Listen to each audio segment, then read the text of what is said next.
could sign on to Facebook and let us know if we're live. All right. Try. Let me see if I can plug it up. I had it plugged up. I don't know what happened. Why is this doing this? Okay. I don't think it was unplugged in. All right. Are we live yet? Yes, we are. We are live. Wonderful. All right. Well, is it?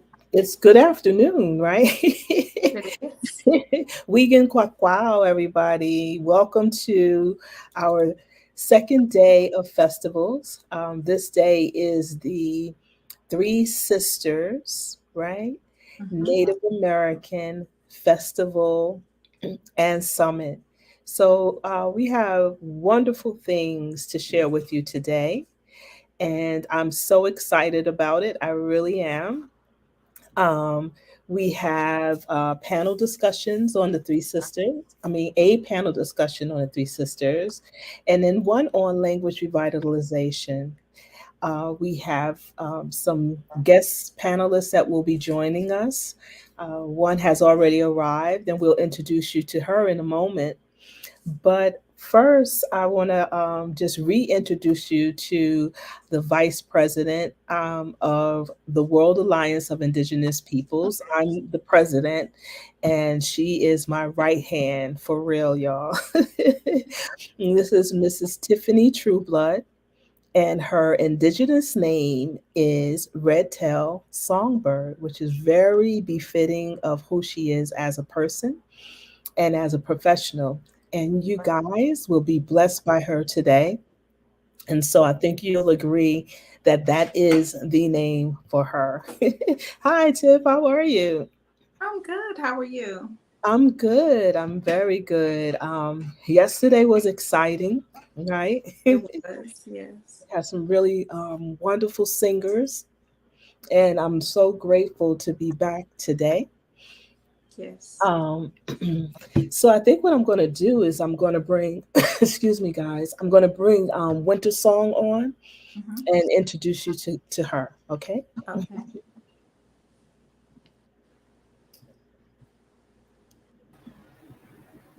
Hi, Winter Song. How are you? Good, thank you. How are you? I'm good. I'm good.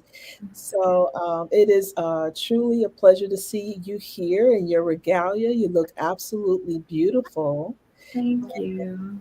Thank you for agreeing to join our panel discussion later. hmm But if you don't mind, can you just tell them what tribe you and I are from? In English or in uh, You can, yeah, you can say it in English. okay, we're from the Montauk tribe. Yes, yes, we are. And so when we do our panel discussions, we'll do our official, when we get to the language revitalization side, we'll get to our official greeting, the way we greet everyone. And that Yes. it was the way of our people. But for now, I'm just going to ask you ladies to, and excuse me, I have a little tickle in my throat, just to kind of like join me. It's a little bit hard, but we're going to spiritually turn, okay? And hmm just join me in a quick, uh, I guess, version of the Four Directions prayer. We're all pretty much seated, so um, I'll grab my glasses.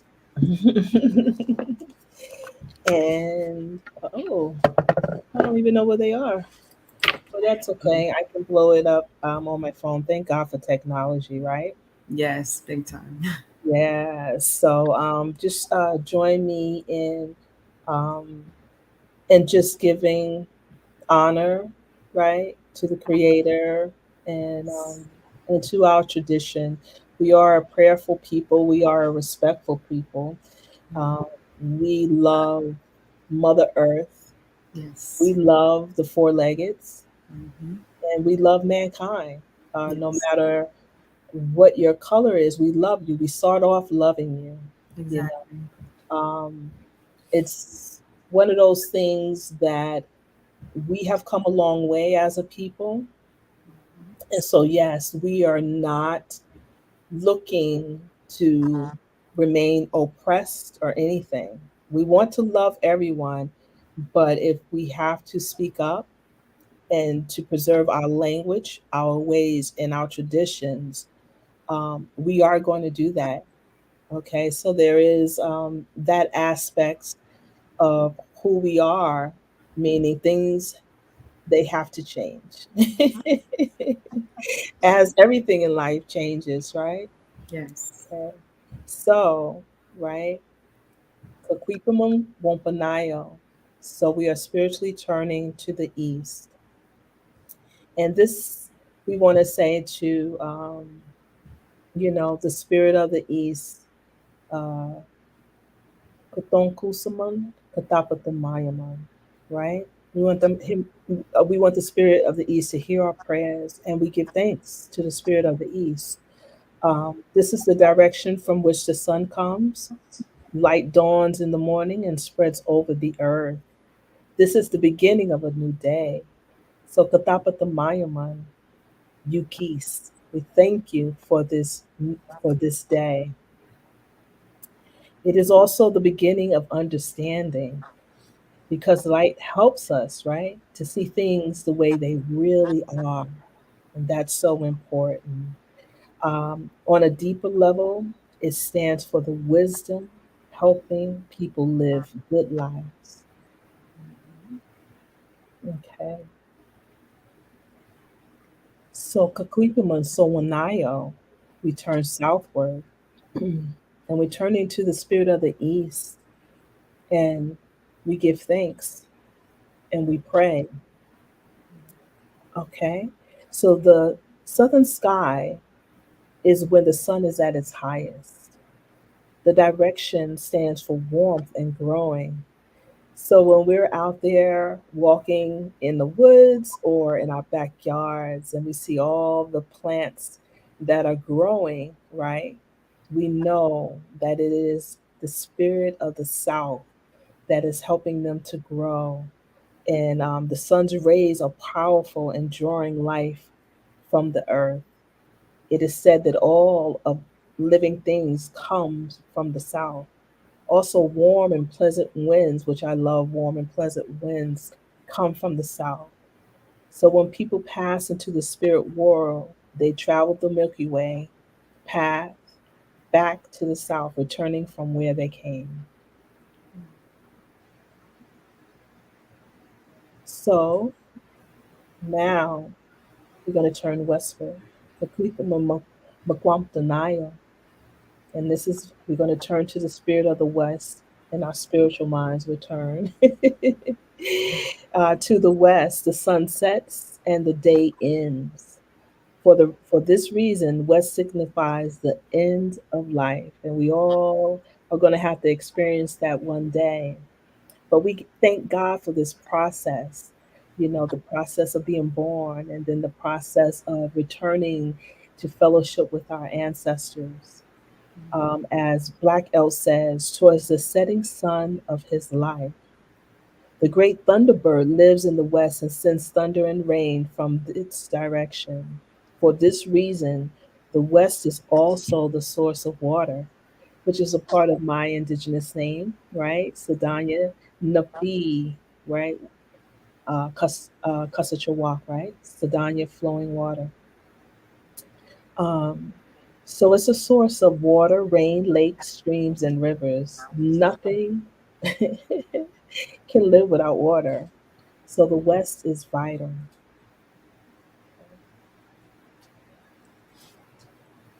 All right, Kakwikaman Nanamaya. We're turning northward now. And we're going to turn to the spirit of the north.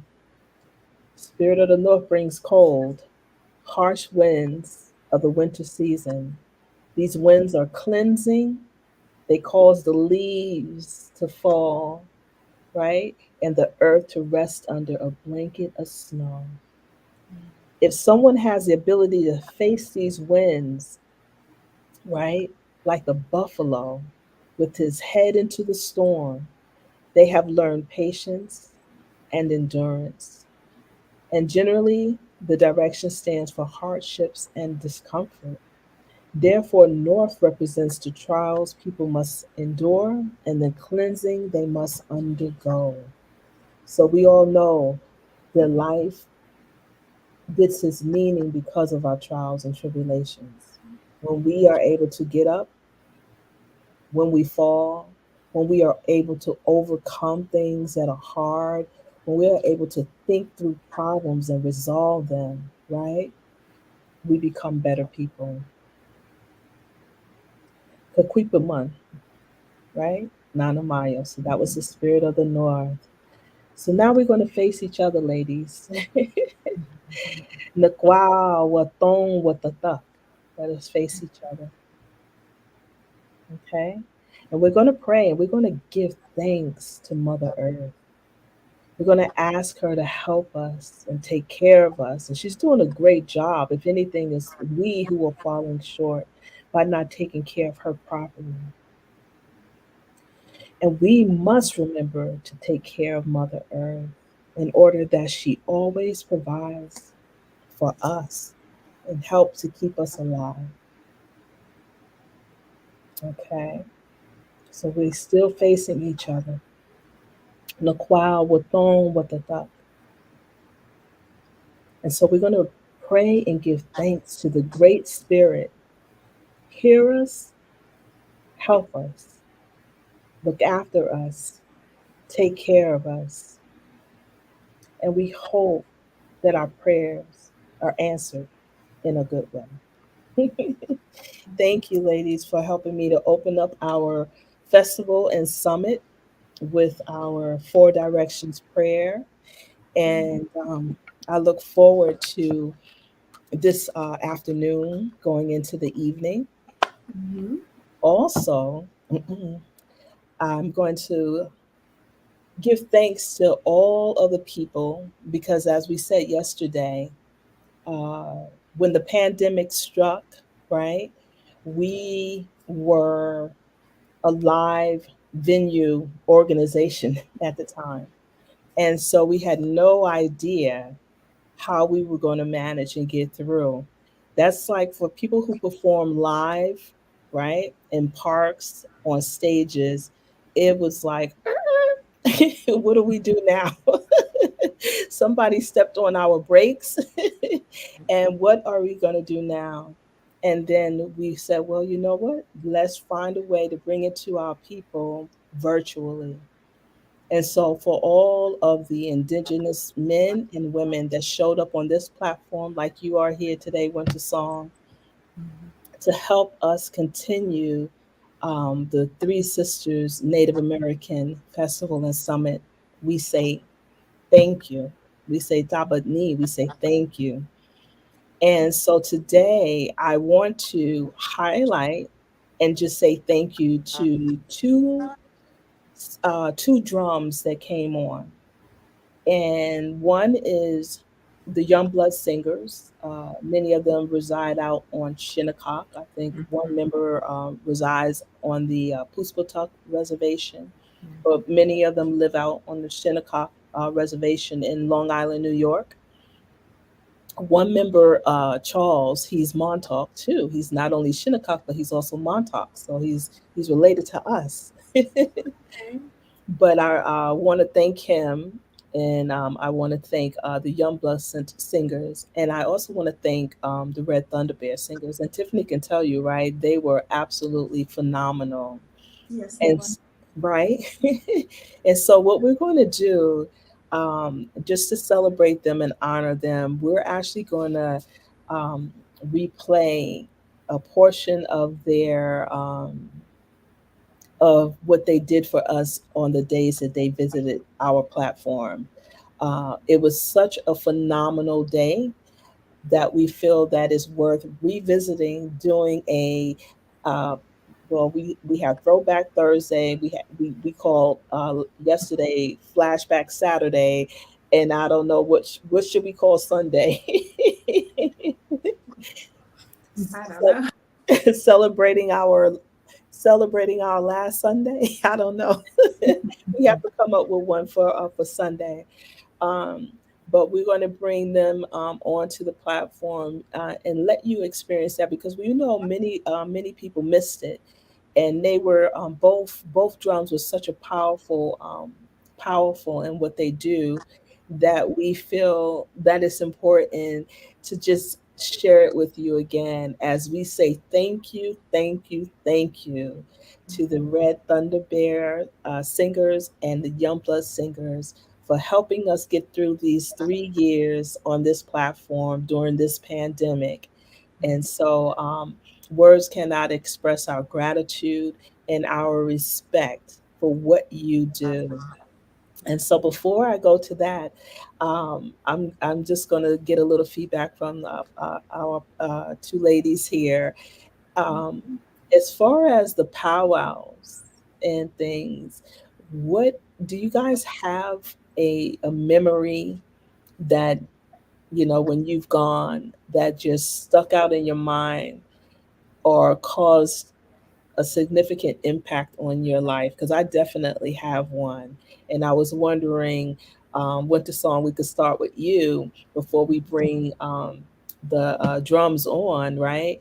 Mhm. How have powwows impacted you, and specifically the drums, if you remember anything from your childhood, adulthood? It made me feel like my own heartbeat. It made me more in tune with Earth itself. Like every time each beat would happen, it's like my life came alive. You Yeah. know, it's a very deep feeling. It's very warming. You know, I love it. And the Young Bloods are actually my favorite. Yes, they are. They are just awesome. Yes. They're just amazing. Yeah. So, what about you, Tiffany? Do you have any experience with the powwows? And Well, just like Winter Song, our sister Winter Song, she took the words right out of my mouth whenever she said it. It's like the drum reminds you, it syncs with your heartbeat and it's very grounding. And whenever I remember in August 2019 at Chief Hughes's event, actually, who we will see later, there was a sighting of a bald eagle flying over the event, and then a little later in that same event, two of them flew over even higher, oh and that was wow, really beautiful. Awesome. Yes. wow, that's awesome. Wow. Well, I'll tell you. Uh, I think my most profound um, moment at a powwow, it took place. It could have been like maybe 5 or 6 years ago, or maybe 7 years. I'm not sure, but I was at out at Shinnecock. Beautiful day. I remember I had on like a green dress, and I Sung Squad, my mom, right? Sung Squad. Mhm. She and my dad was there, and my dad, and I was with them. And I'm an adult now, but when you're in that dynamic of mom, dad, and you, Mhm. right then and there is a special moment, right? And so we set up our chairs and we're sitting down.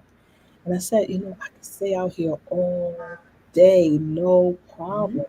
Yep. I feel so at home. And I remember meeting Strong Medicine Bear of the Native Praying Indians, right? And I remember he was talking to my parents, and I walked up behind him. And when he turned around, it was like a soul to soul recognition. You know, I look like his people, you look like my people, that type of thing. Yeah. And I remember him saying that, because he's their head warrior. He said, usually people can't walk up on me like that without me feeling it. So in other words, I took that as it's something about my soul that recognizes that you are a friend or you are a relative way down the line somewhere. You are, or maybe not so way down the line, who knows? And he said, you have got to meet our chief. You have got to come to Natick and meet her. Our powwow is coming up in a few weeks. You got to meet her. And there's something about on that day, it was like I could recognize his spirit or the kind of person he was. And I, for the first time in my life, was at peace because I've always felt different. You know, I've always felt different from my friends that I grew up with, Mhm. blending in the African American people who identify as African American, blending in their community, Mhm. but knowing I was native. Right. You understand what I mean? And and it was almost like I'm passing for African American. Mhm. So it's almost like you're living a lie. Yeah. I don't know if you know if you guys have felt that. Because I remember I used to tell my friends when they dropped their wrappers, pick up your wrapper, you can't, and I didn't even know why, really. It was in my heart. No, you can't be dirtying up the earth, things like that. And so I've always felt out of place, but like I was an excellent actor. So I can make them happy and laugh at their jokes and everything like that. But they had no idea of who I was. And that's a lonely place to be in. Mm-hmm. And so when I met Strong Medicine Bear, and I said, wow, I'm not alone. There's someone out there with my values and my thoughts and my respect for nature. There's a people, his people, you know, that love the powwow music and things like that. And and on that day, I said, I stepped into my moccasins and I have never turned back. And it was such a pleasure when I did finally meet my dear sister. I call her my sister, Chief Karen Innes. And I remember Strong Medicine Bear was walking me across the field. And it was the strangest thing because I was walking with my head down and she had her head like that. And as we were approaching her, she turned like this and I did like that. And I looked and I said, oh my God. And we said the same exact thing at the same time, which was, oh my God, she looks just like me, and that was the soul to soul recognition as well, you know. And that was my most profound moment. But I thank you, ladies, for sharing. I think it's about time for us to get the Red Thunder Bear singers on, and so that we can share with everyone how they graced us and why we are so thankful for them appearing on this platform. I think you guys are going to get it. They are a powerful drum, and I hope that you enjoy this flashback Sunday as much as we did. So, ladies, I am going to set that up now, and I'm going to just let you guys go and just relax a little bit. And I'll see you both in a little bit, okay? Okay. All right, thank you. Here we go. Thank you, Winter Song. You're welcome, sweetie. Yes, everyone. So we are going to bring on the Red Thunder Bear singers. I don't like to say performance because it's not a performance. Um, for me, it is medicine. If that makes any sense. Just excuse me. I'm just going to bring that up really quickly. Hold on one second. Yes. Oh, here we are. Oh, you know what? You know what? I think I want to just run a commercial for a second, just so that you guys could learn a little bit about our organization. And then what I'll do is I'll get the Red Thunder Bear singers up and running for you, okay? Alrighty. Thank you so much.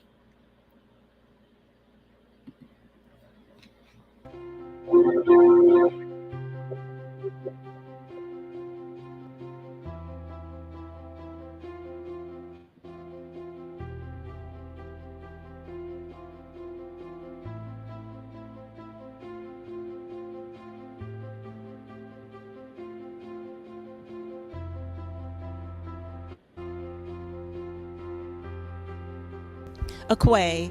I'm here with Chief Windwalker. And Chief Windwalker, can you just let us know what tribe you're from?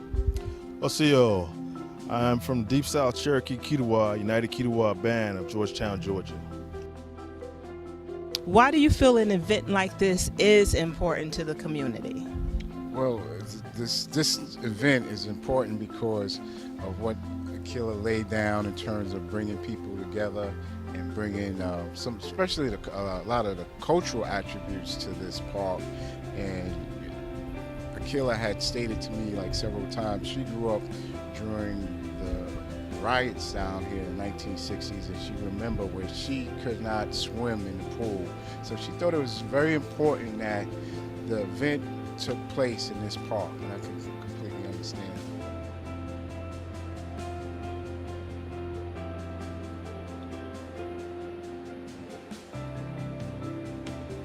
What is so important this festival to the indigenous community? Well, it's bringing more knowledge to the indigenous community. Most of us were not raised with the knowledge. We just knew that we had indigenous bloodlines in us, like me, Choctaw, Blackfoot, Cherokee, and I just didn't get raised knowing the information, and just blending with a lot of other indigenous cultures who are living the lifestyle. I'm learning more and more about it.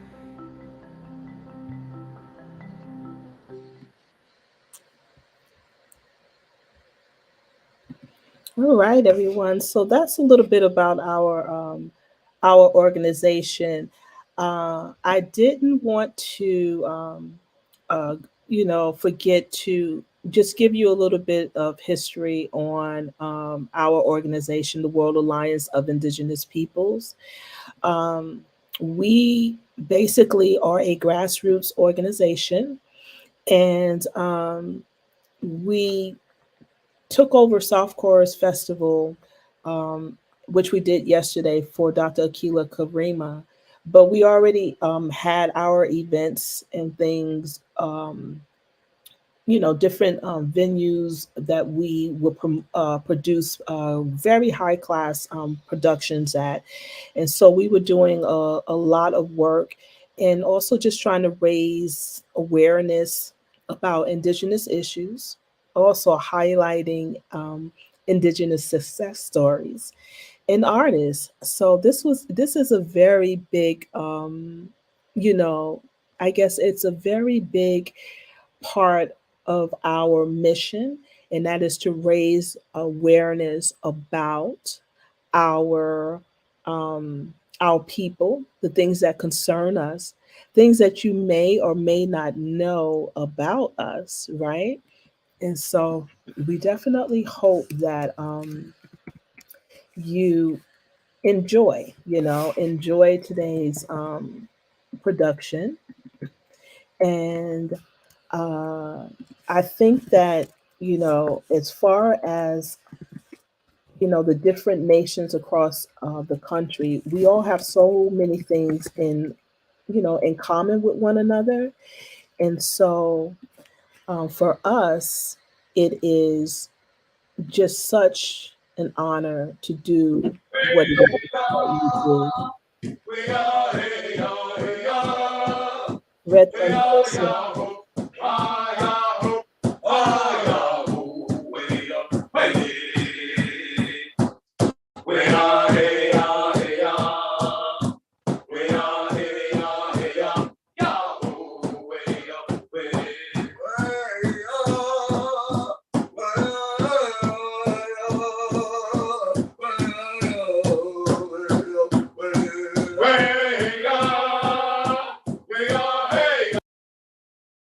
Then you say do dada, do dada going, do dada.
Okay, let's see. I think we're gonna give you one more travel before we go back to some specialty songs again.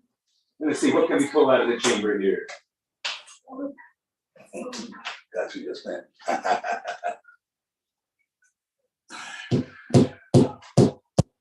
Well, hey, oh, way up, hey, way up, hey, oh, way up, hey, yes. Way up, hey, oh, hey, oh, hey, way up, high, oh, way up, hey, way up, way, high, oh, way up, way. On the star tonight, hey, we oh, hey, we oh, I oh, way up, hey, way up, way, I oh, way up, I oh, way up, way, way up,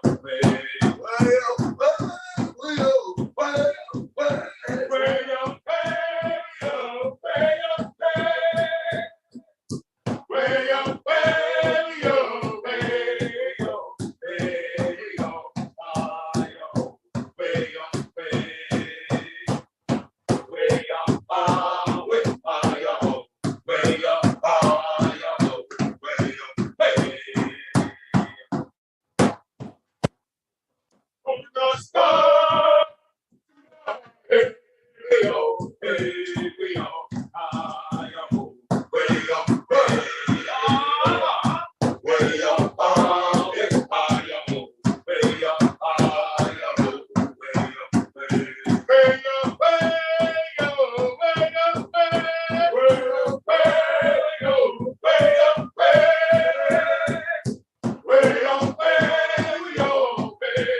up, way up,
Okay, right about now we're going to call for a round dance. So again, imagine yourself we're at a field someplace, maybe at an indoor arena. All the folks will be getting together. Tanagigi, all folks get together, be joining hands for this round dance. It's a dance of friendship.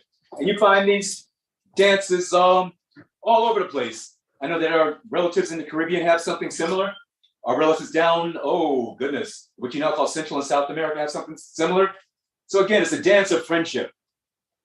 And this was shared with us actually by a brother who used to sing with the Arawak Mountain Singers, a drum group that was in New York City many, many years ago, Brother Roberto Mucado Barrero. And he's the one that put this song together. Just excuse a moment while I wet our whistle somewhat.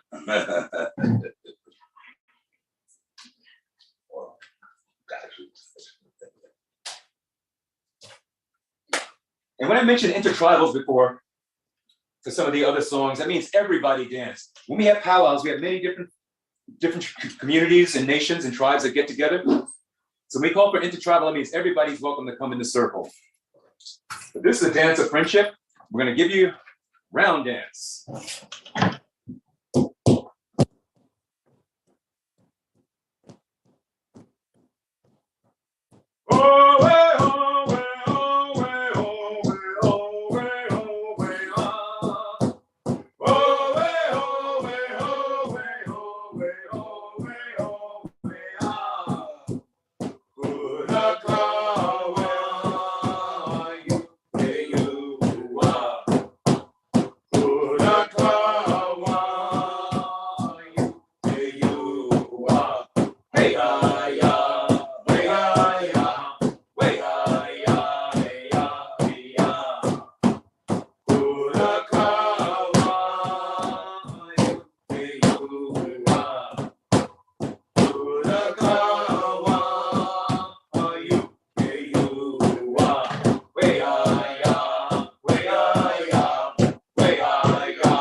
Okay, we're gonna go into some exhibition songs. The first we're gonna do for you is a grass dance song. Now, a long time ago, head out to the Midwest, the plains, the high plains, the low plains. Sometime that grass would grow as high as almost a horse's head. And this is long before John Deere, and then you can go down to your local tractor place and get a lawnmower. So what would happen is that they would send out grass dancers and they would dance the grass down no matter how long it took. So sometimes you can get hundreds of folks out there. It might take a day. It might take, 2, 3 days, maybe 4 days. They would dance the grass down so the people would have a place to gather. And also, this played into the environment because as the things balance out in terms of nature, different sort of species that the Creator blessed us with that we use for food and clothing would sometimes feed on things in the vicinity of these environments. So again, like our Lakota relations say, Mitakwe Ayasin, we're all related, and all these things are interrelated together. And we're thankful for all of our two-legged friends, no matter where we're from, because again, we're all related. Our winged friends, our friends of the water, our friends everywhere. We are thankful, we're grateful. So we're gonna give you a grass dance song.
Okay, that was the Grants dance. Now, earlier when we first started, we did a men's traditional war dance. We're now going to do a men's fancy war dance. I'm going to do this straight war dance style, not ruffle does. Okay.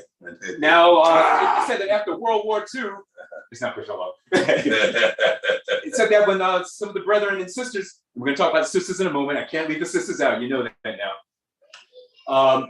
When they all came back from fighting elsewhere, they wanted to have something a bit more up-tempo.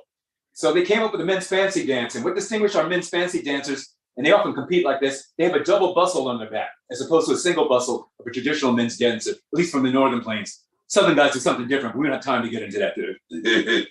So, men's fancy dance. Where my fancy dancers at? Old war dance style. Yo, baby, ho, way. Yo, baby, ho, way. Yo, baby, ho, way. Yo, baby, ho, way. Yo, baby, ho, way. Yo, baby, ho, way. Yo, baby, ho, way. Yo, baby, ho, way. Yo, baby, ho, way.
So that was one for the guys. Now the ladies also, because many of our sisters also served during World War II. When they came back, they decided they wanted something a bit more up-tempo, as well as having the more traditional, slow, dignified one. They wanted something, well, where they can throw down, okay? So now we're going to give you a women's fancy dance, a women's shawl dance. Jessica, you want to dance? Yeah. We got to hear our tech lady. Let's give a shout out to her. She used to be one of the finest fancy shawl dancers in the Northeast. Yeah. You know, who's our tech engineer. Yeah. Well, we give a salute to Jessica, who's keeping us on this afternoon. That's right, Jessica. Okay, women's fancy. Oh.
we have time for one more intertribal before we do our protocol songs we'll end the afternoon with. So let me pick something out of the chamber over here. Okay, yeah. Whip my whistle again real quick. So last intertribal of the afternoon before we retire.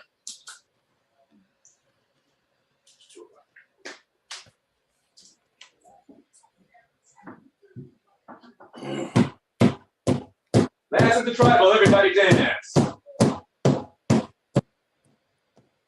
Way on, way on, way on, way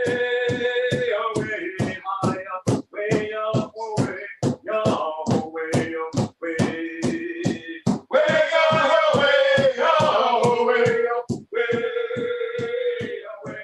high up, way high, way on, way up, way up, way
prepared to retire our segment for the afternoon as we would if we were at an actual powwow. So I want you, for those of you that haven't been there, or even for those that you have been there, we're about to dance the colors out with an honor song, followed by a victory song, and we'll end with a traveling song. Diabetic.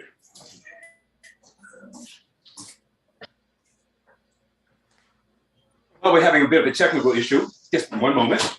I want to thank the World Alliance of Indigenous Peoples for having us here this afternoon. Thank you. Yes. Go. And Red Thunder Bear, we're an intertribal drum. And right now, current members, we're actually tri-state. So we come in from all over. We're actually in Pennsylvania right now. But I'm currently living in Queens, New York. And my cousin here is in Connecticut, although we're originally from Ikaneutska, the land blessed by the sun, the moon, and the children, stars, the place y'all call Florida. That's our homeland. Yeah. Yes, I guess you can say we're immigrants of sorts. Yeah. People always get on our case about what we're doing up here in the north. We'll be home soon. Yeah, I don't think we got to work for Frostbite in Creek or Miccosukee, although the ancestors, historically, it get kind of cold where some of us came from in South Carolina and Georgia. But yeah, I don't remember none of my elders teaching me nothing about how to say Frostbite in Funky Creek, but I'm just saying that. Yeah. So I hope y'all have enjoyed us singing for you this afternoon. And again, we've shared some intertribal songs with you as well as some specialty songs. Yeah. And now I'm blessing you.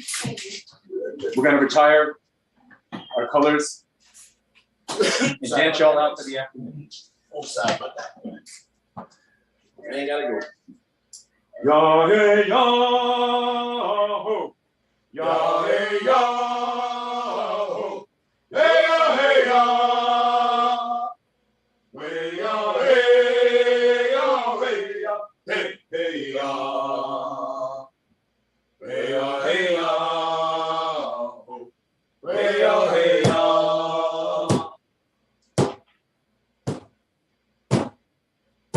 Hey ya ho, ya hey ya ho, hey ya hey ya, hey ya hey ya hey ya, hey ya, hey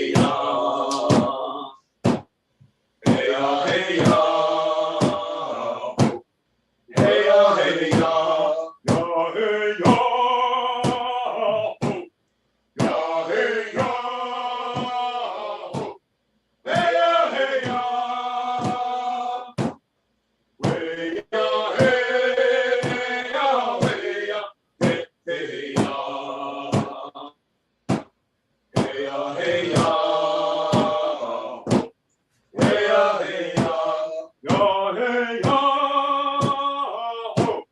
hey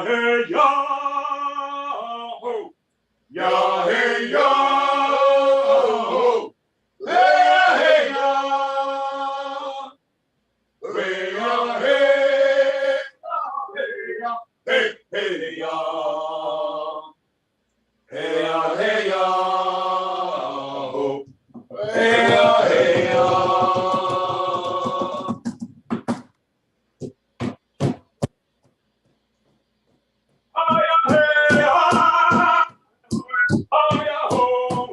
ya,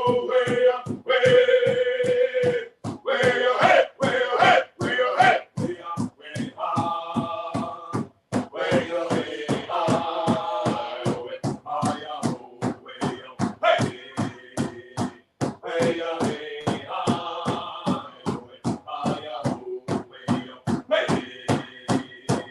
ya.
Traveling song. Way, way up, way, way up. Yo, way up, yo, way up, way, way up, way, way up. Yo, way up, yo, way up, way, way up. Ya, ya, yo, way up. Way, way up. Ya, way up, ya, way up. Hey!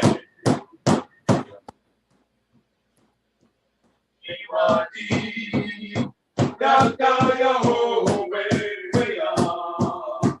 Way, way up. Ya, way up, ya, way up.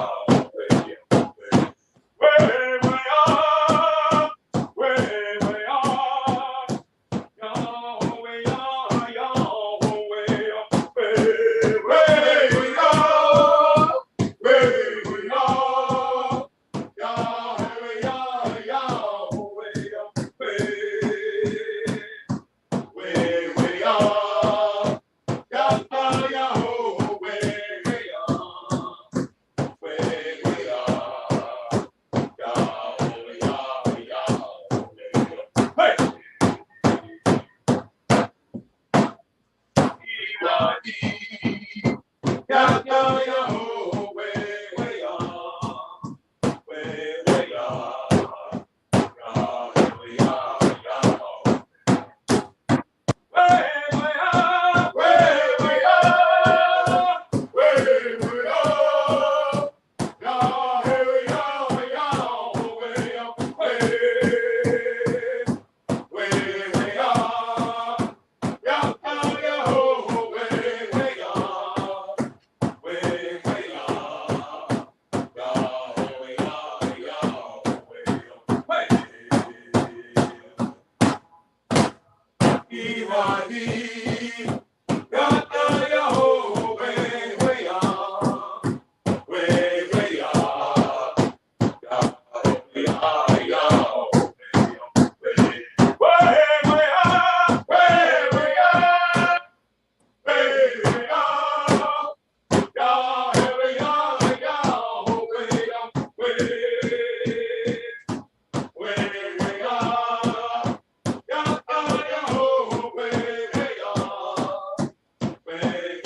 I would like to say Akwani, Akwoi, Niani, peace in several different languages. And again, Shanabi, shout out to the World's Alliance of Indigenous People for having us here this afternoon. Chi Cholaga. We see each other again. See you later. Well, thank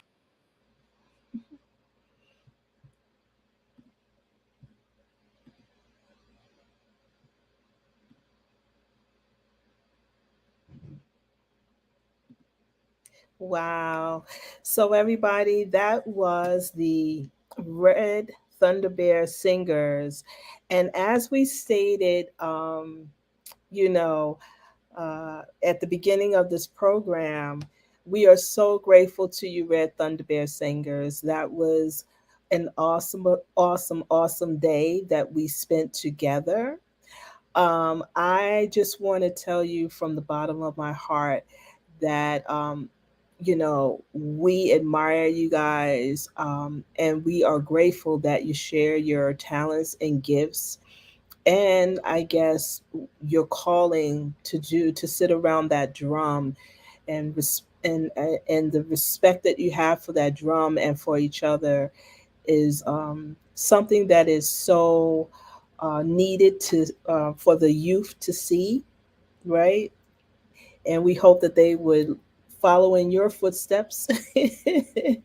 um, but again, there were so many artists, and from the international side of the of our 2-day festival weekend, but also from the indigenous side, there were so many people that showed up on this platform and shared their gifts.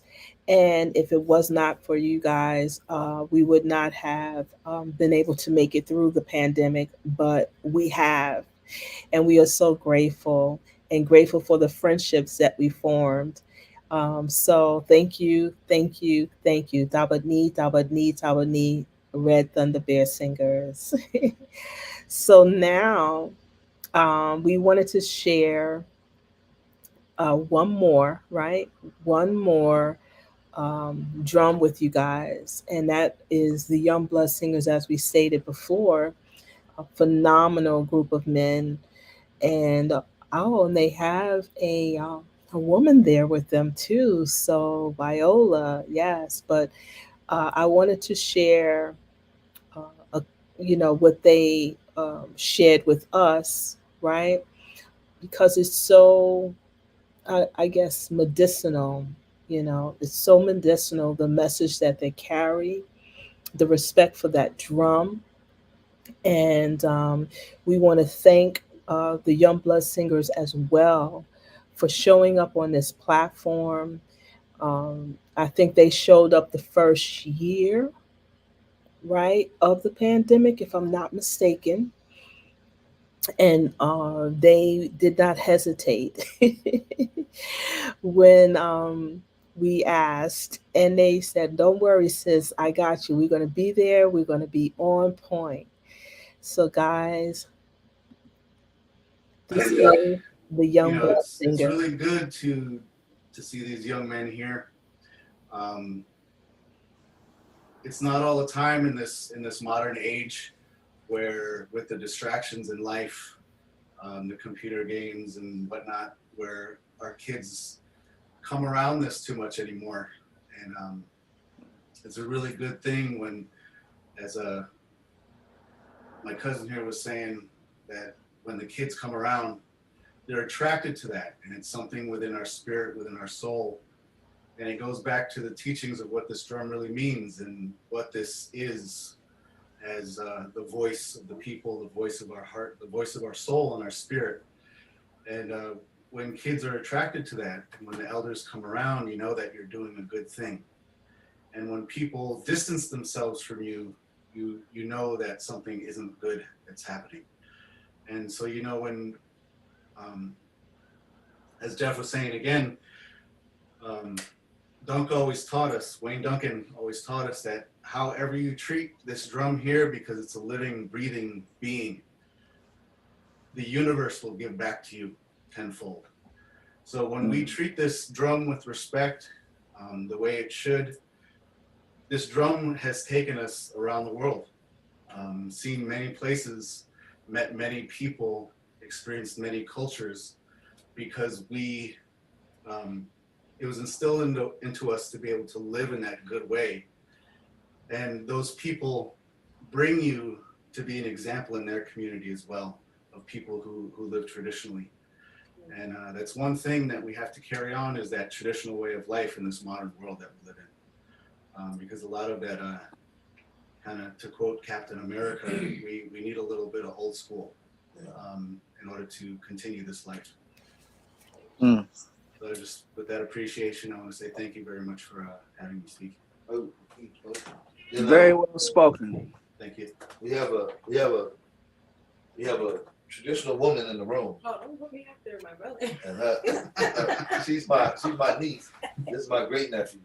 Her name is Viola Coils. And Viola is, I've never seen a human being, and this is the honest truth, in terms of energy, in terms of life, and wanting to help elders and help the kids, help everybody. She's like, she never stops, man. Like, the only time she stops is when she's asleep. Nope. And, yep. Even in her That's my sleep. son. But I'm saying her energy level is so intense, and I keep saying to her, I said this because she's beautiful on the inside and out, and I would say, "Bye." There's gonna be a man in your life who's gonna recognize all of that because she is the most amazing warrior. Not only can she throw him, man, like if we possibly down, trust me when I tell you, I'm calling Vi first because she's just real. Her heart is full, and the way she respects the elders in our community, all the communities, it is a special way. She always says, "Miss so and so, Miss so and so," and even if they're not even nice, even the old people are not nice, she still grits her teeth and she gives a blessing. So, Vi, would you just give us something? Slide forward a little bit. Just roll your chair forward. There you go. That's good. It's Viola Cause. Hello, Young Viola Blood Society. Cause. Hey, can you guys hear Young okay? Blood Society. That's right. That's what I call us. Those of us that are raised up under the elders, such as my Uncle Dunk is one of them. The men folk and the women folk who have sat around this drum since the 70s and fought for indigenous people, for all of our people. And I call us the Young Blood Society. We're the kids who have come up underneath them, raising kids who are coming up underneath us. And so this continues on, this collective of traveling from various communities and getting to know various people and putting positive influence and positive energy and gaining knowledge as well as sharing knowledge. So I'm all about storytelling and this earth. That's the way that we're going to be adapting and be in existence, is to share medicine, share stories, the old way. And sometimes it's good to have technology because it allows you to communicate the old ways at a larger scale than all of us. So I just appreciate all of that. I appreciate my brothers and my son and new family here. So thanks. Okay. And I have two more people I want to share stories with. But Charles Certain, who is my brother, he's Montauk and Shinnecock. And, Yes, sir. Yes, sir. And he's a musician. He is a traditionalist. He's part of the Young Blood Society, meaning everybody in this room, that's something to be known. But we're in his home, and I just want him to just share some words of love and get stuff in the camera slide. Oh boy. All I can say is it's my honor to be a part of this. These guys are special to me. Everybody in this room is special to me. And they have come to my house, and it's my honor. And I just want to make sure everybody can hear what's going on. Is the drum too loud, or is everything okay sound-wise? No, it sounds good now. Sounds good. All right. Awesome. Cool. Thank you. So Yes, sir. last but not least, and the reason why I do that is this brother. Oh, it's on the monitor. So. Oh, it's okay. That's all right. So Eric, I already adopted him as my nephew, and he is, because I'm the elder of this drum group, he is a part of this Young Blood Society, and I'm standing my words here. Everybody here recognize that, and his boys. And he almost came into my life and almost a dream for him. And the reason why I'm saying that is because we had a sweat ceremony at my brother Johnny's house, who's one of our lead singers. He's a medicine man, and he's a humble person. And so we were getting ready to go on the sweat, and I came in his house, and his wife is my sister. And so I said to Kayla, I said, "How you doing?" And she said, "I'm good." She goes, "Oh, this is Eric." So Eric was just sitting at this long table in the place where we break bread, and we just started talking, man. And he just, he was kicking it, I'm kicking it, and we kind of felt good about each other. And then he started talking about some elders who were warriors in the past. I think he talked about Crazy Horse. He was talking about Geronimo for a minute, and then he got to the story about Crazy Horse. And I was like, man, he's like, I'm taking notes now. He put some knowledge down about Crazy Horse. I was like, to know some stuff about Crazy Horse. I was just fascinated. We get ready to go in the sweat. And then towards the end of his story, he said that, he said, well, that's my great-great-grandfather. And I just wanted to know what I know because I think it's important. And that bonded me with him right away. But the humble part about it was that we were having a ceremony for one of our relatives on the Reds who's going through substance withdrawal. And he was needed help. And one of his idols in terms of warriors in life is Crazy. So after the sweat, I just told him my story about meeting Eric. And I said, he was right at the house, man. He already went back. He had to go to Shelter Island. He was gone. And so Terrell said, what? What, man? That's really cool. Oh, my goodness. That's cool. So I got to meet him. So the great part about the story is that he met him that night because he stayed. He didn't go home.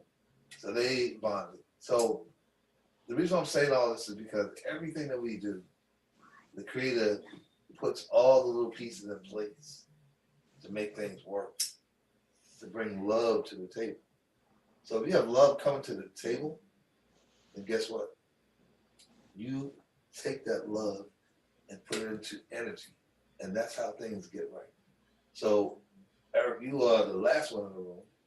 You already talked earlier, but I'm gonna let you expand upon it. And then he might give us a tune on that flute. Something. And once again, I'm Eric LaPointe from the Rosebud Reservation in South Dakota. And my great-great-grandfather was Crazy Horse on my mom's mother's side. I came up here back in 2016 because the director and producer, I met him down in Nebraska, by Valentine, Nebraska, and I was just supposed to go to welcome them there. And they were making a movie called Crazy Horse in Custer.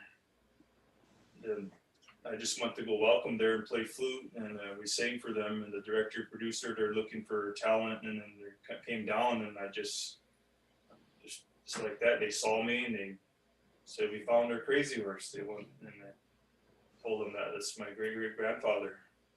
And on the reservation where I come from, a lot of people really don't know exactly who they are descended from, their relatives, but Crazy Horse and Sitting Bull, all these names are like important names, and that everybody writes about them in books. They've been in movies, so a lot of people don't realize. I mean, there's a lot of people related to Crazy Horse nowadays because the gene pool is getting kind of small now on the reservation. We're pretty much all related there. So my grandfather's side, my mom's father's side, related to Sitting Bull. So we know all our stories all the way down to Wounded Knee. My father's side, our relatives passed away there. They're murdered there by the 7th Cavalry. Then on my mother's side of the family, all the way down to Sitting Bull and Crazy Horse, and we have all our stories down packed. When we fought at a Battle of Blue Bighorn in Montana. And so every year, I have a group. We go up there and we play flute, and we tell our stories. And we have a little memorial there where all our warriors, all the relatives, thousands of names on the wall. So we go there every year. So this flute, I don't know, just being a flute player, just like they said about the drum can take you all over. This flute, I didn't know I was just a flute player on a reservation. They don't really care too much about the flute playing and stuff, but I didn't know I was good, and apparently someone put me on Facebook and YouTube, and that's how I ended up going to California. And so I go to me and my boys, we go to California and do the opening act in California World Fest. Grassland, California, we play flute, and I don't do nothing political or spiritual or nothing. I just, just do welcome everybody, and making a relative ceremony like this is a making of relatives ceremony right here, right now. And we're all just making friends and making relatives. And then Wayne adopted me as his nephew, so Lakota would call him Lekshi. So Lekshi means uncle, so he's my uncle now, and he's gonna pay my bills and give me money and feed me. Pretty much that's how we roll. Yeah, uncle's got any gas money. Yeah. So that's where I'm from, and you know, on my mother and father's side, I know all my relatives, and so when then on my grandfather's side too. I don't know if you know about Little Crow, the uprising up there in New Ulm, Minnesota, in that area, and was it 1862? I think it was. I might get that year. But the uprising, the largest mass hanging in United States history is the Dakota 38. They hung 38 of my relatives in Lincoln. That's where my bloodline comes from on that side, my grandfather's side too. And so a lot of our relatives are from that, are buried out to Mosier, South Dakota. So right now, my people back home, they're starting to build man camps just right outside our reservation, and they're just waiting for the next president to let that KXL pipeline to come through. So it's not going to be all over the news, but there's going to be a lot of trouble going on in South Dakota because of that pipeline coming through just northeast of our reservation, and that's where Little Crow's community is. That's where my grandparents are buried, and my relatives are all buried out there. So yeah, that's what all those things are going on. So I do my traveling around and unite all the clans and go around, and that's what I want to do. My flute's going to take me everywhere, and I just go around, meet all different nations from all over. That doesn't matter, you know, white, black, Chinese, Lakota, Shinnecock, whatever. I want to unite all the clans and get everybody together, and you know, we all need to help one another, help each other out, and be there for each other, because martial law, and I feel martial law and warfare is coming because of that pipeline, and it's scary. We don't want that, but there's already it's coming. So I'm gonna play a Lakota flute song, Lakota flute song for our Lakota people, and then just some. I just want to give them a big strength, because we have to band together. We have to take care of one another, and our children are already showing up missing on our reservation right now as I'm speaking. These people are taking our children, our young girls, and so I'm gonna play this in remembrance of our Lakota people back at home, and go back home and be part of the cause and help out and do my part, do what I can.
Sir.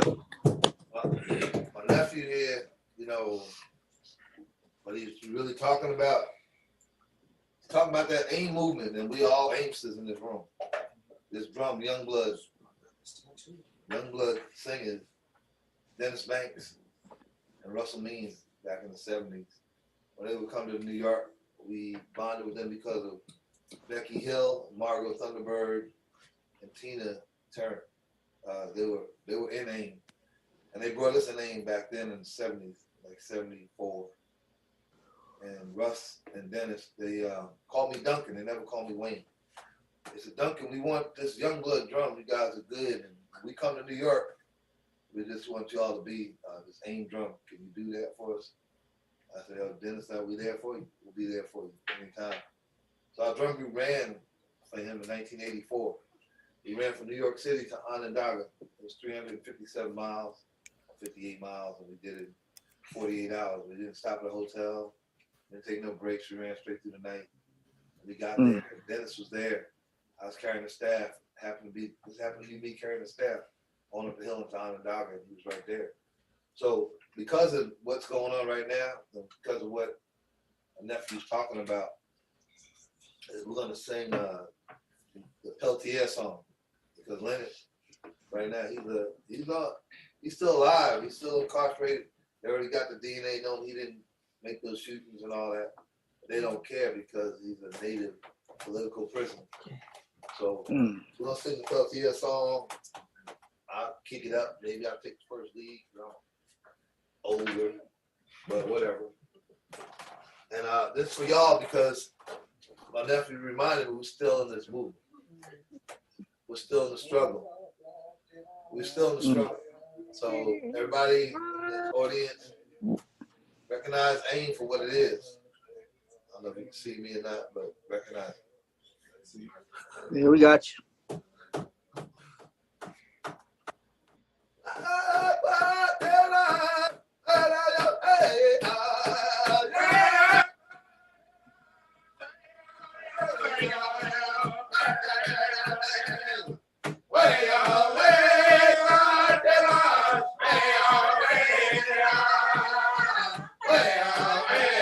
Turn the input down on the audio.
drum groups now, they kind of laugh when they hear about sing the angel song, sing Pelty. Yeah, they think it's cute, but they think it's funny. They think it's like old or that's silly. But the struggle is still here. This nephew of mine is telling you what's coming. And I'm gonna tell you this, that I tell people this all the time, that, you know, life is finite. We're all gonna check out of here. We're all going to that spirit world. I tell my relatives all the time that, you know what, I'd rather be on the battlefield than strapped to a wall in the hospital. I'm gonna die, I'd rather die out there, take a round, or, you know, the victory of protecting my nephew in the struggle. Because that's an honorable death. That's the creators gonna smile upon that, because you're doing something for your relatives. You're giving your life for your relatives to live, and your respect for that. So there's a man. His name is Galen Dropo. He's actually Eric's relative in a way. And it's kind of funny how we merge that together. And then Harold Peacock, another one of his relatives that I went to a Sundance in Yankton in '89, and Galen asked our drum group to come to sing at the Sundance, to sing Sundance song. I said, yo, man, it's me and Sue, man. We don't know them songs. That's all right. Just come on out. We're going to learn them in 4 days. That's what he told us. And I drove my Chevy 10 van from right here in Long Island. We drove out to Yankton. We stopped in, before we got to Yankton, we stopped in Wisconsin, and then we stopped in Pipestone, Minnesota. And we had a beauty ceremony that night right there in Galen's house, and then we got right to Yankton. But the thing is that Galen, he's one of our spiritual guides. He's a Sioux boy who, he told us, he said, listen, man, I'm going to teach you how to run these sweats my way, how I know how to do it. He said, don't worry about that. He says, not, a lot of people say, oh, what way is a sweat run? Is it a Lakota way or Ojibwe way or this way? It doesn't matter. As long as you do it right, it's going to bring back your languages, it's going to bring back your culture, it's going to bring back everything you need because the creators listen. So we learned at first how to run these lodges that way, and he gave me a pipe. Made me a pipe carrier. I was like, I don't want to be a pipe carrier. No, you're gonna be. Well, I don't want to do that. No, Wayne, creators asking me to give you this pipe. So it was a big deal for me because I didn't want no responsibility. I know what those pipes can do, you know. And I was like, nah, man, you got the wrong dude, man. Did you check the list? He started laughing. But Galen, he's still with us. He's still living, and it's just interesting that Eric and I have these connections because his uncle helped me learn those songs when I went to that Sundance. He sat right next to me the whole time for the 4 days of that Sundance. He sat next to me and he embraced me. He's a big, strong Sioux boy, man. He was built like Arnold Schwarzenegger, had curly hair. And just the day he got to the Sundance, he just got out of the joint. He just got home and he's like, he smacked me on my back, knocked the air out of me. He said, Peacocks, Harold. I was like, Duncan Wayne, I was choking. It was huge, man. I was like, I don't know why he sat next to me, man, but I hope I get it right. But he was a great human being, and he gave us guidance that whole 4 days. He came the afternoon of the first day, you know, he sat down, man. We're gonna sing these songs, brother. We're gonna have a lot of fun. And it was just that type of energy. So years come down the road that I meet Eric, and that was his uncle. So this is like we said at that Red Road, what we do, man, just tell the truth.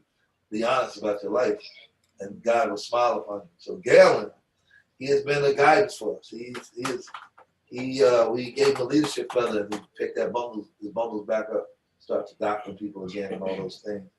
He's a Vietnam veteran, you know, he's human, so he's been through hell and back just like the rest of us, but he's a medicine man. And for us, our drum group and our relatives, man, like he brought them grandpas here, like them spirits. A lot of people talk about, oh, you know, we go to pray and da-da-da, and that's all cool, man. But when you really know that it's really true, when them grandpas come inside them ceremonies and they manifest themselves, and they pick up them instruments and they dance in that room, there's no way you'll never, ever doubt that God exists. There's no way you ever doubt that the spirit world is real, because that's what it is. Are you gonna say something?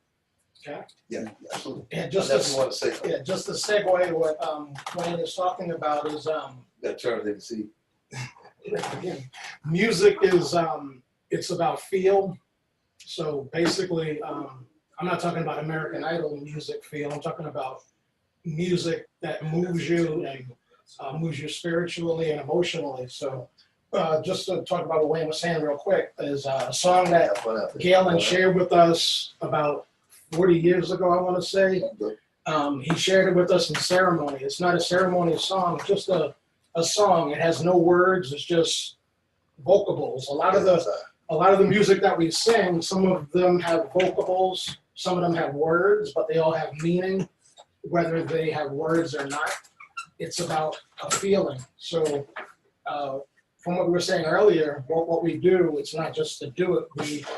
We sing at powwows, we sing at ceremony, we sing at funerals, we sing at weddings, we sing at home, we sing amongst each other. It's not just like, oh, we have to sing. No, we sing because we love to do it. We get to sing. But the reason why I'm mentioning it is because we're kind of talking about feelings and just all the disarray that's going on in the world right now. So it always brings me back to this song that was shared with us 40 years ago. And like I said, it's not a ceremony song. It's not a sweat song. It's none of that. It's just a song that has no words, but it has a lot of meaning.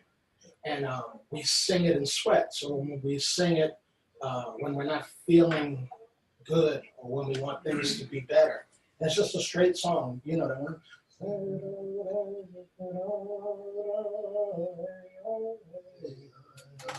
So again, it has no words, it's just vocables, and it's feeling. Like people always come up to us and they'll say, oh, well, you know, it sounds like you're singing the same song. And we're like, are you really listening to what you're singing? You're probably not really listening, not in a disrespectful way, but if you're really listening to what we're doing, you'll see that every song has different nuances and different sounds and levels. It's just like, I don't know, American music, you want to put it that way, but people, for whatever reason, our music, it's people look at it, they respect it, but a lot of them don't really understand it. So we have to, a lot of times, in a good way, tell people, you know, each of these words means something if they're words, or if this vocal means something if it's just vocals. So it's not like you just get together and sit down and it happens. No, it's an art form in that sense, where you obviously work on your art and you take care of it, take care of your voice, different things like that. It depends on your responsibility. There have been times when we've gone to powwows and been the only group and sang for like 4 days straight. Oh man, like 400 songs, you know. So, but the bottom line is, it's a gift that you have to utilize in a good manner. And like Gnu was saying, if you're here for the wrong reasons, people will know that, and the grandpas will know that too. So you have to be for the right reason. And it's a responsibility, because it's not about you, it's about everybody around you. Even the people that don't understand it or respect it, it's still for them too. But the song, just to segue with what Wayne is saying, he shared it with us like 40 years ago in a sweat. It's not a sweat lodge song, it's just a song that will make people feel good. With all the disarray in the world, I think it's appropriate to share it, because that's what we're talking about. And is that cool? Yeah, it's really cool. And before we even sing that song, I want y'all to get some etiquette about this regular. We're just some regular skins or indigenous. We're just some regular folks. But the one thing is, oh, that's definitely. But my nephew Nikita Hani, I'm gonna say it's traditional. That's his traditional name, Chucky. But this guy, when I told him this morning, we were on the phone. I said, man, I'm so glad to be around you, because you're just a real warrior. You know, you walk the right way. And he said, what do you mean, Uncle? I said, because you're just walking real. So I want y'all to understand that he's an Eastern war dancer. I mean, he dances in the arena with his shirt off.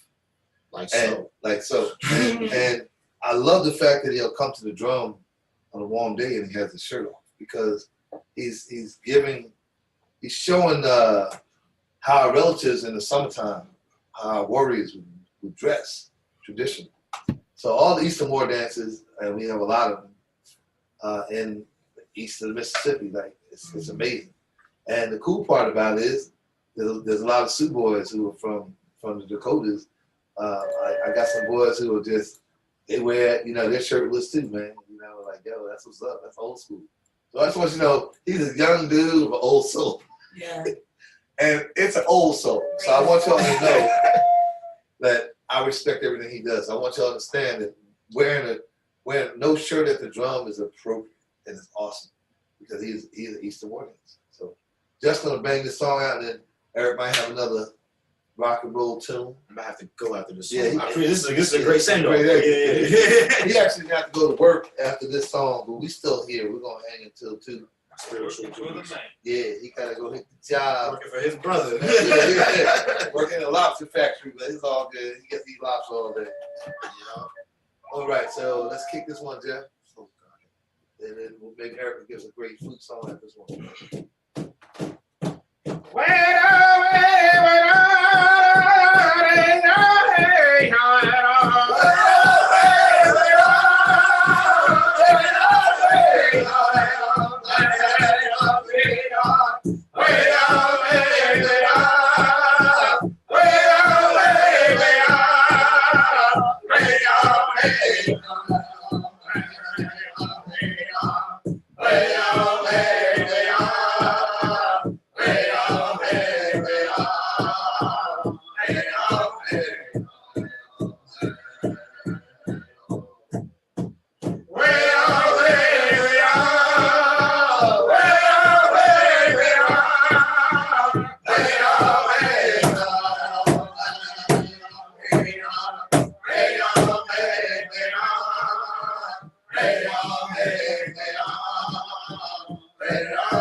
Woo!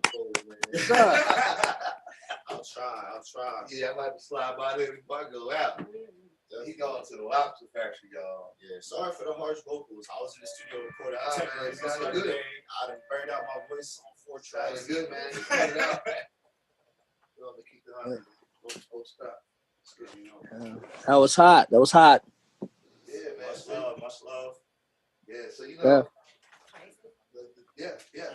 I want to say that that's always what this drum has been about in all of this. Like that's just our culture. That's what we're always about, is sharing information, sharing stories, passing down from one generation. That song went from whomever so long ago to Galen, from Galen to here. So that song has gone West Coast to East Coast, North and South, and generation to generation. And that's just who we are as Indigenous people. And so for those who aren't watching, I also want to say that being that this story time, even if you don't know who the people are, or we're just sharing how life is, how really truly living and existing in this world really is. That's the importance of connectivity to each other, connectivity to other life on this planet. And thank you, son. Yeah. Get to work. Preach, sister. Preach. Preach, sister. Working right now. There was something that my uncle had said about some of our younger singers who are kind of into competition singing for the fame and for the recognition and things like that, and they take these kind of older,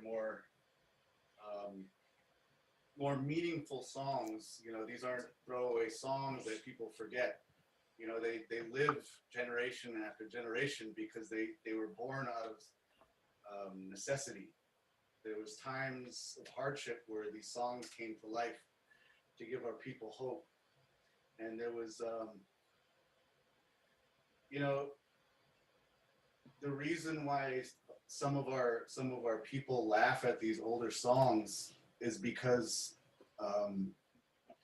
there are a lot of people who are in great need because of the hardships that happened in our history. Native ways being illegal, us being hunted down when we sang or danced, and that has given us a historical trauma. And there's a lot of people out there who had suffered a lot more than others, and they're in desperate need. And what happens is, because they don't know enough, they tend to overuse these songs a lot. And people who do know more, I don't want to say better, because wherever your heart is where your knowledge is. But people who have the ability sometimes look down upon those people who overuse these songs sometimes. And it's those singers that you want to look at them and say, that's not the correct way to carry your drum and who you are and where you're from and why it is that you sit around this drum together. Because that's not the teachings behind this drum. What you want to do is teach people. And we come to a place nowadays where we're supposed to be in a time where we're supposed to be giving our knowledge freely so that our children can learn these things. That's right. We say that, we're not being hunted anymore for doing these things. So why don't we just do it freely with our heart and our spirit out in public in the open?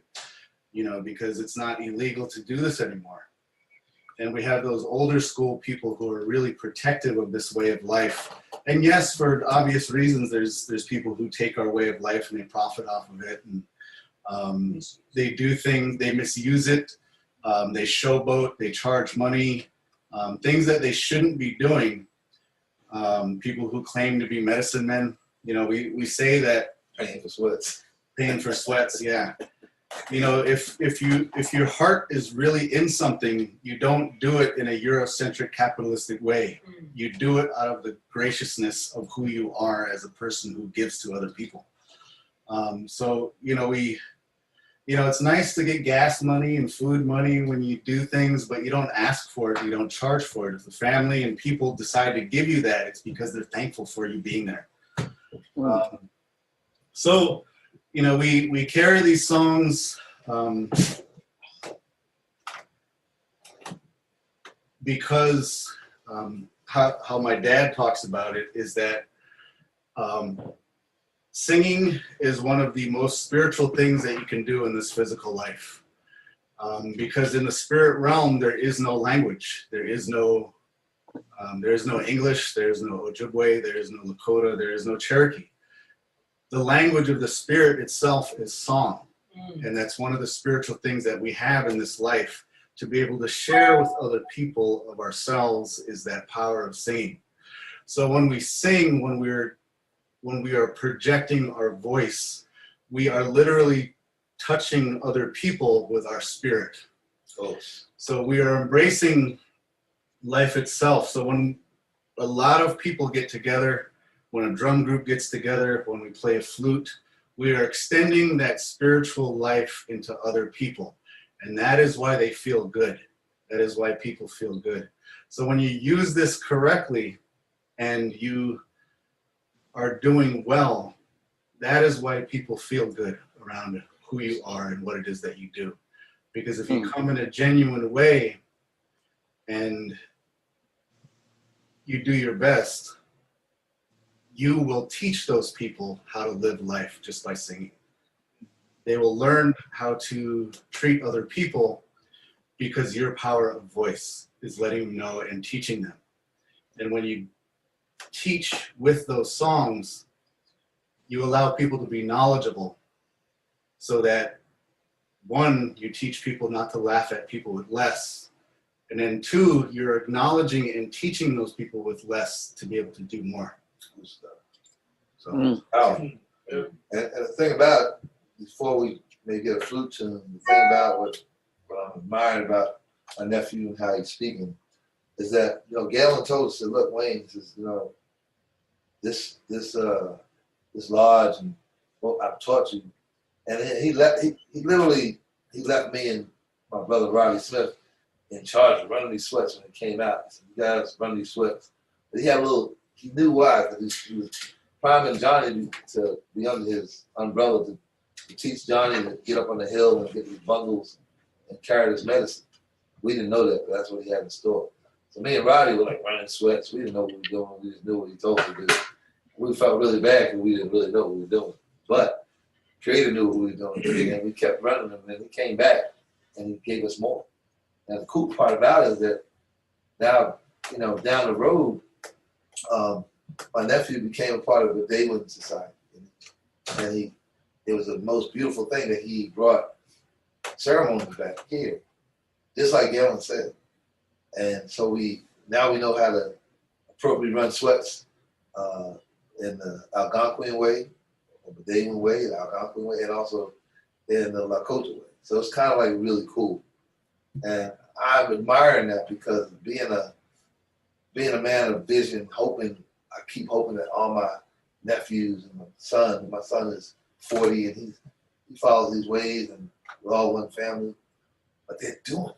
It's like I feel like I'm good, we don't know when the ticket's getting punched, but at least you did something on the planet to give some driveway, just some driveway, roadway. Yeah, these guys are sharp, man. And when I sit down, like I said, me and Gnu have always had in-depth conversation. So when he told me, he said, "Unc, I want you to come. I found the ways of running sweats this way, and I went to him, and I was just like a little kid. Like, I sat and I listened to everything he told me to do, and I followed that protocol, and I went in and I felt the same way. I felt the same medicine. I felt the same spirit. And Galen said it, and then Gnu did it. That's when to share that before Eric, I think, will give us Eric got a whole library, music he ain't playing, man. He be making it up in the middle of the night. No, he's just good. Eric, you got the floor, man, for a few. Thank you, brother. Play a little Meek and Your Relatives celebration song, something a little upbeat, more faster for, all you out there watching, and this guy's here making a relative ceremony, becoming friends and family, and so a little upbeat song, be happy about.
Man, that was beautiful, man.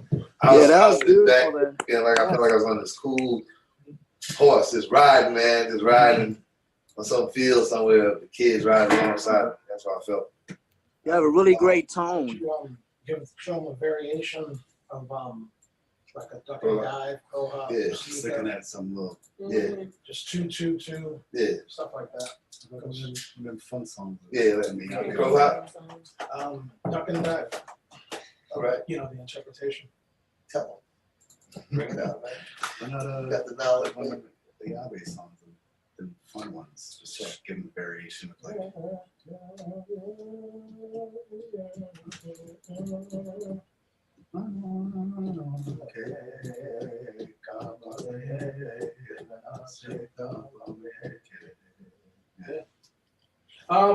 This song we're gonna sing, it's from one of the, I guess, I don't know, better known groups in Indian country.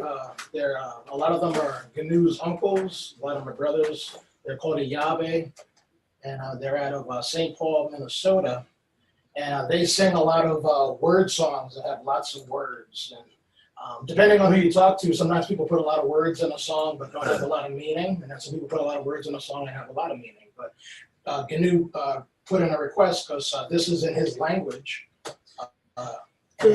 Basically, it's an upbeat song. It would be for like an intertribal where all the variation of different styles of dance would enter the arena and dance together, or it could be a men's traditional song. But basically, it's an upbeat song. It's meant to make you feel good. And singers at powwows love to sing intertribals because they get to sing their own songs, and it's not specific to a dance style. It's just specific to all styles. So this was a interpretation of just an intertribal song you can sing at a powwow and just make people that even non-native just want to come into the arena and dance. It's like a feel-good song. So just kind of jumping off of what Eric was talking about, having something a little upbeat. I feel like we were kind of being somber this whole time and singing really spiritual songs, yes. But there's an aspect of, somber. Sorry, not the right word, but songs to respect in that level of listening. But there's aspects of Native American culture where we can be upbeat, we can be fun, we can sing songs that get people Hey, Margaret. a little more lively. What we call contemporary songs, as opposed to old style songs. Today we have a lot of younger people who are influenced with music around the world, hip hop, rock, and things like that. And we say that things that have a nice beat to it, can be brought into our circles as long as it's kind of a kosher per se, lack of a better word, with our traditional way of life. As long as it makes the people feel good, as long as it gets our feet going, it's permissible. Yeah, get it going. Let's get their feet going. 4. Just up to you.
All right.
We are, we're getting close to, we got like 10 minutes left of activity from what our broadcast is saying.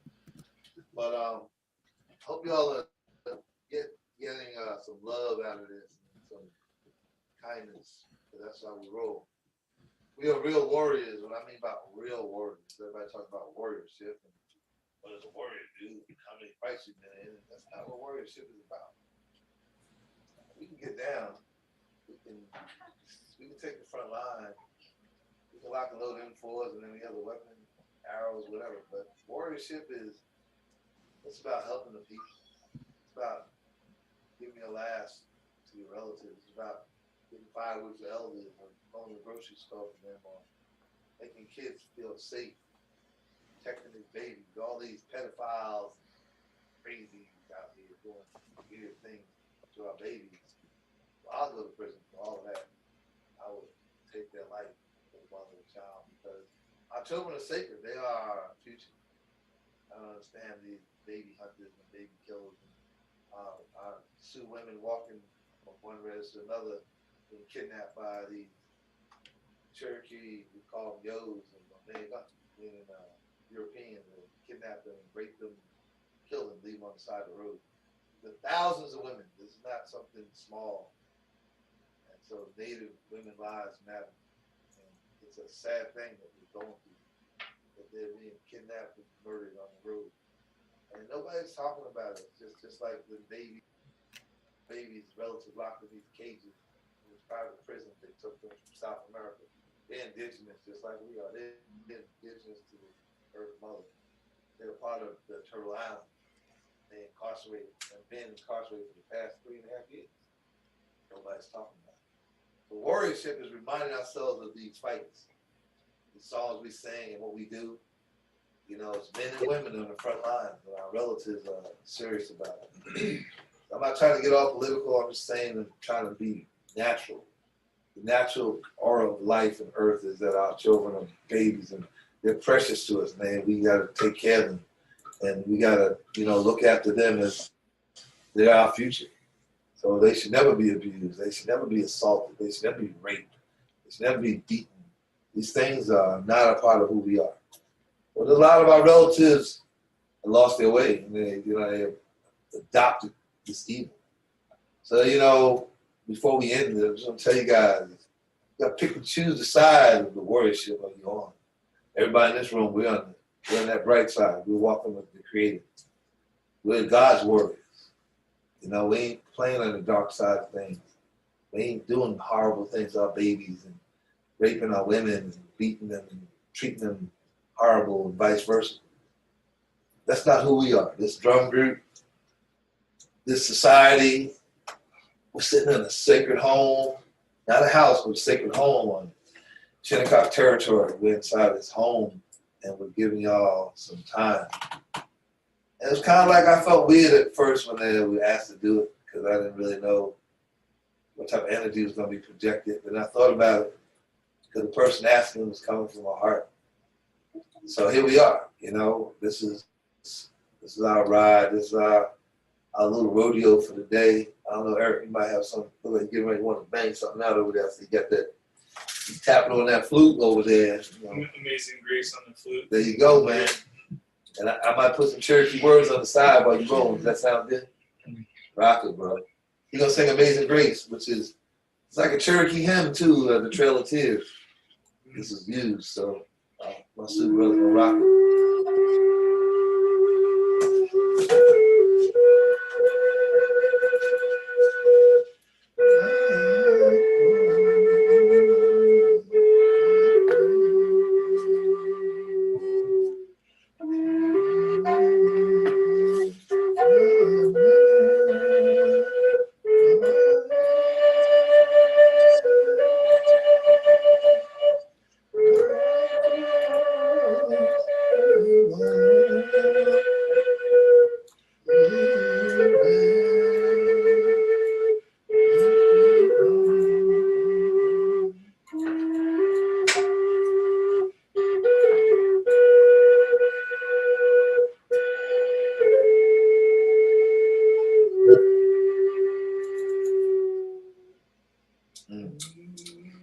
Man. Yeah. So, you know, we got like 5. We're gonna sing one closing song, but does anybody have any questions out there? We got a crew of knuckleheads over here. We're just a bunch of cool guys and cool girls. We just regular. But if y'all have anything you want to ask us? Hi, this is Sadanya Flowing Water, and you guys have just been awesome in sharing, you know, the tradition, the cultures, the prayers, and the concerns of the indigenous peoples of Turtle Island. So I don't have any questions. I'm going to ask Long Talker or anyone if you guys have any questions. This is their last song, so yeah, this is the time to get it in. Do you have any questions for the Young Blood Singers? And again, my name is Sadanya Flowing Water. I am the CEO of the World Alliance of Indigenous Peoples, and we are with the Shinnecock Young Blood Singers, and they come from, they have different bloodlines in, but home is Shinnecock for them. And so we are just so glad to have them, you know, with us and blessing us with knowledge and just a, you know, understanding of indigenous cultures and traditions. So I just want to say, if there's anyone who has from the World Alliance who has any questions, just come back on screen and ask. So I'm Long Talker. I'm Montaukett and Shinnecock. I most identify with Montaukett. And I wonder if you could explain again to the viewers about Grandfather Drum. All right. Well, I'm the drum keeper. This ahuli, as they say in Cherokee, this drum, you know, the drums that the drum makers, the grandfathers, when they give us this talent to put these grandpas together. The drum is almost like the pipe, like the pipe, you know, there's only one place to find the stone, that's in Pipestone, Minnesota. Our drums, we have different hides that we use. The buffalo, our drum group, we prefer, I got a big buffalo hide at home, and we're gonna rock it, put one together real soon. I got the rim all set, it's coming down. And we're gonna put that drum together, we're gonna have a feed and put together. So we usually make our drums, or they'll be gifted to us, but it's a life in itself. It has a life. So my old grandpa is at home, and it's got its own space, got its own Pendleton blanket. I check it every morning before I leave the house. I come home, I go give thanks to it. And being a drum keeper, you know, you have to take care of the drum. Most drum keepers don't use any alcohol. If they do, they have their drum in a room where there's no alcohol or drugs present. I've been sober all my life, so I don't know what alcohol really tastes like. Right. I don't even smoke cigarettes. No weed, no nothing. There you go. Thank you. Drum my life, because I know that it's my responsibility. So Yeah. So my dad's shadow box that sits on top of the drum. He was in the United States Marine Corps. He was a Marine in the South Pacific. And he was a homicide detective in Brooklyn, Cherokee warrior. He died of appendicitis when I was 11 and a half. I keep his shadow box on top of that drum. But he's a warrior. He's in the spirit world. So if somebody robs my house, you're going to get it from him. He's that protector. So I'm just telling you that you know, for me, we're gonna sing this closing song. I don't know if you got one ripped up, but I want to say this is that Think of it as the heartbeat. The drum is basically the heartbeat. It's the same way that your heart beats. And you hear us with our sticks hit the drum. It's a representation. So I want to tell a story of this, a short form story of where we say that what we call the big drum comes from. Now in the Ojibwe way of life, we refer to the drum as the Dewigan, and what that literally translates to is the sound of his heartbeat, and his being the creator, his or herself. And the big drum actually came to us about 200 odd years ago when the cavalries were making their way westward and going village to village and wiping people out, Native American people out. And it said that there was a young woman who ran for her life, and there was a lake nearby, and she jumped in. And for 4 days and for 4 nights, she stayed underwater with breathing through a cattail reed like a straw. And because she had not eaten for 4 days and four nights, she unintentionally fasted. And on that 4th day, the Creator told her to come out of the water. And she was really frightened, but the Creator reassured her that nobody would see her. So when she came out, sure enough, she would go up to the soldiers and she'd be invisible. And the Creator instructed her to go have something to eat and drink something because she's been fasting. And from that, the Creator lowered from the sky a shape that was just like this, the drum. And the instructions that were given to her is that her name was Omamikwe, by the way. And that's translated to tail feather woman. And she was instructed to give this gift to the men when they come back because they're going to be so brokenhearted when they find all of their elders and their women and their children dead. They're going to need something to uplift their spirit. They're going to need something to keep them together spiritually and as the warrior society together. Because one of the tactics that the army used to do was say, hey, we're going to go have war over there. All of our men would go over there and all the soldiers would come in and wipe out the camps with no warriors present.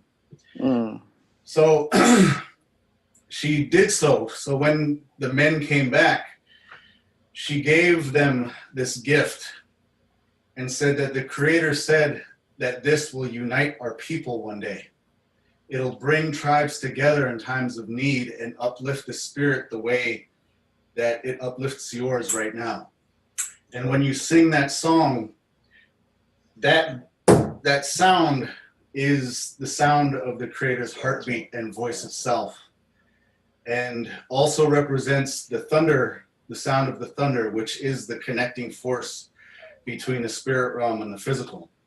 So I say in every culture there exists the drum, which is why when you hear that beat, it makes you want to dance because it uplifts your spirit, and that's what it's for, because it's the Creator's voice and how it is that we're supposed to live in this life. So when we sing with this, it connects everybody. We say that in any community that this drum is present, it should bring peace. Because it's a circle, nobody is less or greater than anybody else. And that in times of peace, this drum has always been present and it's fulfilled its prophecy ever since. Awesome. Well, guys, before you start, can you hear me? Yes. All right, before you start, this is just a little gift from me to you guys. I'm a poet and I'm a writer. And I just want to share this poem with you because I won't ever get a chance to share it. And I think by the time I get to the end, you kind of understand where I'm coming from with it. The poem is entitled Montauk. Go stallion ride, crack your hoofs against the ground like thick copper hands striking spirit drums with aged skin. Pull so tight they sob. Shinnecock, Manhasset, Unkachug. Drape our flag across your backs so that the weight of our names rip your muscles like waves upon the sound. Great thunderbirds sing our name. Canarsie, Rockaway, Merrick, Marsapeake, Secretog. A name forged in the belly of the 4 directions and burned into the Creator's breast. A name that has ridden on the backs of whales, a name planted under roots buried deep beneath the graves of our ancestors. Matinecock, Nessaquake, Setauket, Korchug. Willows sweep centuries of foliage from our name, a name the east wind lifts into swollen clouds, like lightning tongues split the webbed air. War cries bellow, we are still here. The walls of injustice are melting into a pool of coral turquoise, seashells, and bones. Soon we'll gather them and adorn ourselves in retribution.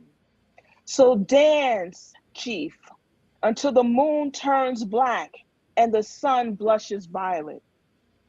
Matinecock, Nessaquake, Setauket, and Korchug. Genocide has failed, we are still here. Canarsie, Rockaway, Merrick, Marsapeake, Setauket. Celebrate, Swift Deer. Dance until the sage burns to ashes. Shinnecock, Manhasset, Unkachug. Loving spirit with blanketed shoulders and the beauty of a crowned crane. Dance for the love of your people. Dance until they breathe our name, Montauk. So that's it. Nice. Right. Very Now, nice. So when that's- you got closing song? You got closing Yes, song. yes. Love y'all. Hope the rest of your day goes well. Beautiful, sister. Thank you, guys. Thank you, and bless you for being here. Go somewhere else.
And you know, it's really good to see these young men.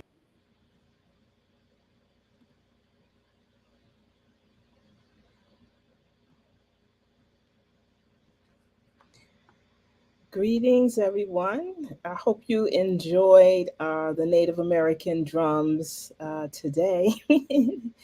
I certainly did, and I hope that you can see why we just admire them so much for what they do.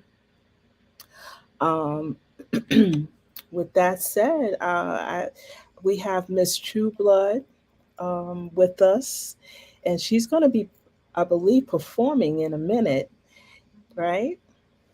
Yeah. Um, I can't. Are you muted? No. No. Okay. Let me know when you can hear. Okay, I can hear you now. It's coming in. Excuse me. So sorry. I believe we have Coco backstage. So we'll just try to bring her in for a minute as well. Okay. Hi, how are you, Coco? Hi, good. You? I'm good. I'm good. Good to see you back after you tore the mic up yesterday. Oh, I did. In a No, good way. In a good great, way. great day yesterday. Yes, it was. Yes, it was. And I'm so honored to be here today. Again, everyone, we are planning to transition back to live venues in 2023. I believe the pandemic is still doing what it's doing, but somehow or another, we've all tried our best to live normal lives despite it, and we are all getting around the pandemic. And so it's time for the World Alliance to go back to our live venues. But before we did, we wanted to. I should say before we do, right? We wanted to just thank everybody that helped us to get through this and who shared their gifts with our patrons and people that support and follow us. And two of those groups, right? Now I have to put on my Native American hat in my speech. Two of those Native American drums were the Red Thunder Bear Singers and the Youngblood Singers. So again, I can't say most of them are men, but we did have one lady in the group of the Youngblood Singers, which was Viola, right? So I'm just going to say we thank you all once again for what you shared. Tiffany, I found the information and the culture that both drums talked about were just so rich, and talking about the Native American drum, the spirit of the drum, and the grandfather was just awesome. And so I really, really enjoyed both drums, but I definitely, you know, appreciated the culture that they shared, the traditions, because I think that is what we have to teach forward to our young people. Any comments from you guys? No, not for me. I enjoyed it just like you did, and listening to the culture that they shared, the stories. I always enjoy listening to the stories because that's how we learn. Yes, absolutely. Exactly. Ab- Exactly. Absolutely, absolutely. So, well, listen, we're gonna back up off the platform, right? And we're gonna let Miss Trueblood, spend a little time with you guys. And I think I do want to mention the one thing that I noticed is that the drum seems to attract people Mm-hmm. from when they're little until they're old, you That's know. true. And I think that Wayne, the drum keeper, said it best. You know, or it may have been Gnu, but when he was talking about the young people gravitating towards that drum, you know, and that's powerful because you think about the fact that when you have kids, you want to teach them as much as they can, right? As much as you can, as much as they can learn. Um, and so when they kind of want to sit around you, and listen to what you have to say. That's good. That's powerful. That's really powerful. Okay, so listen, we are going to back up off the platform, Coco, if that's all right with you. Of course. And I'll listen to Miss True Blood for a minute. Okay. All right. So I have prepared a few songs to sing. The first three songs will be slower, and then I will speed it up a little bit with the following two, and then we'll go to a mid-tempo with an original. So the first few are going to be covers, R&B and jazz. So this first piece is by Andra Day. This is called Rise Up.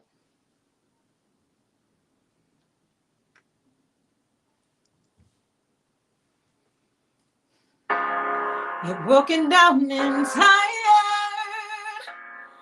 living life on a merry-go-round. You can't find the fighter, but I see it in you, so we gon' walk it out and move mountains. We gon' walk it out and move mountains. And I'll rise up, I'll rise like the day, I'll rise up, I'll rise unafraid, I'll rise up, and I'll do it 1,000 times again.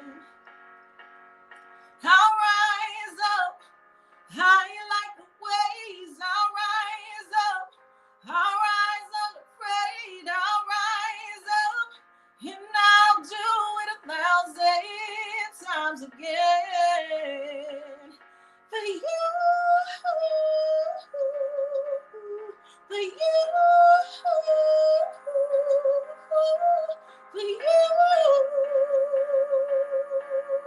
for you.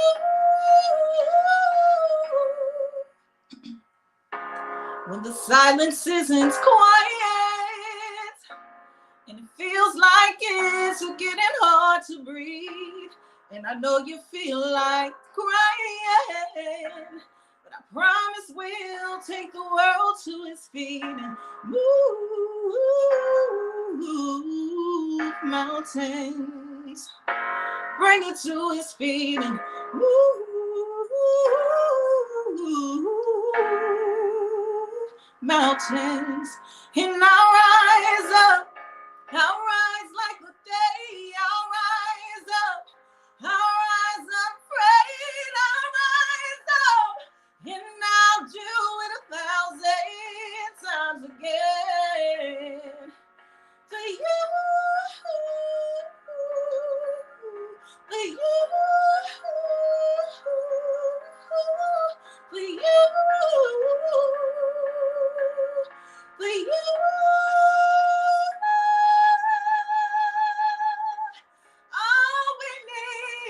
All we need is hope, and for that we have each other. For that we have each other, and we will rise, we will rise, we'll rise, we'll rise, I'll rise up, I'll rise like the day, I'll rise up. In spite of the air, I will rise 1,000 times again. And we'll rise up, high like the waves, we'll rise up. In spite of the ache, we'll rise up. We'll do it 1,000 times again. For you, for you, for you, for you, for you.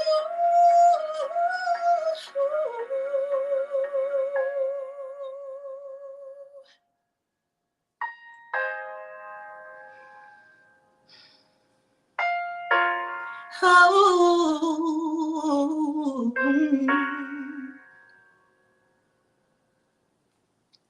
Okay, that was Rise Up by Andra Day. Whew. Next, I have a classic jazz piece by Miss Ella Fitzgerald. This is called Misty. Thanks to my former vocal coach, I learned this song, and it's so beautiful. It's a nice little love ballad. Let me make sure. Okay.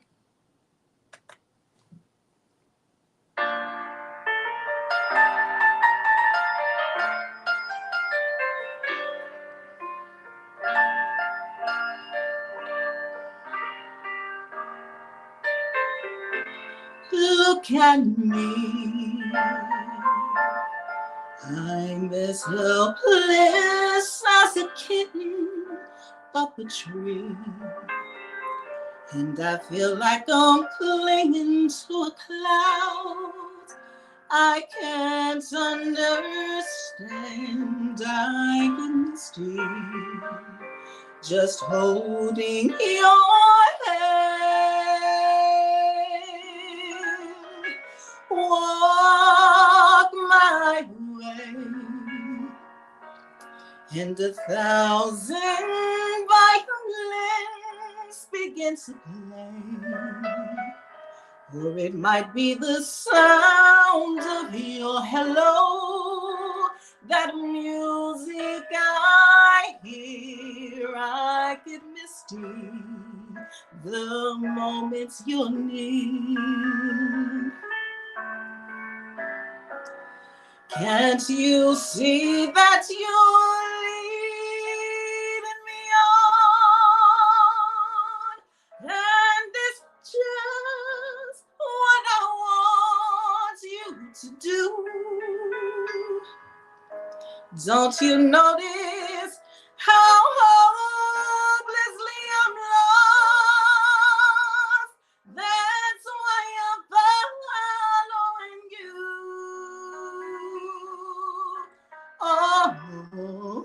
On my own.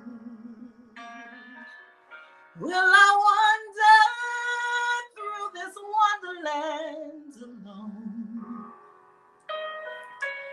Never knowing my right foot from my left, my hat from my glove. I'm too misty and too much in love,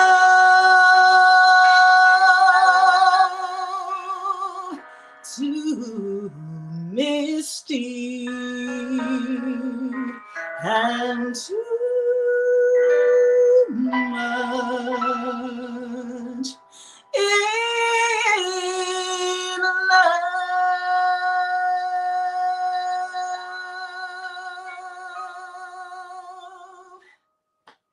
Whew. I don't think I've performed that in years. Oh, wow. Okay, so next I'm going to do another love ballad by India Ari. This is my favorite song by India Ari. It is one that I can relate to, and it is entitled Ready for Love.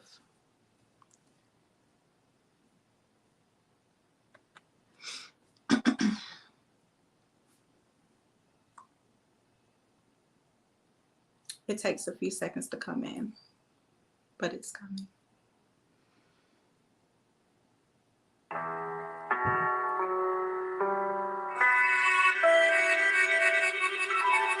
I am ready for love. Why are you hiding from me? I'd quickly give my freedom to be held in your captivity. I am ready for love. All of the joy and the pain, and all the time that it takes just to stay in your good grace.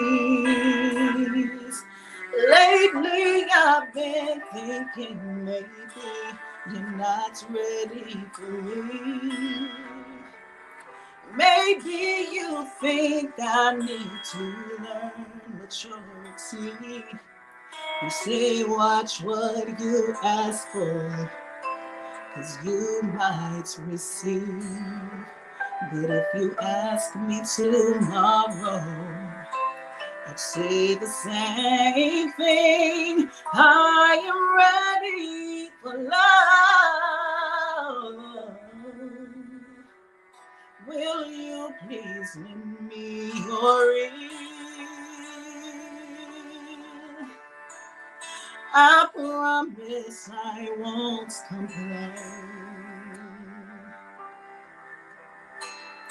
I just need you to acknowledge I am here. If you give me half the chance, I will prove this to you.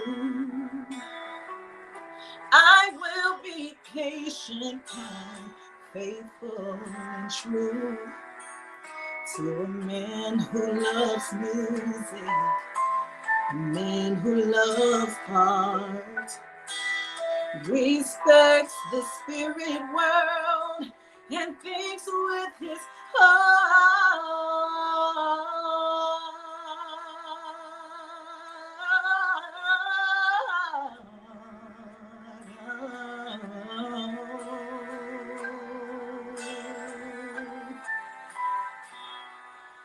I am ready for love.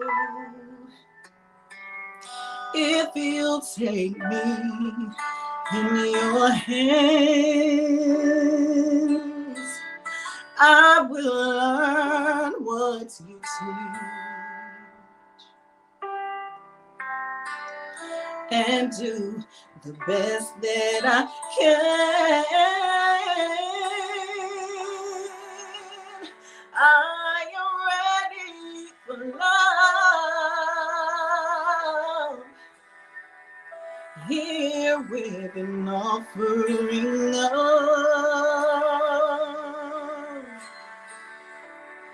my voice, my mind, my soul, my life. Tell me what is enough to prove I am ready for love.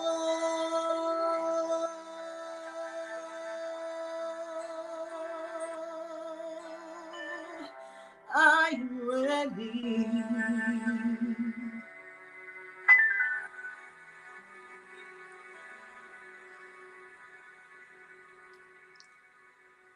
Thank you. Gonna take a sip of water.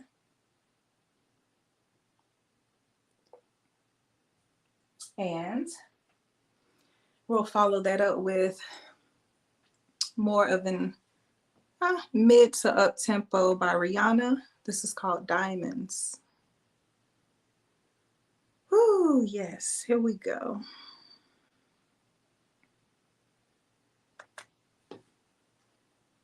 Shine bright like a diamond. Shine bright like a diamond. Find light in the beautiful sea. I choose to be happy. You and I, we're like diamonds in the sky. You're a shooting star I see, a vision of ecstasy. When you hold me, I'm alive. We're like diamonds in the sky. I knew that we'd become one right away. Oh, right away. At first felt the energy, a sun ray. I saw the light inside your eyes tonight. You and I were beautiful like diamonds in the sky.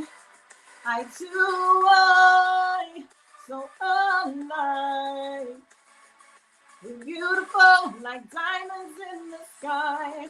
Shine bright like a diamond. Shine bright like a diamond. Shine bright like a diamond. Diamonds in the sky. Oh, oh, oh, oh. We're beautiful like diamonds in the sky. Palms rise to the universe as we shine so brightly. Feel the warmth, we'll never die. We're like diamonds in the sky. You're a shooting star I see. Vision of ecstasy. When you hold me, I'm alive. We're like diamonds in the sky. At first sight, I felt the energy of sun ray. I saw the light inside your eyes. You and I were beautiful like diamonds in the sky. Oh, oh, oh, oh. We're beautiful like diamonds in the sky. Shine bright like a diamond. Shine bright like a diamond. Shine bright like a diamond. Diamonds in the sky. Oh, oh, oh, oh. We're beautiful like diamonds in the sky. Shine bright like a diamond. Shine bright like a diamond. Shine bright like a diamond. So shine bright tonight, you and I. We're beautiful like diamonds in the sky. I too I so alive.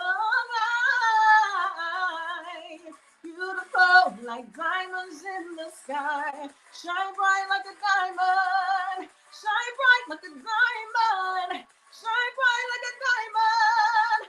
Oh, well, yeah. Shine bright like a diamond. Shine bright like a diamond. Shine bright like a diamond. Shine bright like a diamond. All right. Now, oh, I have 3 more for you. Forgot I added one in there to complete my set.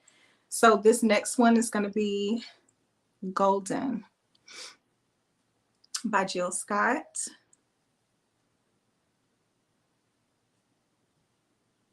I probably should have put that one last.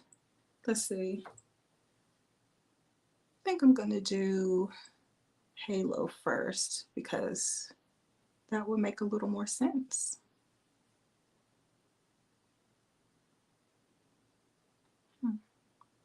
Sorry, y'all. I thought I had it queued. There it is, Halo.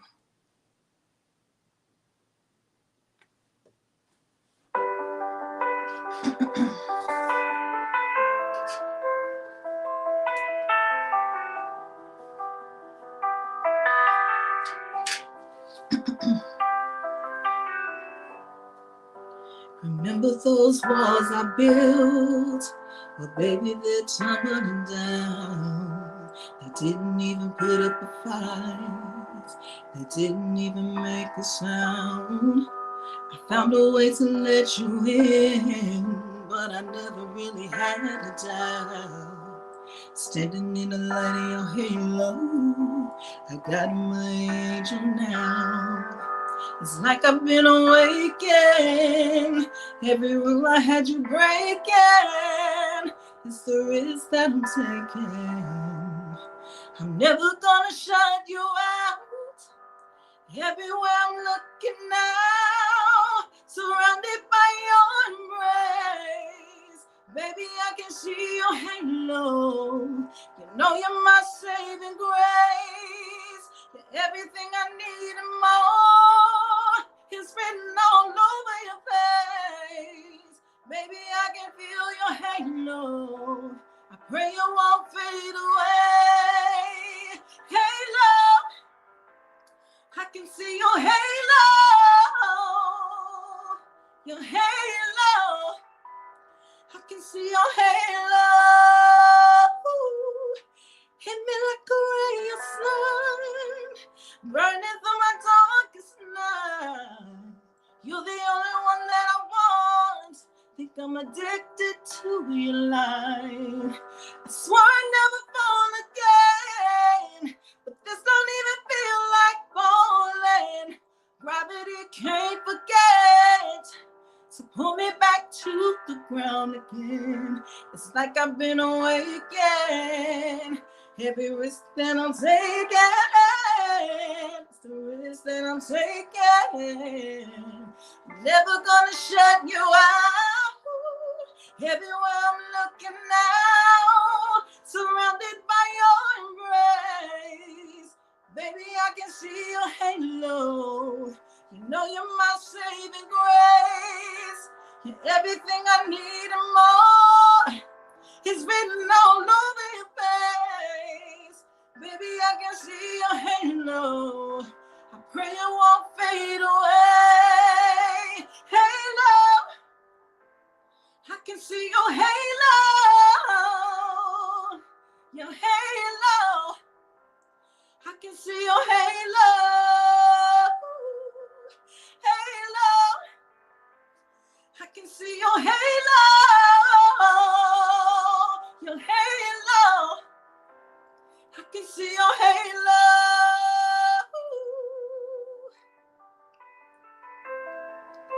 Your halo.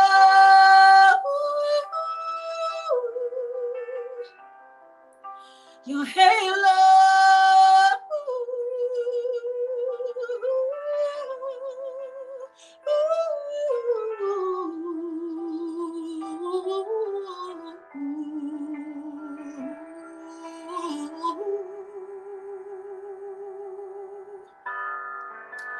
Everywhere I'm looking now, surrounded by your embrace. Baby, I can see your halo. You know you're my saving grace. You're everything I need and more. It's written all over your face. Baby, I can feel your halo. I pray you won't fade away. Halo, I can see your halo. Your halo. Your halo. Halo, I can see your halo. Your halo. Your halo.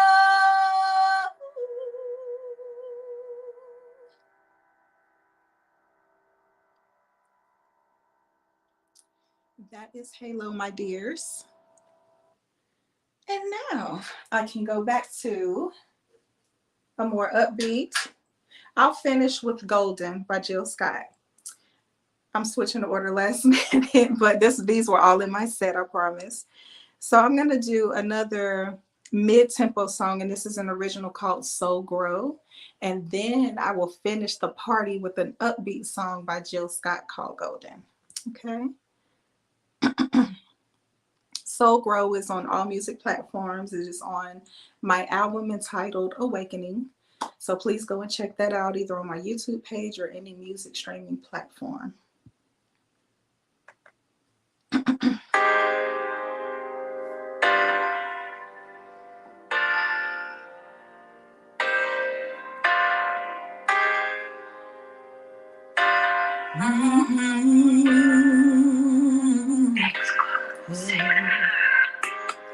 When you're stronger, you won't let no one think for you. And when you're wiser, you'll find all the answers inside of you. Just be still and know that true love resides inside of you. Just breathe, release, and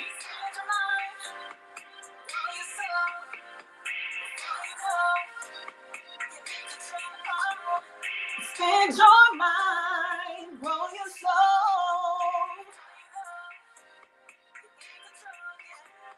Expand your mind, grow your soul. Before you know, you're in control. Expand your mind, grow your soul. Before you know, you're in control, yeah. When you speak truth, you breathe light to your light inside. So deny the lies from the outside and tap inside of you.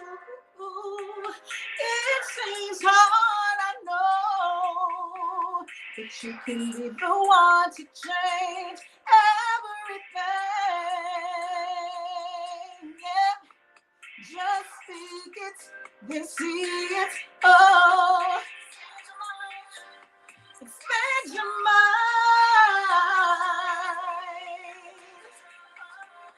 Expand your mind, grow your soul.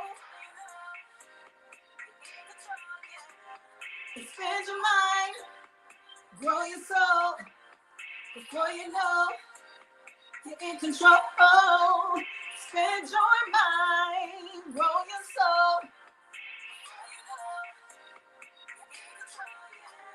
Speak it, see it, feel it, know it. Speak it, see it, feel it, know it.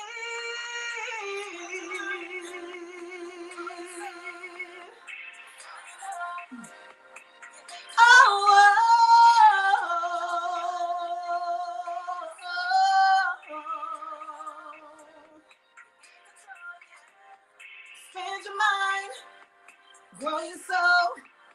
Before you know, you're in control. Expand your mind, grow your soul. Before you know, you're in control, yeah.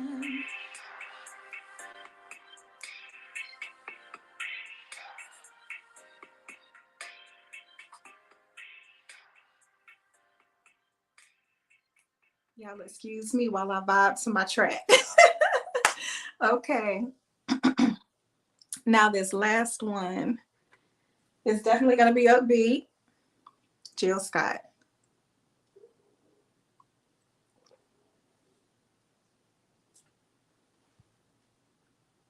Jill, where are you? This one takes a few seconds to come in as well. Ooh.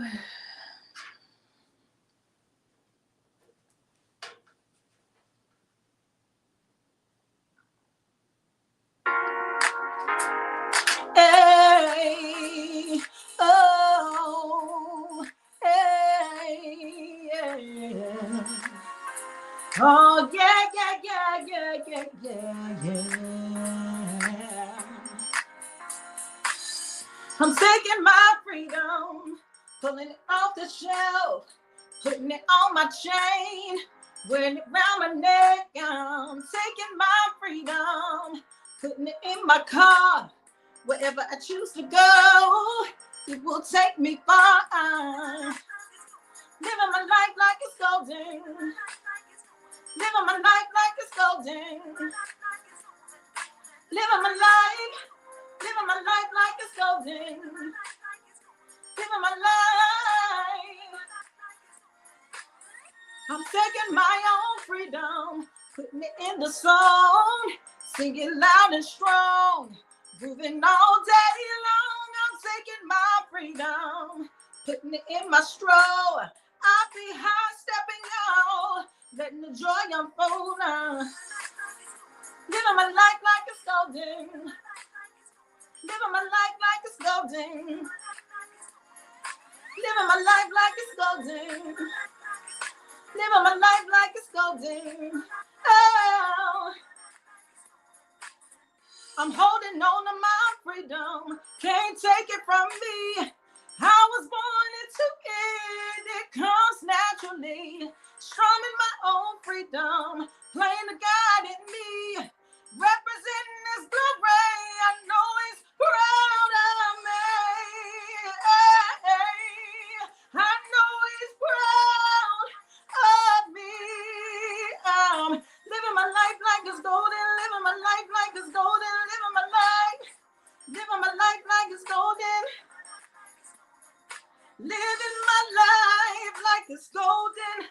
Golden, golden, golden, golden.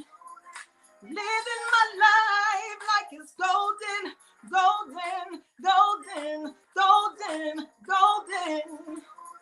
I'm living my life like it's golden, golden, golden, golden. I'm living my life like it's golden, golden. I'm living my life, living my life, living my life like it's golden. It really matters to me. Freedom. Yeah, freedom. Yeah, yeah.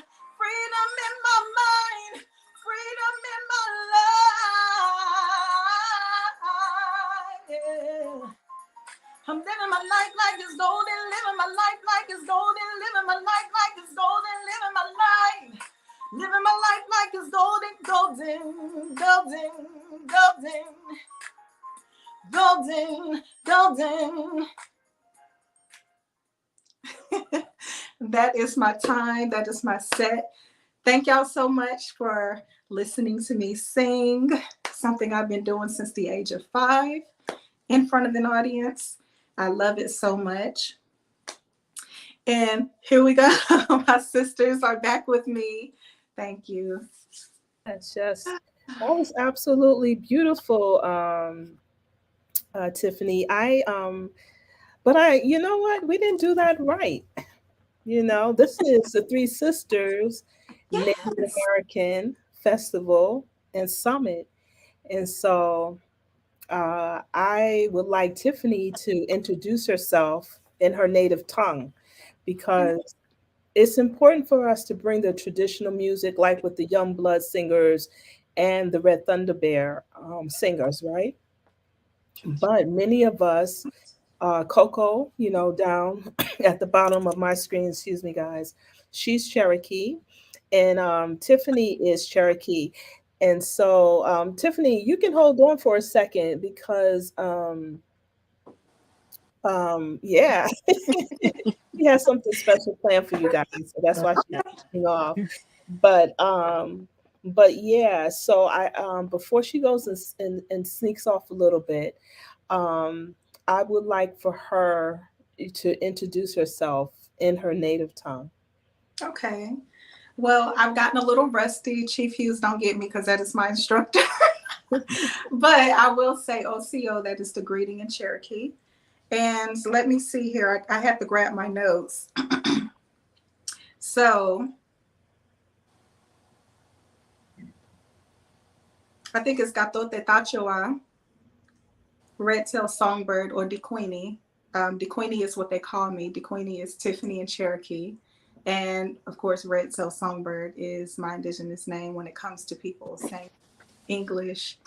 So yes, that is me. All right. Okay. So Tiffany is she's going to set up to do a little something for you guys a little later. But what I was thinking is if we could while you're doing that and give you a chance to woosah a little bit from that beautiful set that you sang, Golden, one of my favorites, Halo, Rise Up, diamonds. I think all of those are in my top 10 right now. Awesome. Yeah, so while you go and just saw a little bit, you did such a great job. You always give 199% when you sing. It's important for me to also bring Tiffany in this light because we are, I want to say this right, we are members of the corporation America, North America, United States, members of the corporation North America. And so with that said, we are surrounded by a lot of different cultures from other people wanting to come over and become members, right? And so music changes, you're influenced by different things. And so you have Native Americans also singing contemporary music in different genres. So, excuse me, it's important to get to know us also in those aspects so that you understand that the Native American, the only Native American that they allow you to see on TV is just a small representation of what Native Americans look like in all the ways we are involved in our society today. That is the only way you're going to get, everyone gets past stereotyping and putting people in one box or another.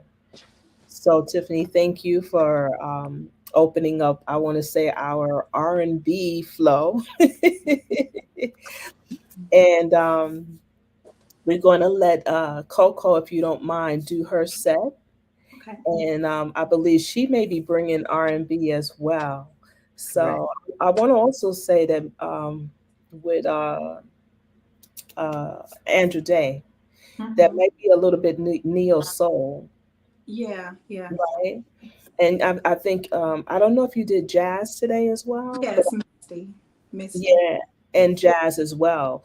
So we don't just sing traditional songs because when you have a love of music, it goes out, When you have that ear, you sing anything, you sing the telephone book, you know what I mean? And that's the reality of it. Tried that. Right? Exactly. So thank you so much for your beautiful talent that you share with us on a regular. We really, really appreciate you. Tiffany Redtail Songbird Trueblood is also the Vice President of the World Alliance of Indigenous Peoples and a vital part to us achieving these live streams and pulling it together. Despite the obstacles that you face with technology or, dealing, or the technological part that's not in your control, you know what I mean? I am able to get through these events with your help. So thank you. Thank you. Yes. And so I'll remove you for a little bit, but we'll bring you back right after Coco finishes her set. Okay, sounds good. All right. Quick. Hold on one second. Okay, Coco. So you ready? As ready as I can get. All right. So for everyone who did not see Coco yesterday, Coco is Cherokee, right? She was born and raised in the South, I think Alabama, as a matter of fact. That's right. And she is an accomplished singer. She has performed all over the place, and I mean internationally. And she's also a part of I guess a joint effort with a record label in Italy where they have been producing records like crazy during this pandemic. Correct. And so, someone who lives and breathes music, she is definitely that person. And so I'll just turn the platform over to her, and I know you're going to enjoy. Thank you.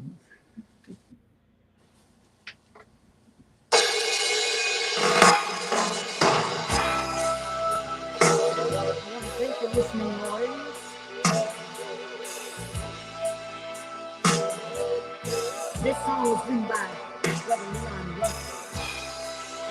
recording my name. A song for you.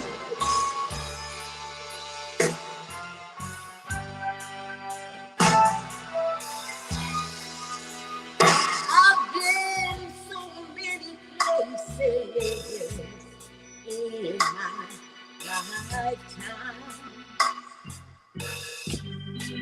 I've sung a lot of songs, and I made some bad rhymes. I've acted out my life on stages, 10,000 people watching. Now we are alone, yeah, yeah, and I'm singing this song for you. I know your image of me is what I want to see. I treated you unkindly, Lord have mercy, many times. Baby, can't you see there is no one more important to me? Can't you see? I'm singing this song for you, you. You taught me precious secrets of the truth, withholding nothing. You came way out in front, around me. Oh, and now, ooh, y'all, oh, I'm so much better. If my words don't come together, listen to the melody.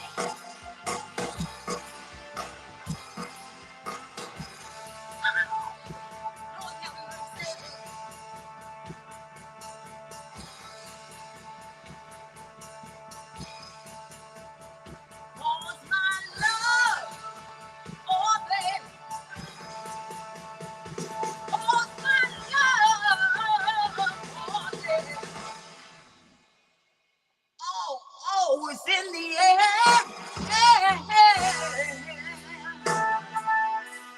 I love you, Kitty.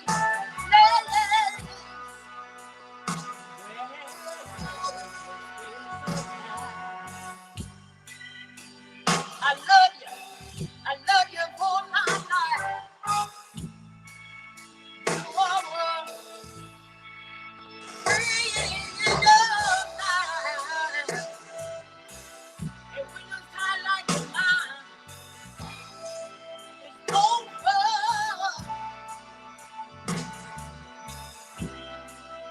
Remember, we were together. Yeah, yeah, yeah. Singing a song for you. Only you. Only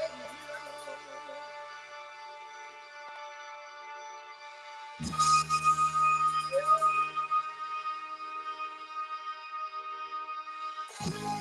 I was singing my song for nobody.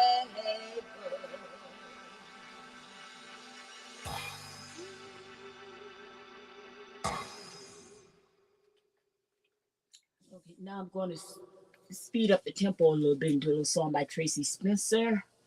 A little song called This House, Let's Give It Back to the People.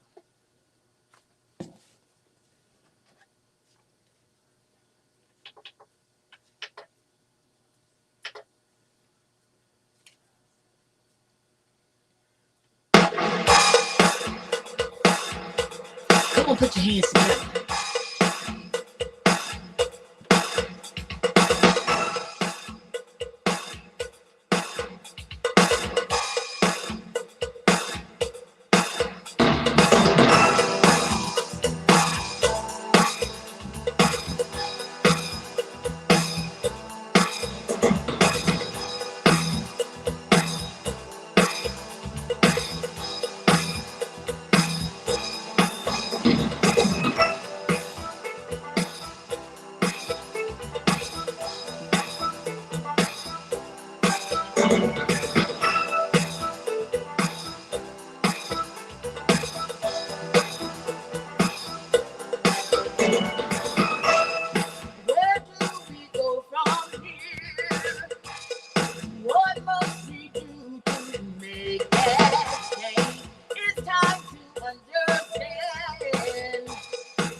We can make a difference. And you know, no one wants to be alone. Got to face it hot and hard. Have to make a brand new start. Got to make a chance at time. Have to go the extra time. Promise reality. We're the ones that set them free. Now the time to say goodbye. All the ones that got to take time to sit you down. This time,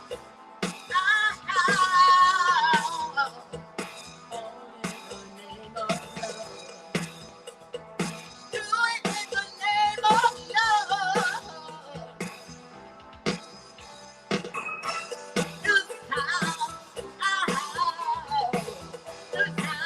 their house. All in the name of love.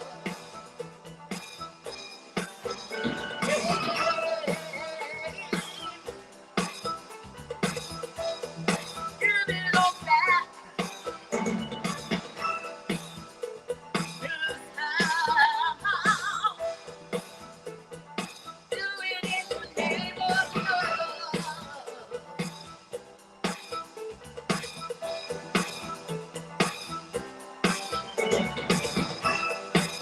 This time, give back to the people.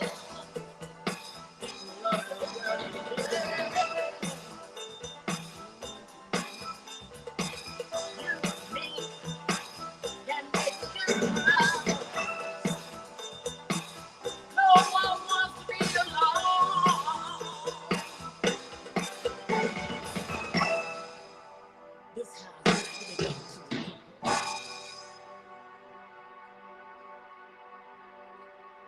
I'm gonna slow it down a little bit.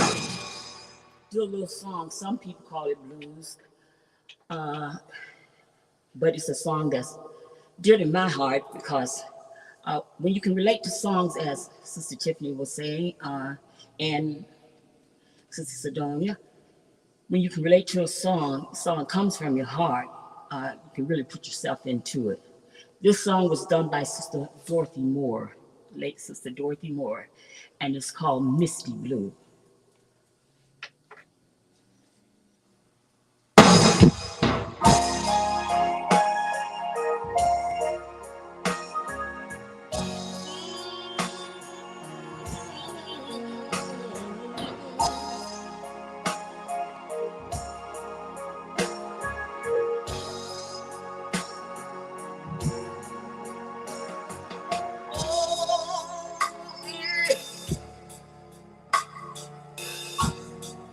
Been such a long time. Look like I get you off of my mind, but I can't.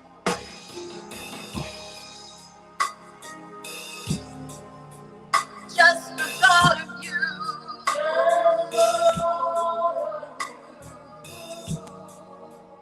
My whole world turns misty blue.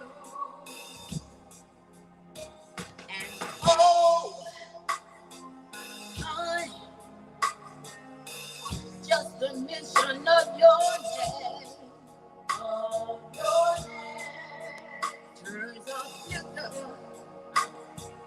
to a flame. Listen to me, good baby. I think of the things we used to do,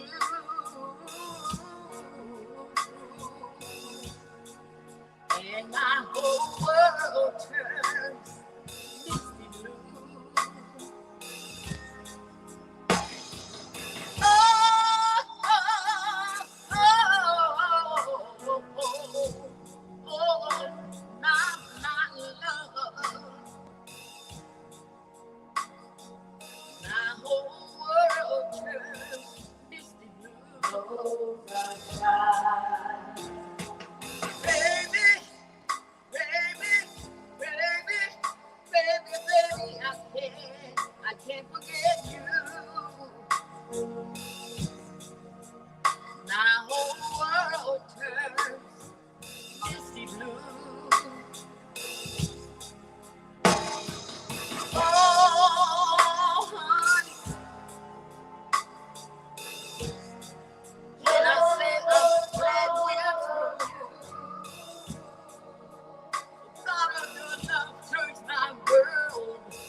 know I try.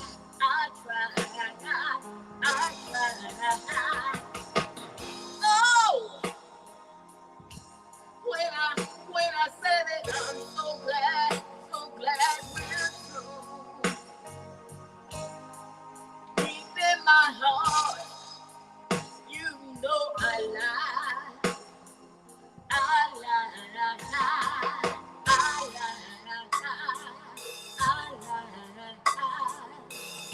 Ooh, the thought of you, my whole world turns misty blue.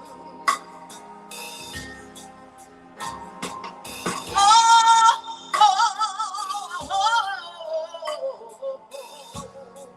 my love. My whole world turns misty blue. Baby, baby, baby, baby,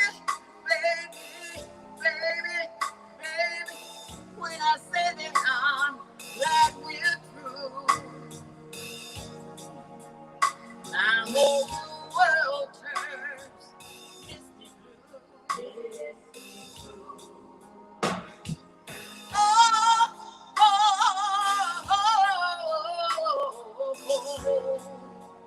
My sweet love,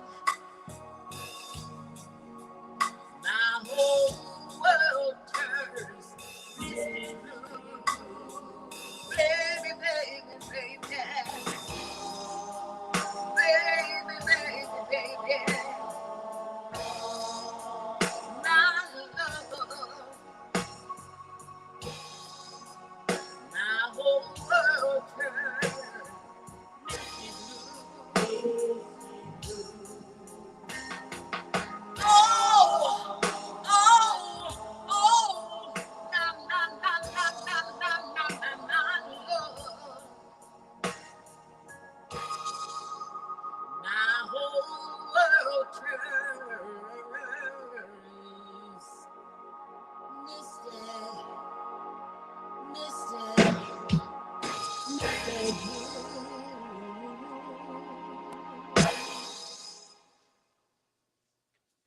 I hope you enjoyed those songs. I'm going to do one more song and then I'm going to let my sister come back. This last song is going to be a very up-tempo song. Let me get a little drink of water too.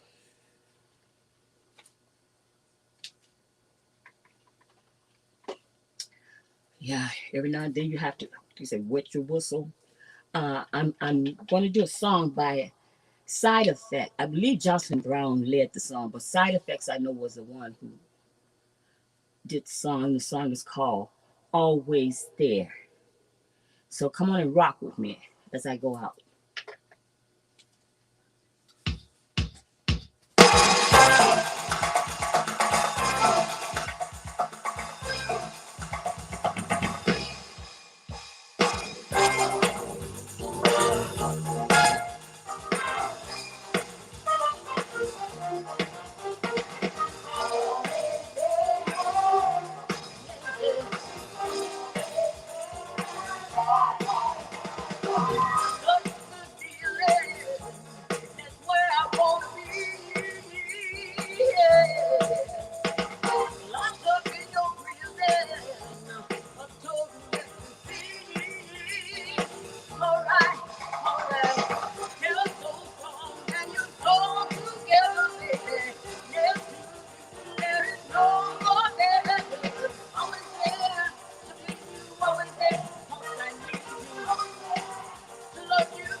Thank you, ladies and gentlemen.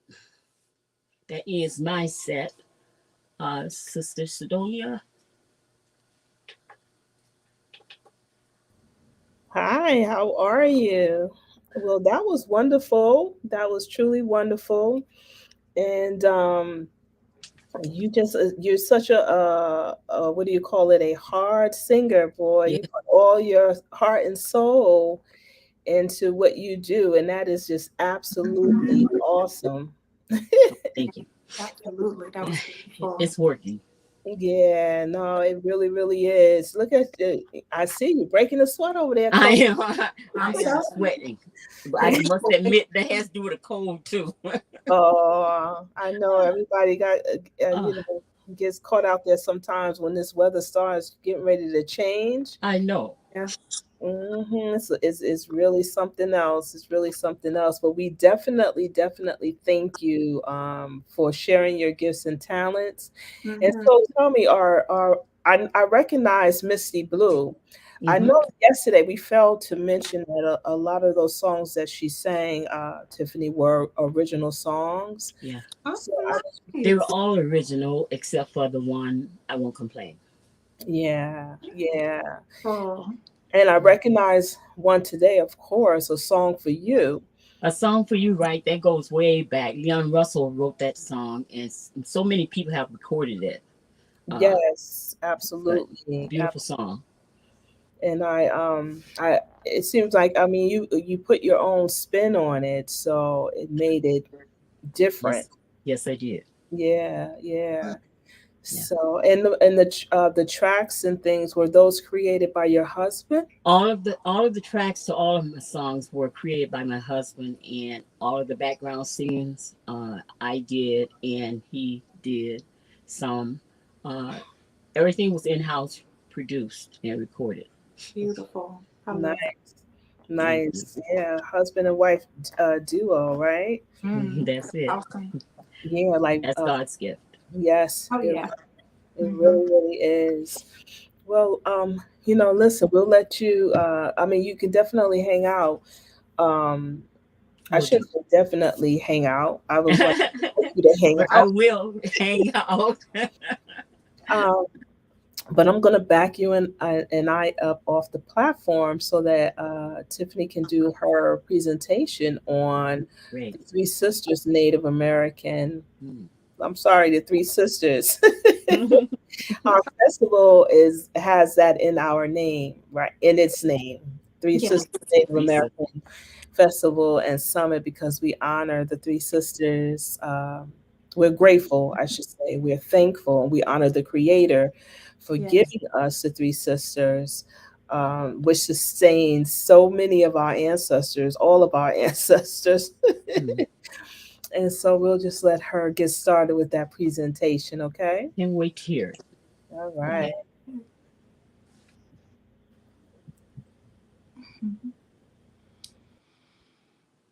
Hello again, everyone. OCO. I did greet you properly when I said OCO, but I have to correct myself before I start this panel, because for all of the affluent and proficient Cherokee speakers, just know that I am learning, and I have been rusty and out of practice for a few months due to my own transitions in my life.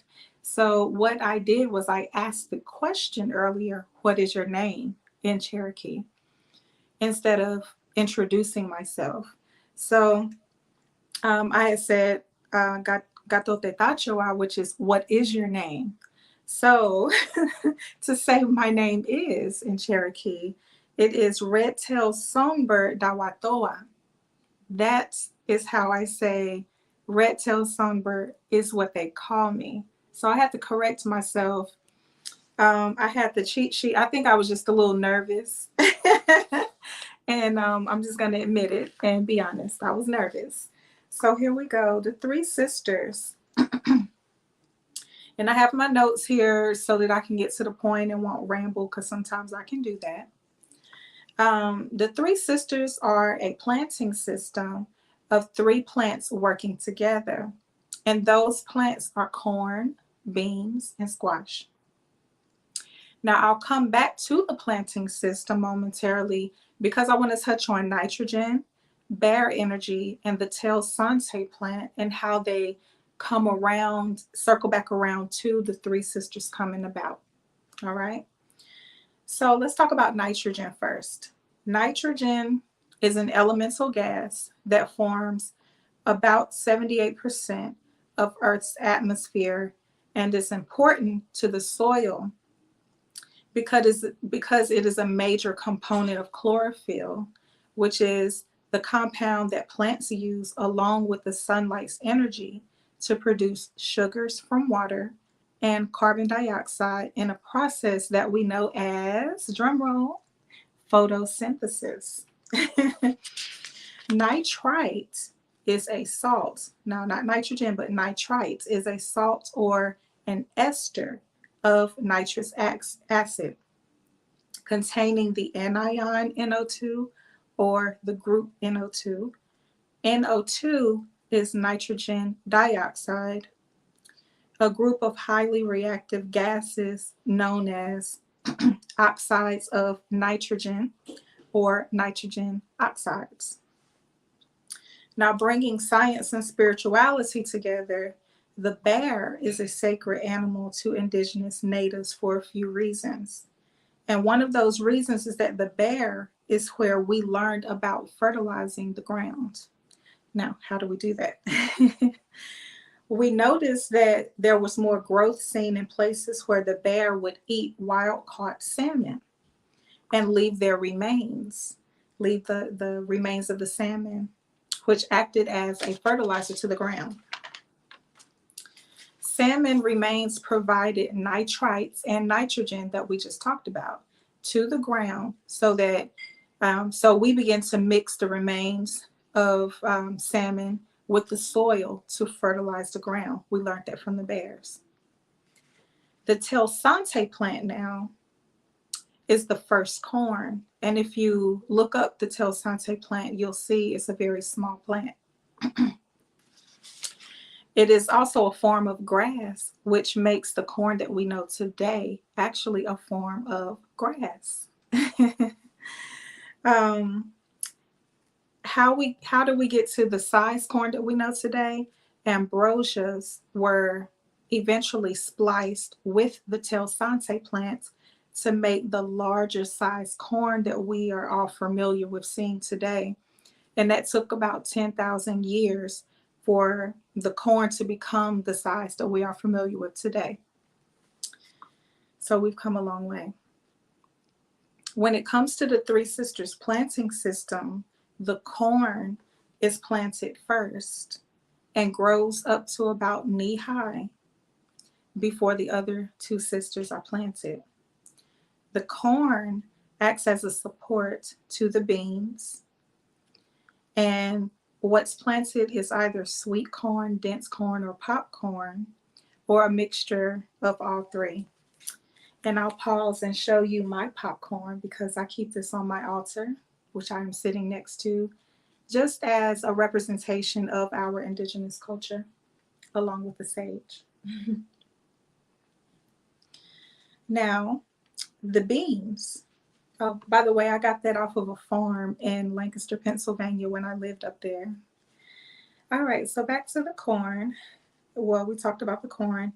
The beans now. The beans we plant are typically pole beans, not bush beans. And they're supported by sister corn as it grows up from Mother Earth towards Father Sky. We are very spiritual people, so we always have to tie spirituality in with nature. Nature is our spirituality. So the beans grow from Mother Earth up towards Father Sky. The beans support the other sisters by, guess what?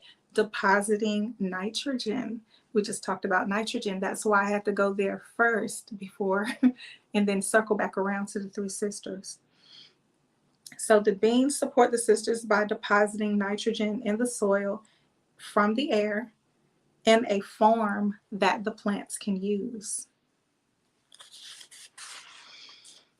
Beans are now sometimes coated with inoculant or a treatment to fix the nitrogen in the soil, which again supports all three sisters.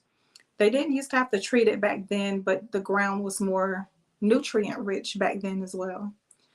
So we use pole runner beans such as Italian Snap, Blue Lake, and Scarlet Runner in today's times, because those are all pole beans.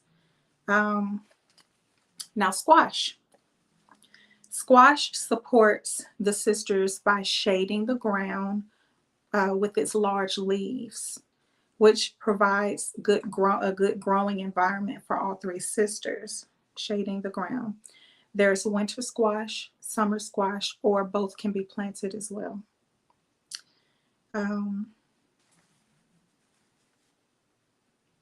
So for the layouts, there are, all the three sisters are planted on mounds, little mounds.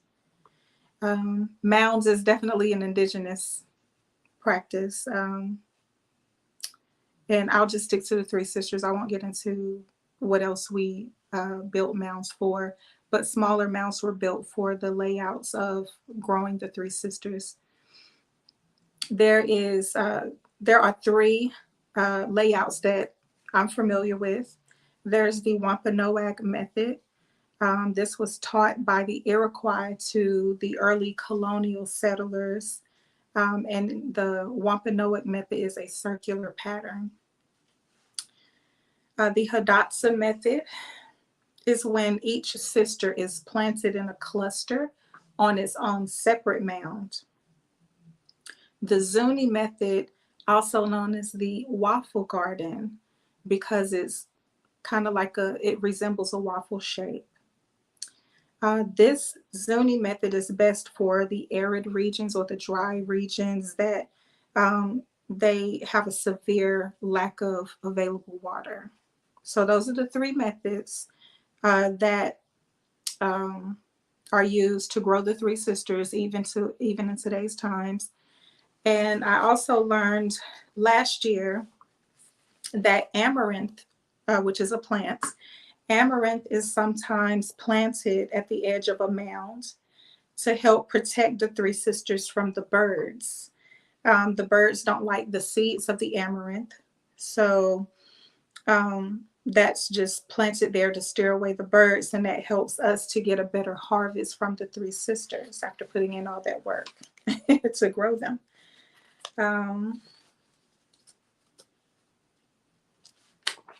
And I have one more note about the three sisters, and then I'll bring you all back on for discussion. So when is a good time to plant the three sisters?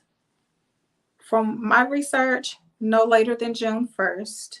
But, you know, the seasons to me seem to be changing. You just got to keep an eye on the weather. So also when the evening temperature low is around 55 average in a steady way, that will be a good time to plant your three sisters, starting with corn first, remember.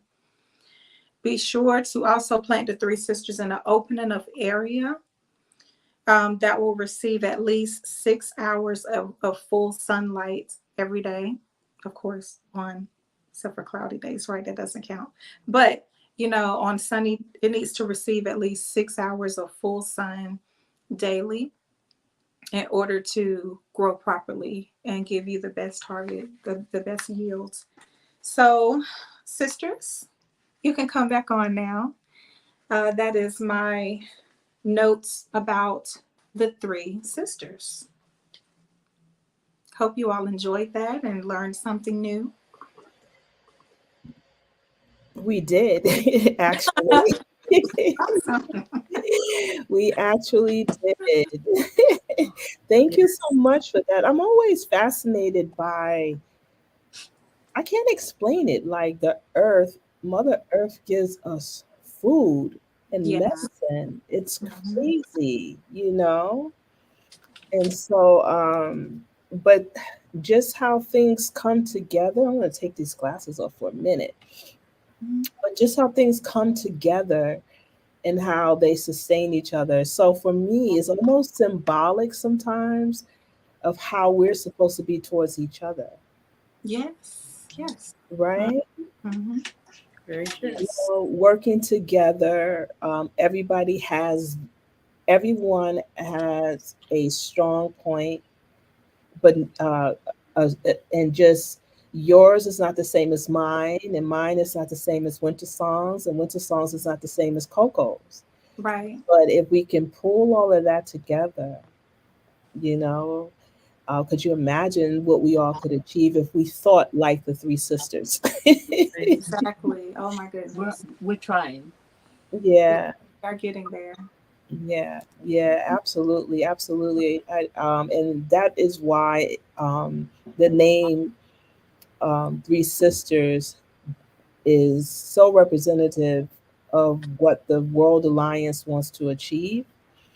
And why we named this festival the Three Sisters, you know, Yes. it's about, you know, working together to reach that common goal. But more than that, just to have care and concern for each other. I mean, do you actually think, you know, the squash told the corn, like, you know, what, you know, you scratch my back, I'll scratch yours. Right. You know, it's more or less like, this is God created me to do this thing, and I'm going to do this thing well. And if you can come up under the umbrella in which I do this thing, you know, then be blessed by this thing that I do, right? Mm-hmm. Yeah. So yeah. So we have Coco and Winter Song with us on this panel discussion, which I'm so grateful that they were able to sign on and join us and be here and be a part of today's festival. But you know, I gotta let you guys know that Winter Song Pupung Kaduma Wong, right, is a very, very good international type cook. Ooh, nice. Yeah. So I was wondering, and I believe she has a garden as well, you know. Beautiful. Very big. Yeah, a very big garden. Yes. We need to go visit her. Yes, absolutely. So I was wondering, you know, I guess if you could tell us, first question is for for Winter Song, right? If you can tell us some maybe some good indigenous um, dishes, right, that involves the Three Sisters or something, maybe not all of them, but at least a few of them, because all right, I'm going to go ahead and say it. Americans celebrate Thanksgiving, but that's our indigenous people's Heritage Month, right? And Right. so during that time, it might be nice to have some of those dishes to serve to share with our families. Right. So you could actually make corn pudding. Um, there's also with the beans. I mean, everybody is so stereotypical about fry bread with the meat and the beans and all this stuff. But there's so much more that you can do with the beans. I mean, there's different like vegetarian people who don't eat meat, or you can make a soup with it. Um, you can also use it, mash it up. You can put it. I mean, some people put them in fry bread. You can make a burger with it, which is something different. For those who don't eat meat at all. Um, hey, why not make succotash, or make a Three Sisters soup, or with meat in it, maybe buffalo, or just it's like something that you can take from one ingredient and you can just make 10 million different recipes with just that one ingredient, or all three at that. Sometimes I will sit there and make a Caribbean dish, or I can make an Asian dish. I'll try different things, to see what I come up with. Nice, nice. I love it. I love it. Well, you mentioned the word vegetarian. Yes. So she's not actually vegetarian, but she is vegan, and that's Tiffany Trueblood. And so, what are some of the dishes that you make with the Three Sisters? Are you talking to me or to Winter Song? Well, I was talking to you, but if with the song also have some that she makes with the Three Sisters, after you share, she could share as well. That would be wonderful. Okay. Stir fry vegetables over quinoa. Stir fried vegetables over wild rice. And let's see. I like to make like Winter Song said, a soup out of the beans. And I'll add like the corn and what is that other chickpeas.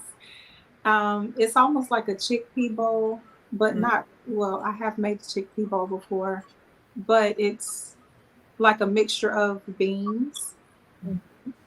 And it's almost like you can make it like a chili soup. It is so good. Oh my God.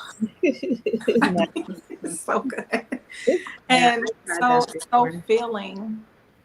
And now my mouth is watering because I'm thinking about it. But it is really delicious. Like the chili, the vegan or vegetarian chili. Vegetarian chili is typically vegan. There's no like dairy that goes in there. But those are some of my favorite dishes to have. And of course, with some greenery, I can like put like a quinoa and lettuce together for a salad and add some beans on there, add some corn on there. I typically do squash in either like a soup or a stir fry. Nice, nice. That sounds wonderful. I mean, you guys are giving me like some incredible ideas because I have just decided, I'm going to stay away from synthetic drugs like Tylenol. Well, I don't want to say too much. That's okay. Well, I guess to clean that up, I just took a couple of those last night. So definitely get up. on them yet. But I'm sure they would want me to be my healthiest as well, right? And but I want to get away from like synthetic drugs, unless you absolutely have to take them. Yeah. So I understand that those times may come, but also reducing the meats, you know what I mean? And if I do eat the meat, I want them to be really wholesome. Wild caught salmon. That's what the bears used to say. Exactly. Yeah, they sat at the stream, right? But when they came up, it was like whoop, they just caught it, right? Oh man, I tell you, we can learn a lot from animals, right? Yeah. Yeah. But that, and even they say bison, but I also heard like a goat is really good. Yes, it is. Yeah, I It's heard it's actually one one of of my the favorites. Yeah. They don't mess with those like they do with the cows. And bison is much stronger than cows. Wow. Cows is two animals bred together to make a tasty meat that's also tame enough to actually domesticate and raise. Really? Yeah. Wow, that's interesting. That's Yeah, interesting. and it's also a very thinner meat than the beef. Oh, And it's much more lean. Oh wow, nice. Vegetarian. Would you say Coco? I think I just became a vegetarian. I know, right? When they said that, I was like, huh? It's stuff to make you go, We wonder why we have some of the problems that we have. Yeah. Yeah, of course, about the antibiotics and things that they put in cows. And then if they don't, even if they are like not pumped with any medicines, they are fed, if they're not like pasture, eating off of the grass and just free and open. Sometimes they eat a lot of soy. Oh, really? Like the soy feed, the grains, and that's not a healthy diet. And whatever they're eating, then when you eat it, you're getting whatever they ate. So very true. Yeah, and then the big animals, the large animals, they get their protein from plants. Like the elephant is a vegetarian, and that is the largest animal. Oh wow! Yeah, so plant protein is very underestimated and underrated. So I don't try to push veganism or vegetarianism on anybody, but I say if you do want to eat healthier, at least slow down on the meats. And this is just me. I'm a holistic practitioner. I didn't mean to get into this, but I'll just say this and I'll hush. But I would just say if you do want to eat meats, choose the healthier meats that we just talked about and eat them 2 to 3 times a week. And then experiment with the plant-based proteins, not the processed ones that are full of soy. Because again, soy is not good for males or females, really. It'll throw off your hormones, cause fibroids, all of that. So, but making things at home, like the black bean burger, beans. So I made bean burgers before at home. When you said that, I'm like, yep, exactly. So just experimenting the other days of the week, the other 4 days of the week with the plant-based proteins that you make yourself, like with the Three Sisters or something like that. Exactly. Well, listen, everybody, I do want to say this now. If you really are looking for some sort of guidance on how you can improve your health or just improve your, level of vibration, Tiffany Trueblood is a certified Reiki master, and she also is a certified herbalist. And so if you visit her website, www.joy-centered wellness, she has a lot of services and products there that you might be interested in. For people who even just run out of your sage, I believe you probably can go to her website. She has formulated, because she was once a scientist, and so she has formulated her own natural teas for certain things like women's health, right? And I said to myself that once I get through this festival, I was going to go to the website myself, okay, to check out that women's health, right? And she's also sent me some for because I'm an asthmatic. I'm an asthmatic and I love to sing. I don't know, the two sometimes beat me up, but it is what it is, you know. So hopefully I'll reverse all of that by the time 2023 gets here, and we're down in New Mexico at our festival in New York at the International Culture Festival. I'll be good to go and ready to sing for you guys, right? Right. But she did also send me one of her teas that, you know, is a special blend for people like me who suffer with asthma and bronchitis. So again, you know, if you are, you know, looking to improve your health, you might be able to go to her for some information and some guidance, you know, at least, you know, of course you have to consult your doctor, Yeah. right? That's what they all say, right? You have to consult your doctor. That's the disclaimer, and World Alliance has that disclaimer as well. But I also have another disclaimer that before these doctors were out here, no disrespect, I know a lot of them, Mother Earth was our doctor, Yeah. and she is still there for us. So if I give one disclaimer for one side, I got to give the other, right? That's only fair. That's where the pharmaceutical industry came from, was Native American herbology. That's how it was. And you know, scientists of 15 years, and I'm resigning and being free. I'm on my 1 week countdown of setting myself free. But yeah, and the joycenteredwellness.com, that's spelled with an I, JOI. So I just wanted to put that out there just for whoever is interested. And I don't want to forget about Sister Winter's song. I know you wanted her to answer that question as well.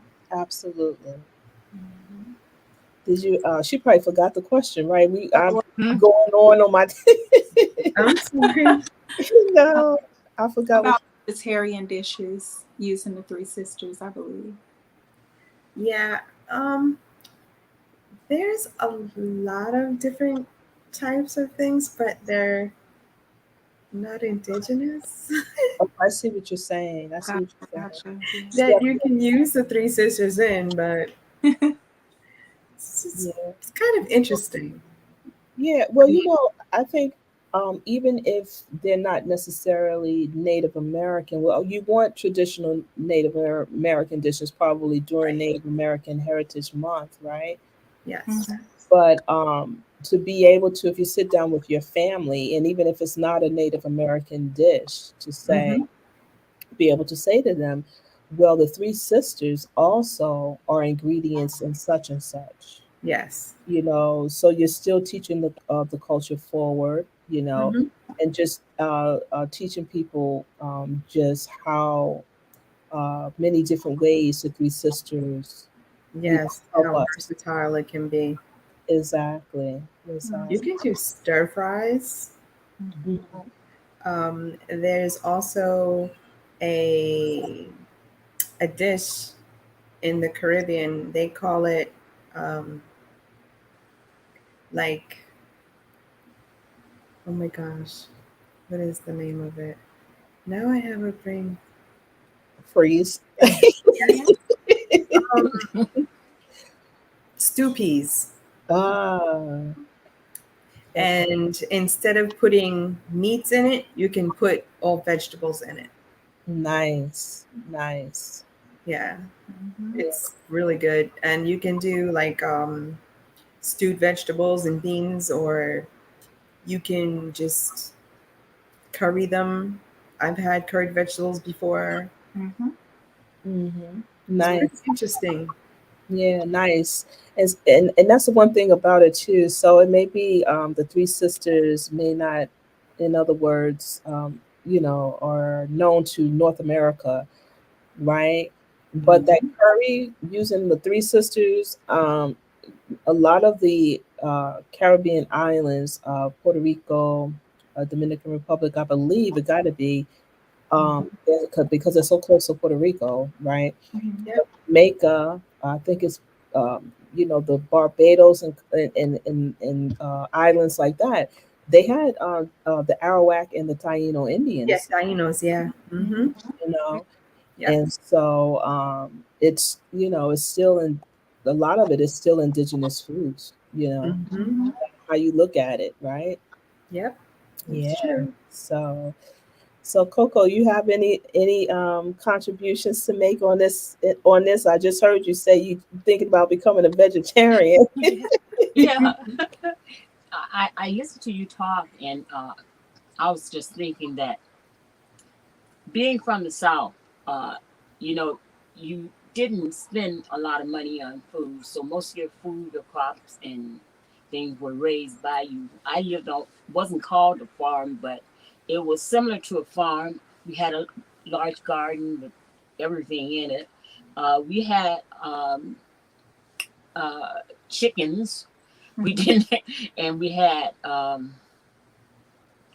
didn't have goats. Goats were pets. Oh, I see. You know, a lot of people had pet goats, and so you didn't bother anybody's goat. But mainly we were eating a lot of vegetables. If we saw a hamburger, it would be like once in a great moon, some holiday. Oh, nice. Yeah. So we pretty much lived off of the earth, and I must say, I found that I was healthier. Yeah. I don't remember ever having some of the things I'm having now. Colds. Only thing I had was an allergy. I was allergic to everything.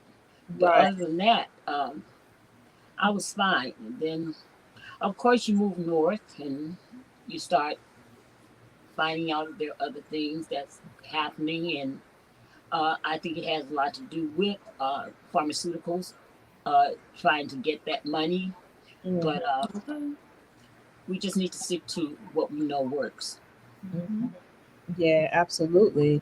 I guess Tiffany, you probably feel freer because I noticed you gave a nod, and it's because she might not have been able to give you that nod because of the job, protocols and things. Yeah. So now But say, Coco, you had real chickens coming up. You didn't have these white chickens with the red face or whatever. Y'all had these real chickens, the brown ones. We They had real bugs and grass and stuff like that. That's why y'all Yes. was here. You couldn't afford the feed, buying all the feed and stuff. So they had to eat what was there. And we had them when they were little babies coming up, and they were pets in the beginning. Then they ended up on your table. But it's funny. I had this thing. I couldn't eat them. I could not eat the chicken. They give it to you for like a pet, and you watch it grow, and then it grows on you. You can't kill that chicken. Yeah, but they are definitely healthier than the ones in the stores. I will Yes, say. I believe that. And they said the eggs are too, the brown eggs. Mhm. Is that true? I would say the eggs that your chickens birth on your Brown. your own. That's what I would say, but I guess the store-bought stuff, you gotta always raise an eyebrow. That's packaged, and even if they say it's, you're trying to go for the organic, right? But I guess if they came off the farm or out your backyard or That something, is already organic. absolutely, Right. absolutely. Eating local and eating in season is awesome. Yeah. Well, ladies, I think, if I'm not sure, I think Chief Hughes is waiting in the wings. So he's going to come on and he's going to do his presentation and then probably sing a little something. But I'm thinking maybe we should get a male perspective before we let him do that. So I'm just going to bring him in. Okay. And if he's ready, let's see. I will add him. Hopefully, Chief Hughes, you hear us out there. I don't see his picture. If you're there, let me turn on your camera. Osio. How are you? How are you? Oh, Nakonkicha. Oh, hoa. Yes. right. Yeah, but still, can you turn on your camera? Am I not seen? No. See your initials. And I just see Coco's initials too.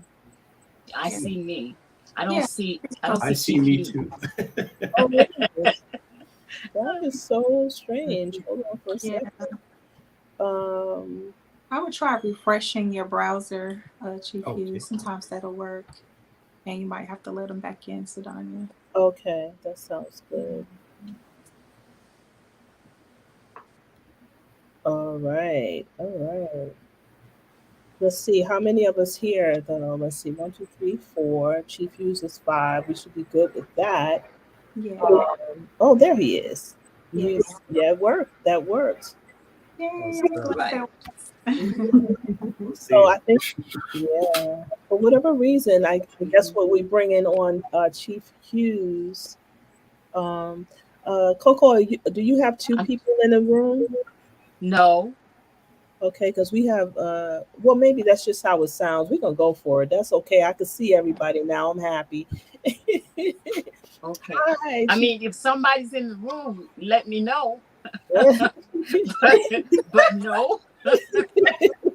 Let you know, right? Yeah, please let me know. Oh, yeah. Well, yeah, absolutely. So, Chief Hughes, we're bringing you in on this discussion because we definitely need a male perspective. We're talking about the 3 sisters, and I guess Tiffany, if you could fill him in, that would be great.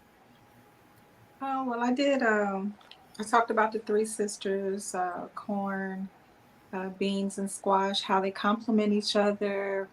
We got into how, well, after my presentation, we got into how the world would be a better place if we all supported each other the way that these plants support each other. The corn supports the beans growing upward. The squash has such large leaves that shades the ground, providing a healthy growing environment for the 3 sisters. The beans also provides the nitrogen for the soil to be packed with the nutrition that it needs for the plants to grow together. And then we got into talking about indigenous dishes and how, like, what we can use the 3 sisters in, like some of our favorite dishes. And we got into vegetarianism, veganism. We also talked about just kind of like how the chickens of back then, we raised them ourselves. They were healthier because they ate bugs, they ate grass, they ate what was available versus the lab-made chickens of today that we find in the stores. And you know, and if you can see the difference, you know, if you look at the homegrown chickens and the eggs that, you know, you have on your own land versus what we buy in the stores. And just experimenting with cutting down on, we're talking about eating healthier, pretty much, less processed foods and more of the local farmers or growing yourself, and eating in season and things like that. So I guess Sedania wants you to chime in on what are your thoughts on that? Oh, pardon me. I got to get my water first. That is. Well, you know, from I'm sorry, I don't mean to interrupt, but you know, from a man's perspective, a chief's perspective, because you know how they say, right? What did they say? Something about feeding a man's stomach? Oh, it's the best way to a man's heart. That's it. The best way to a man's heart. His heart is through his stomach. So I was like, we got you backstage. Let's bring him forward and ask him. That's a good segue. I love that. I love that. I think that the key thing is everything you shared. I've been listening backstage, just so that you know, I caught a lot of it. And I could just say what I gained from it is a perspective, once again, about decolonization. Yes. Yes. Yes, You absolutely. know, I think that is probably one of the most profound things is that, and probably the most, I don't want to say easiest, but I'll say that less challenging is to change our diet.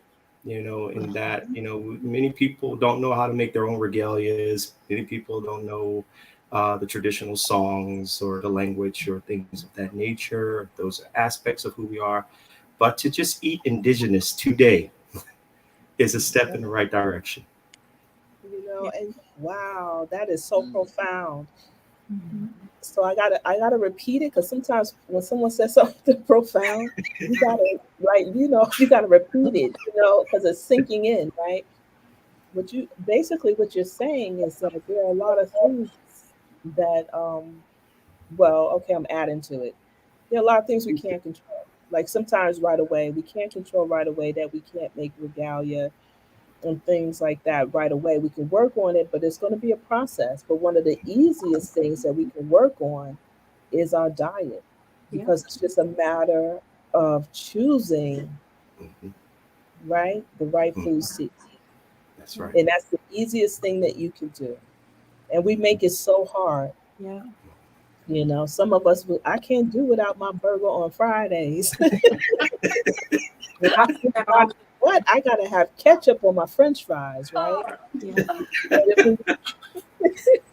But if we go back to the ways of our ancestors, right? The things that they did every single day of their lives, how much more happy we would be as a people, right? Yeah. Oh wow. And healthy. Healthier. Yes. Yeah. I'd like to share information. I'm a giver, like all of you are. You're all givers. That's why we're here today. Yes. I can say that I was diagnosed diabetic a few years ago, and I was diagnosed with high blood pressure a few years ago, around the same time. And it's a work in progress for me. But I do understand that a lot of our ancestors didn't have the types of ailments that we natives of today have. Their activities were more involved, physically involved. It took physical activity to take care of those fields, those gardens, those plots of land that they had. And today we live in a kind of culture, the dominant culture, I should say, has an instantaneous type of vibe to it that, we don't feel like we're getting where we're trying to go fast enough. Everything's quick, fast, and in a hurry. And so much of our choices in food is pretty much developed the same way: quick, fast, and in a hurry. Our lives are a lot busier with trying to keep up with regular gainful employment, and stress levels are very high, not just amongst natives, but amongst non-natives as well. And this is triggering other health related issues. And so we need to kind of take some pause and look at what we can do to change a few things about our diets and about what we eat. And looking to the ancestors, they had it right, in that I think the life expectancy was a lot longer. It was not uncommon to see elders live up into their golden years. There's just so many research-based information nowadays about how we can, return to that.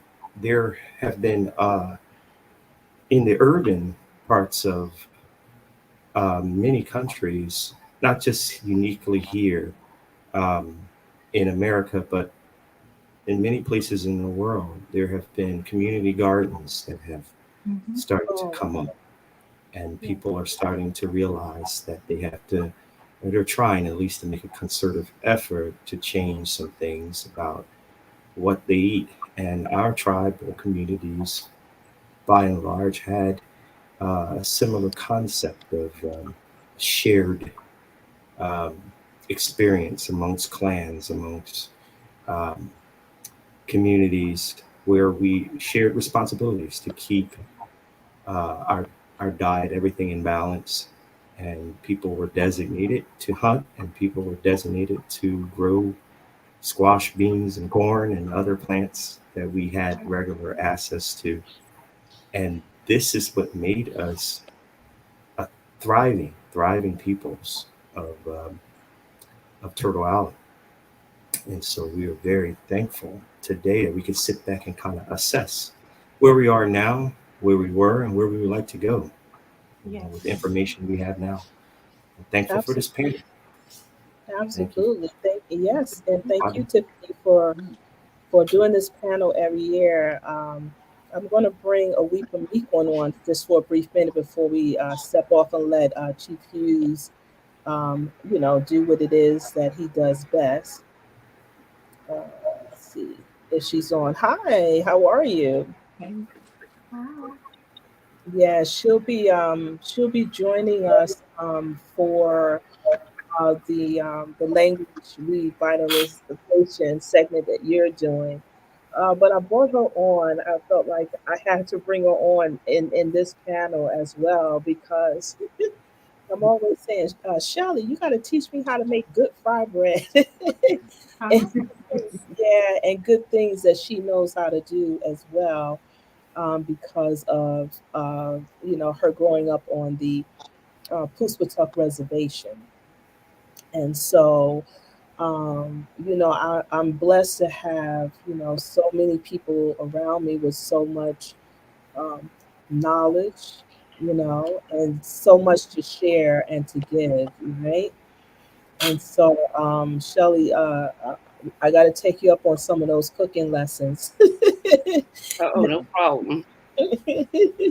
Yeah. And Winter Song, I'm not going to even worry about being taught anything. I'm just coming to your house to eat.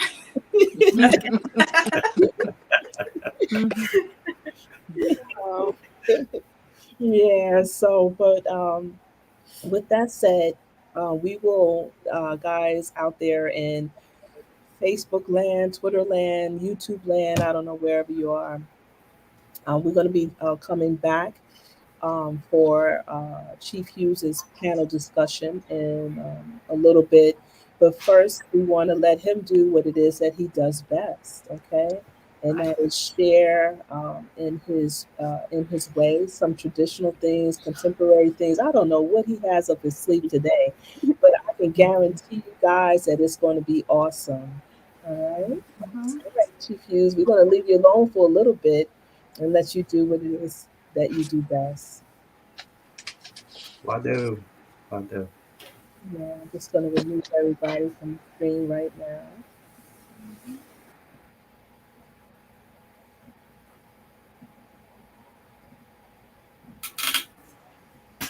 So I'll put you on solo.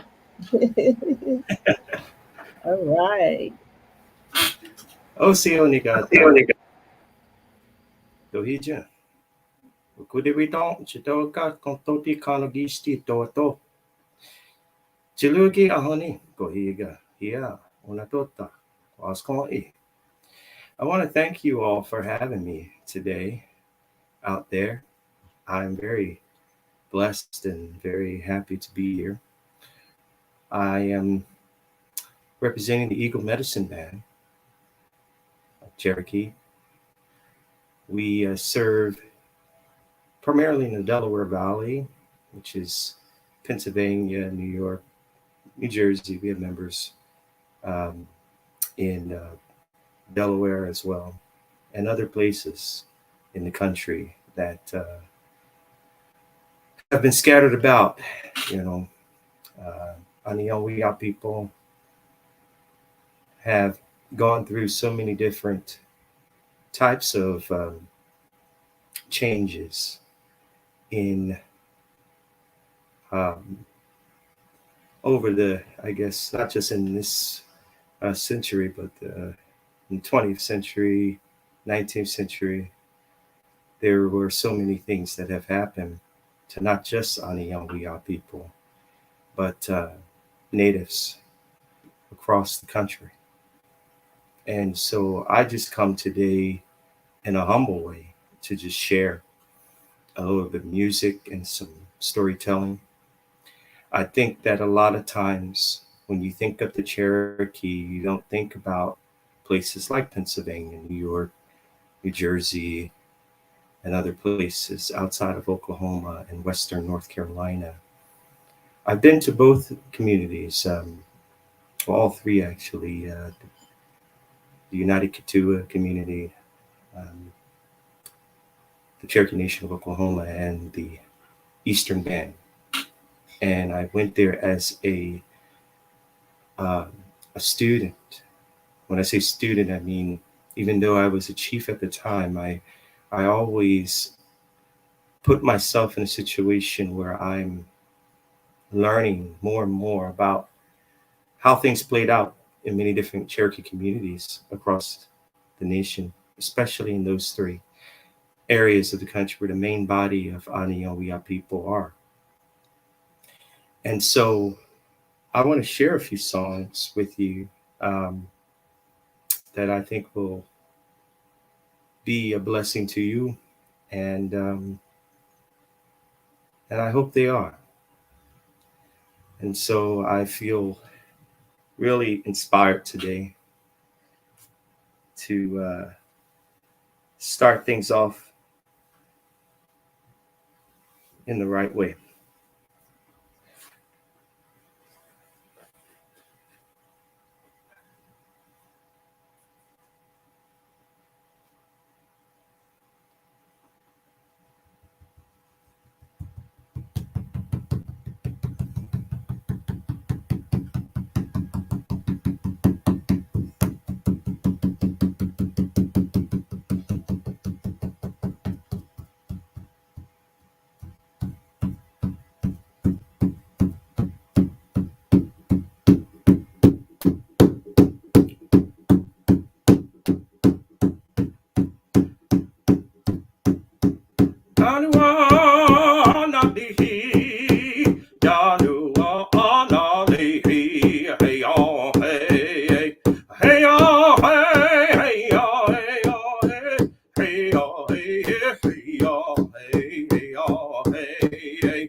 Song for warriors that we sing here in this community. I want to just say that we have so many things about our culture that are very unique to the Cherokee. For instance, a lot of tribes, when you see or you go to your local powwow, you notice that a lot of the communities, a lot of tribal gatherings or intertribal gatherings, I should say, people dance in a clockwise formation. We Southern natives, Cherokee, we dance in a counterclockwise formation, with our hearts facing the Achila, which is fire. And so, you know, I'm sharing this because sometimes, and I think many of the Indigenous people who may be watching this program would agree, especially those of Turtle Island. Sometimes we spend a lot of time doing and involving ourselves with all sorts of community events, projects, and programs that may not represent who we are tribally, but on a greater scheme or scale of things, we think about the Pan-Indian movement, And so your local powwow often has aspects of what is and what was a part of many different tribal customs, but not necessarily that of your own. And I say that because when I first came into the circle, I came as a grass dancer, which comes from the Omaha people. And so the purpose of that dance was to flatten the prairie grass that grows very tall so that the tribal community could come in and pitch their teepees and what have you. A lot of misnomers out there. Cherokees didn't live in teepees. So you might say, well, why were you grass dancing if that's not your culture? Well, there's an actual answer for that. A lot of people don't realize it, but there's anywhere from 8 to 10, sometimes 12 different dances you might see at your local powwow. And these dances are not necessarily dances from all tribal communities. They're from specific tribal communities. And many powwows, if you want to compete or if you just want to dance the dance and not compete, in order to be a part of the festivities, you are gauged by wearing a certain type of regalia that represents or identifies with or resonates with the style of dancing you're doing. And so in pretty much the same way, when I started grass dancing, I was very, goodness, I think I was 19, 20 years old, and I was very excited to do so. And I went out there and I got better and better at it. But I got to tell you 2 stories about grass dancing, about my experience with grass dancing. One is I made my own regalias. I didn't know anything about sewing or anything. Nobody taught me. So I taught myself. So what I did was I made the mistake of hand stitching things together because I didn't know anything. I don't even think I owned a sewing machine of any kind. So basically, some of you might know where this story's going. So my first big powwow experience, large powwow experience, I should say my first, but the first that I grass danced at was in Washington, D.C. I think it was the first national powwow.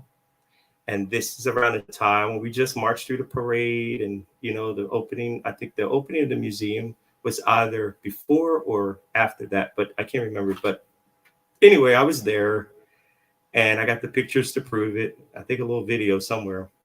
I was dancing and they called for the grass dancers. And so I went out there and I had a little breech clout with some yarn hanging off of it. I had some ribbons on the shirt. I did these little lightning bolt designs on my shirt. I don't even think I had a head roach or anything like that, or sweetgrass, a braid of sweetgrass in my hand. I didn't have anything but just some little moccasins I made, some pants. I put some yarn on there. And so while I was dancing, I kept up. I was dancing with some of the best there is in Indian country. I saw some real titans out there that were all world-class champion dancers. And so as I started to dance in the push-ups, we call them push-ups, the song, every 4 times around, the song gets a little faster.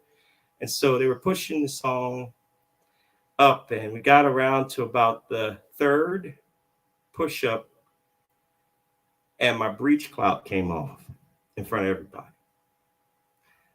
I know I can't hear anybody from my perspective, but if you're laughing, I laugh with you because I laughed about that for years to come.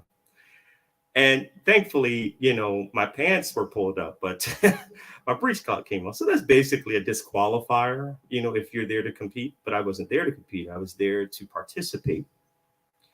And so breech clout came off, but I picked that breech clout up and kept dancing. And they did 2 songs back to back. And I was so out of breath, out of shape, dehydrated, sweat was pouring down. And we got to the second song. I saw that. We got to the second song and made it through. But when I came out, something profound happened. The profound thing that happened was that an elder came up to me and said, "You know what? I was rooting for you." And that made me feel so much joy that I felt like that was my homecoming, if you will, into the circle. That even though that embarrassing thing happened in front of thousands, we don't just talk about hundreds, but like thousands of people. And I'm dancing and I'm like, wow, it's okay. Keep going. And that's my message today. I don't know who's listening out there, but you might be like myself, an urban native or a rural native or suburban native, or somebody that is somewhere far away from your tribal community. Or maybe you are within your tribal community and you are trying to find your way in the circle, and you're trying to understand your life's work, your life's purpose. And I think the best way of looking about it, or looking for that answer, is to look within and to look above. Because everything you need for success in life, you already got it on the inside of you. It just takes a mentor or an experience like I had, somebody just simply saying, "I was rooting for you," to trigger something, to say, you know what? It wasn't all bad. Somebody out there took notice of what I was doing. And there are going to be many times in your life where you're going to have those kind of experiences where you need the affirmation, and the confirmation will come. And as I said yesterday in the program, I was in ceremony just 2 weeks ago in Missouri. We flown out there, we were in ceremony, and I felt very lifted. I felt, and I still feel, that I really needed to be there, because it was a reconnection to the land, reconnection to the community, reconnection to understanding what these ceremonies are all about for us, Chalakiani, and other nations too. To me, and I don't speak on behalf of every Cherokee person, I would not do that, or non-Cherokee person or indigenous person from another community, but to me, ceremonies are reminders of how we're supposed to treat one another, and how we're supposed to take care of the earth, and how we're supposed to honor the Great Spirit. And these things are sacred to us. And so I want to say that there's a song that I sing publicly, because years ago, I had the honor of meeting Walker Calhoun, who's in Kalompati, which is our word for heaven now. But he was an elder from the Kuala boundary, from the eastern band of Cherokee. And long time ago, he came to this part of the country, and he passed on his songs to community up in New Jersey that I was serving as well. And he shared the songs, and his whole intent was to get the youth and get people singing and dancing the traditional way, get the youth dancing, get the people dancing, and do, things in the traditional manner. And so years after his coming to this part of the United States, I went down to the Pala boundary, and I was still grass dancing actually at the time. And I went there and I met him and I thanked him for doing that. And his response was, and I got a picture with him, you'll see it on my Facebook page, you know, his response was, well, I do what I can do. and I guess, you know, again, that was one of those moments in life where I felt like the elders are saying they don't always have these, you know, lectures, and, you know, some do, but, you know, sometimes the answer is just in something very simple that he like so many others, just like that elder they came to and said they were rooting for him. There are people out there who want to pay the culture forward. And sometimes what we find is that politics tries to thwart that from happening. And a poor perception of self.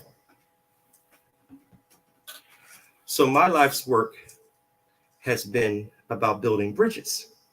Because like I said, Cherokee people have come to this area historically. There were so many different encounters with Cherokee people being in this particular area. One well-documented aspect of that is the Sand Hill Band Cherokees in New Jersey, who I connected with, and on a few occasions, they invited me over to teach them the traditional dances and songs. And so I went over there and with a couple members from the Eagle Medicine Band, we went over there just to share, reconnect, connect, and to talk about how we're preserving the culture the best way we can, even living in an urban setting. And so that's what I did. And one of the songs I sang, Walker Calhoun sang this song. It's the Quail Dance song. I'm going to sing it for you now.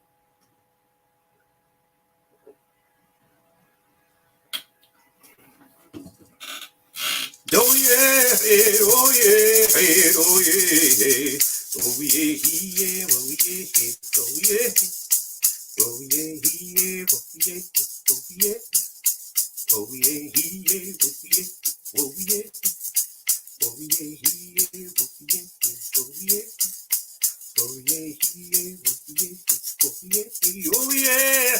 oh yeah, oh yeah.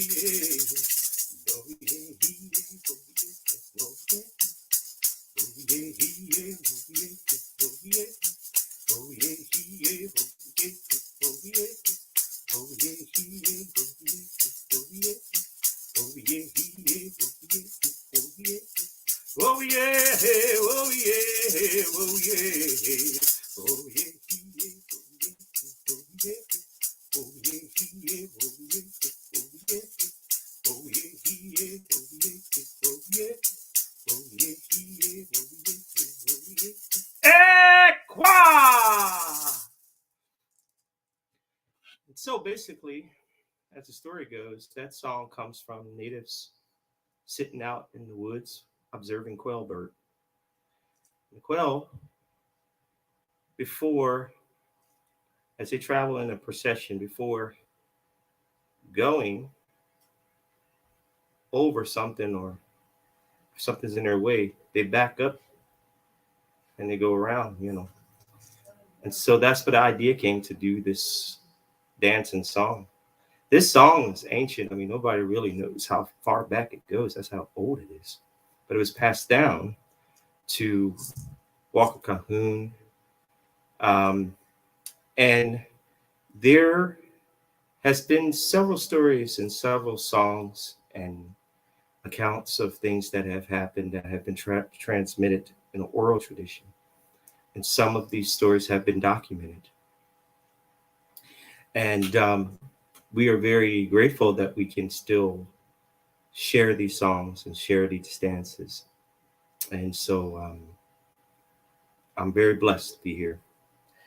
I want to also share, every time I do lectures or panel discussions or what have you, I bring books, and I try to bring an elder if I can find an elder to come, because that's how we honor our elders, is that, you know, they too need a space and place to impart knowledge.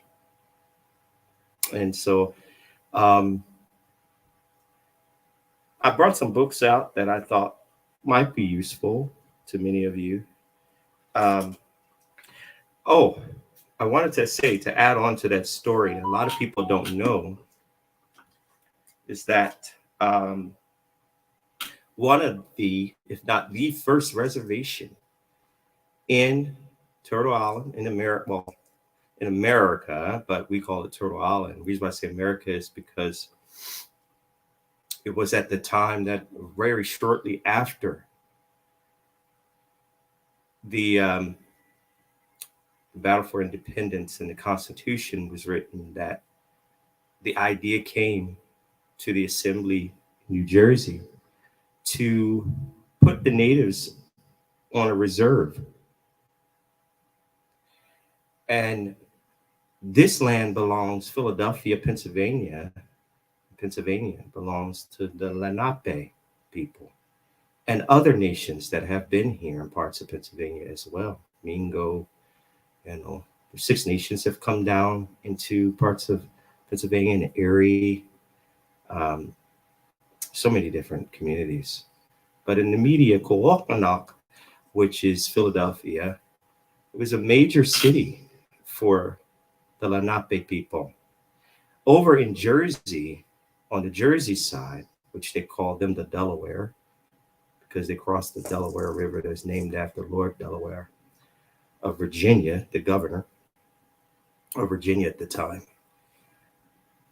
By the early, or I should say the late 18th century, early 19th century, they put the Lenapes on a reserve in what they called Brotherton, New Jersey. I've been there, and it's basically now, it's Tabernacle, New Jersey. They changed the name, but it was Indian Mills. They call it Brotherton. And it was primarily there because of the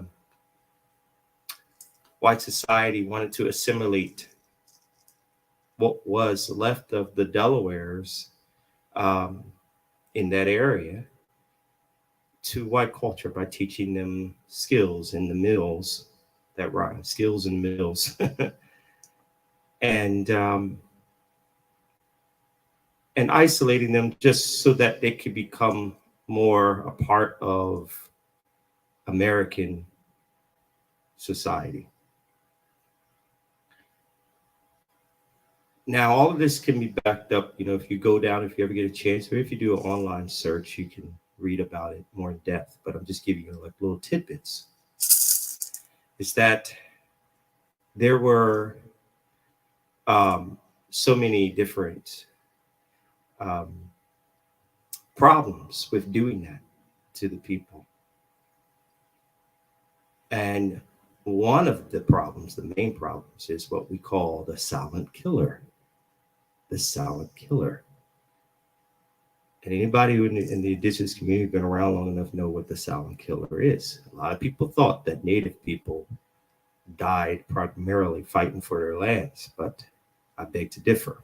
Yes, that did happen, of course.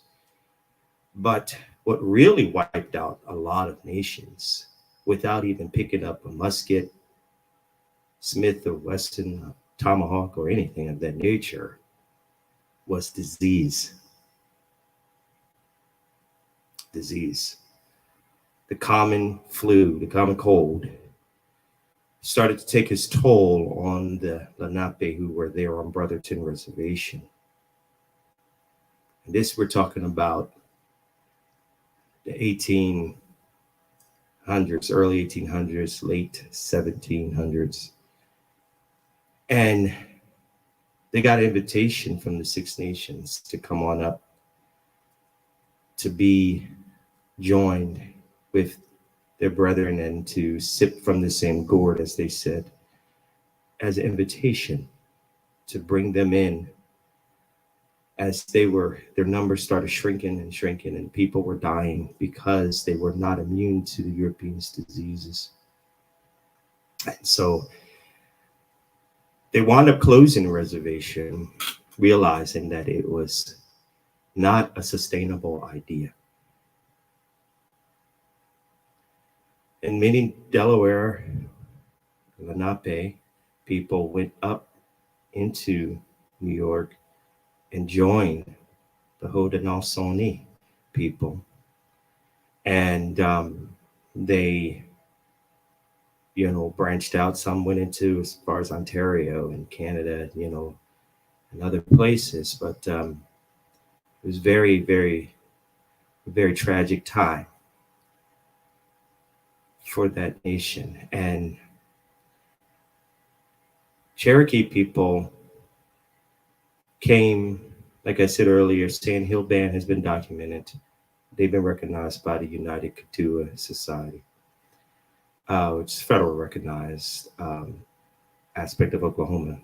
They recognize the Sand Hill Band in documentation.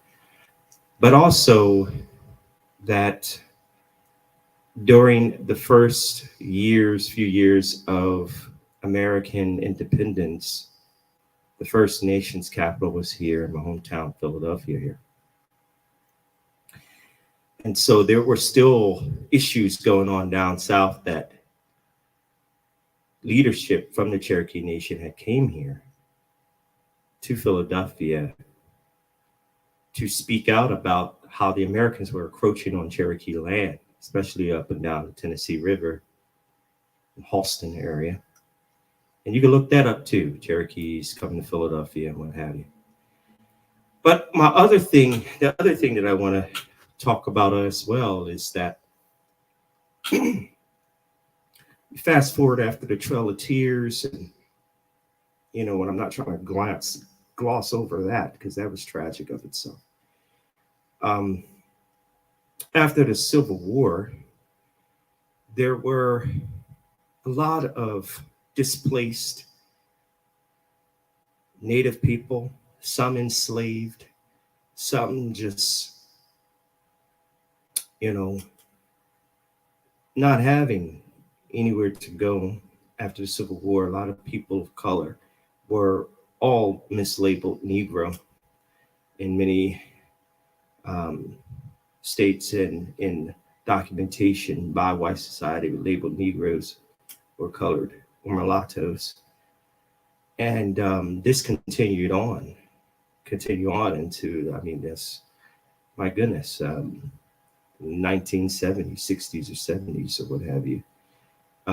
This was the practice of how to commit cultural genocide amongst indigenous societies to erase their identity, and to do so through documentation, paperwork, genocide.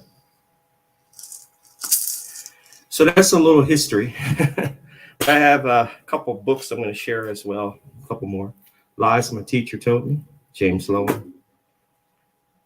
William Katz wrote a book called Black Indians. Some of you might have that. I like this one. This is written by Cherokee man, Stephen Pivar. He's a member of the Oklahoma Cherokee, about the rights of Indians and tribes. I think there's an edition that came out after this one, but I love this one. Here's one that's written by Kim Tallbear called Native American DNA. Goes on to say, tribal belonging and the false promise of genetic science. Is there people out there who believe that you're Indian because of 23andMe says you're an Indian? And I want to tell you this story. 23andMe is a DNA company that a lot of people go to try to trace their background, And I can say this. I know I sing everything. People probably want to hear me sing more songs, and I promise you I'll at least get one more song in. But I want to share this because this has to be said. There's an account of in Canada where some government agents decided to, I forget what agency they worked for, but they decided that they were going to try out and test this whole thing about looking at DNA and determining what tribe a person is based on their DNA. And so what they did was they took the saliva of a dog and sent it in. This is documented. I'm not making this up. And the reply came back that you have indigenous ancestry. And ponder that. So an investigation was launched, and there has been, I looked up the site, I won't say the name of the company, but I'll say this, that company has put a disclaimer now on their website speaking about how, you can't find per se your tribal specific identity through DNA testing. A lot of people think that's the way to go, but furthermore, most tribes do not use that as a tool to determine if you're a member of their tribal community. And so what I want to share is that if you really want to do anything, and if you are not an enrolled member of a tribal community, but you either have documentation or you lack documentation or the right kind of documentation to be a full-fledged member, or if your blood quantum is not enough or whatever the case may be, get involved. Get involved. Being Native is not about casino money. Being indigenous is not about, how straight your hair is, or if you have fatty eyelids and you have Asiatic features. Being indigenous is community attachment, to say the very minimum. Get involved, study, participate, do more than just go to your local powwow and throw some money at the event, but really get to know the people. Learn the language. And a lot of communities lost their language.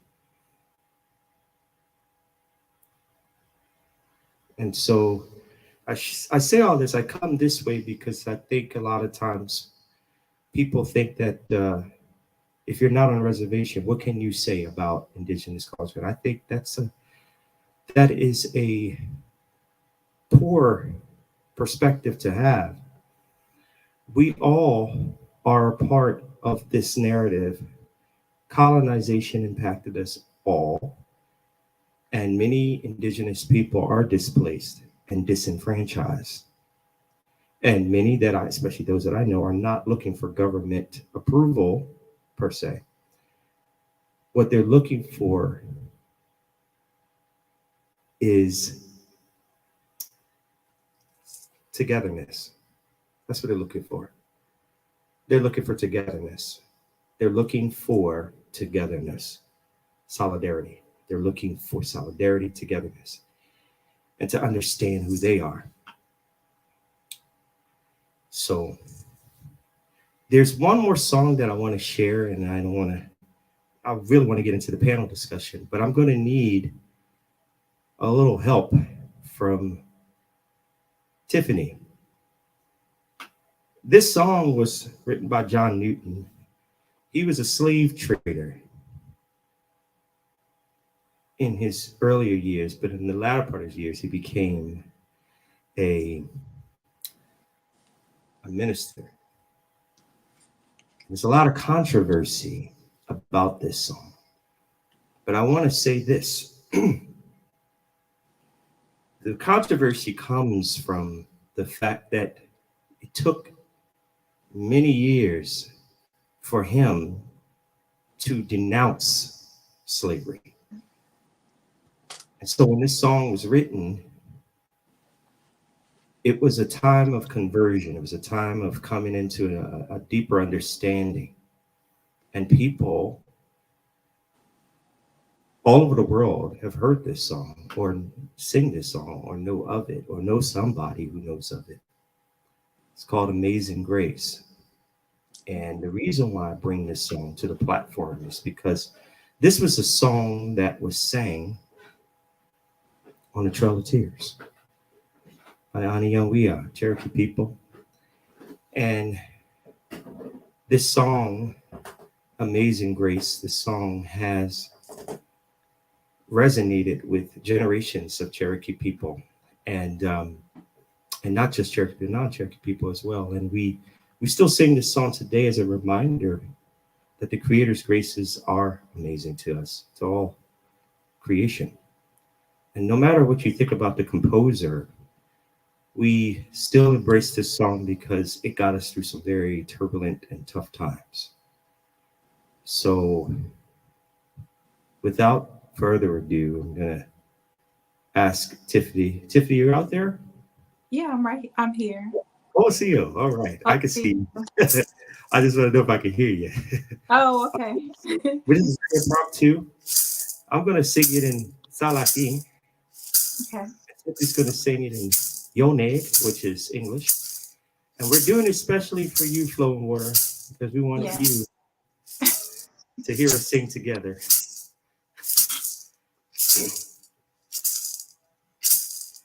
You no hiu se iga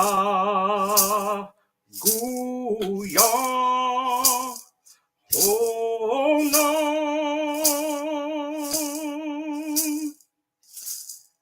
I say no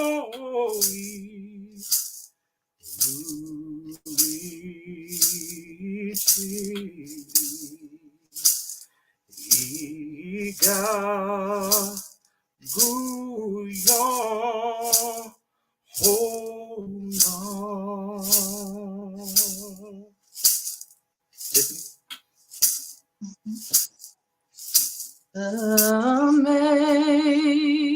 Amazing grace, how sweet the sound that saved a wretch like me. I was lost, but now I'm found. Was blind, but now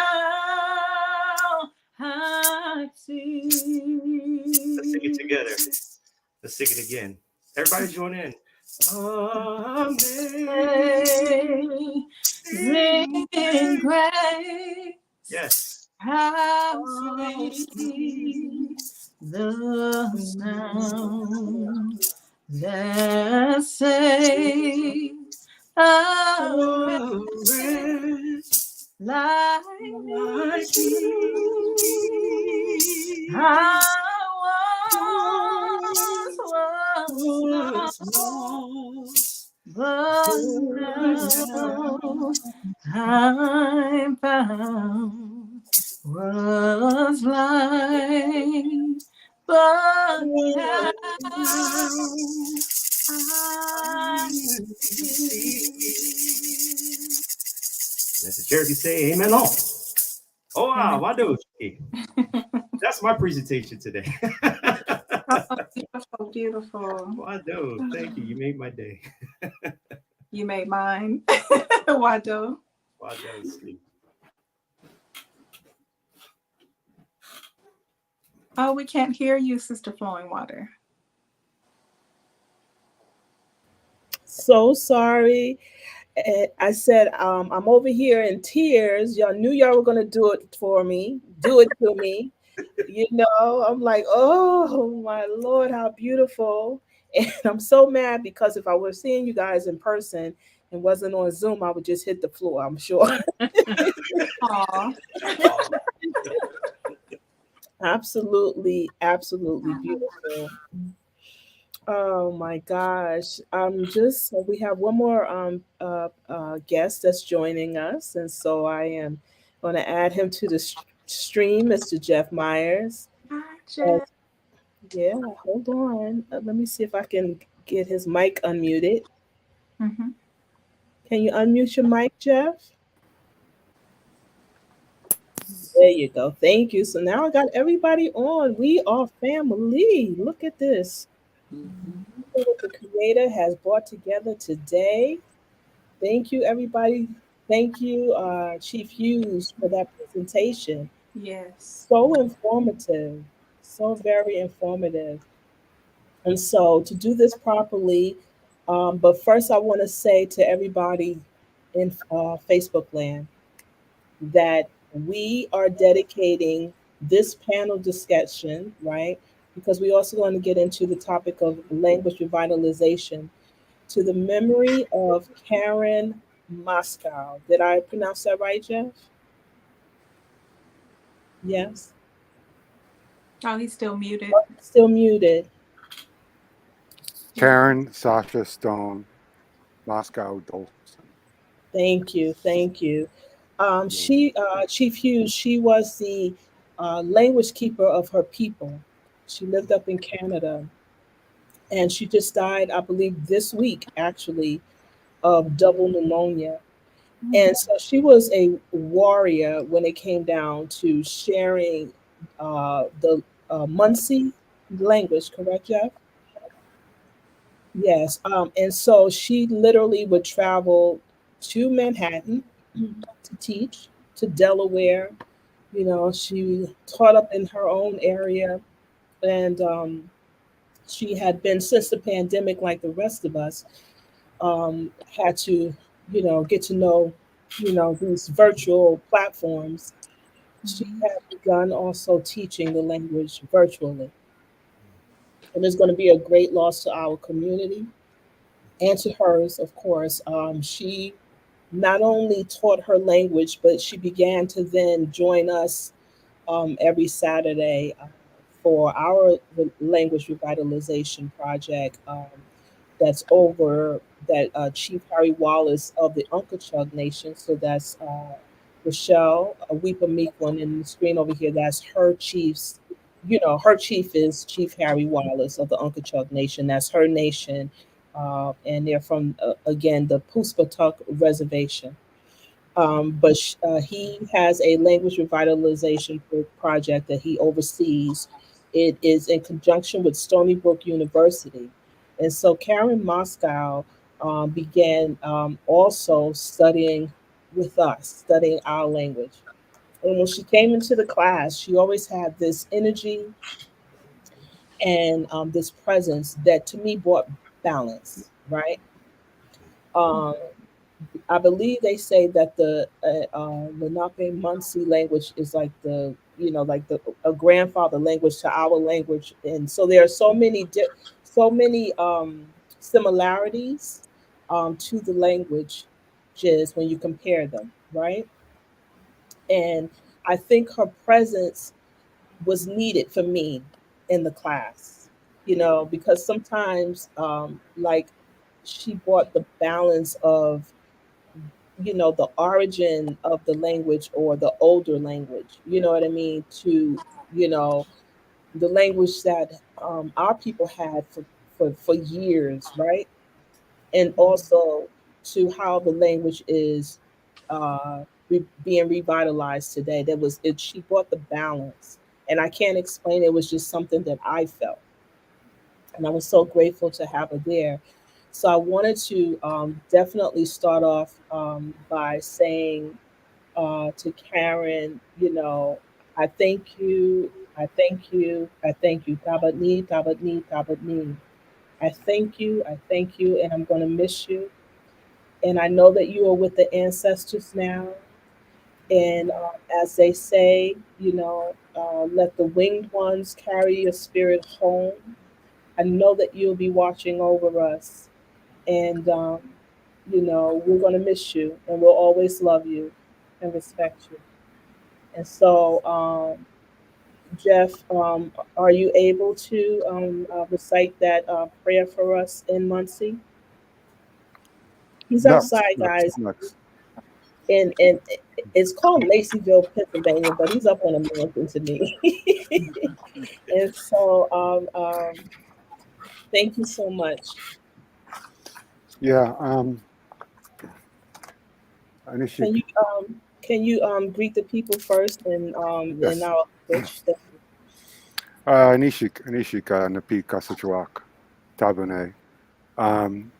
Natasuis Jeff. I'm actually going to say it in Lenape because that's where my mind is. Jeff, Nindishinzi Jeff. Inonji Ai. I am from Queens, New York, Matinecock land. Shuknawiki on Lenapoking. Now I live in Lenapoking. The prayer, this is Karen's prayer. I believe it was written by her. Her teacher, Glenn Jacobs.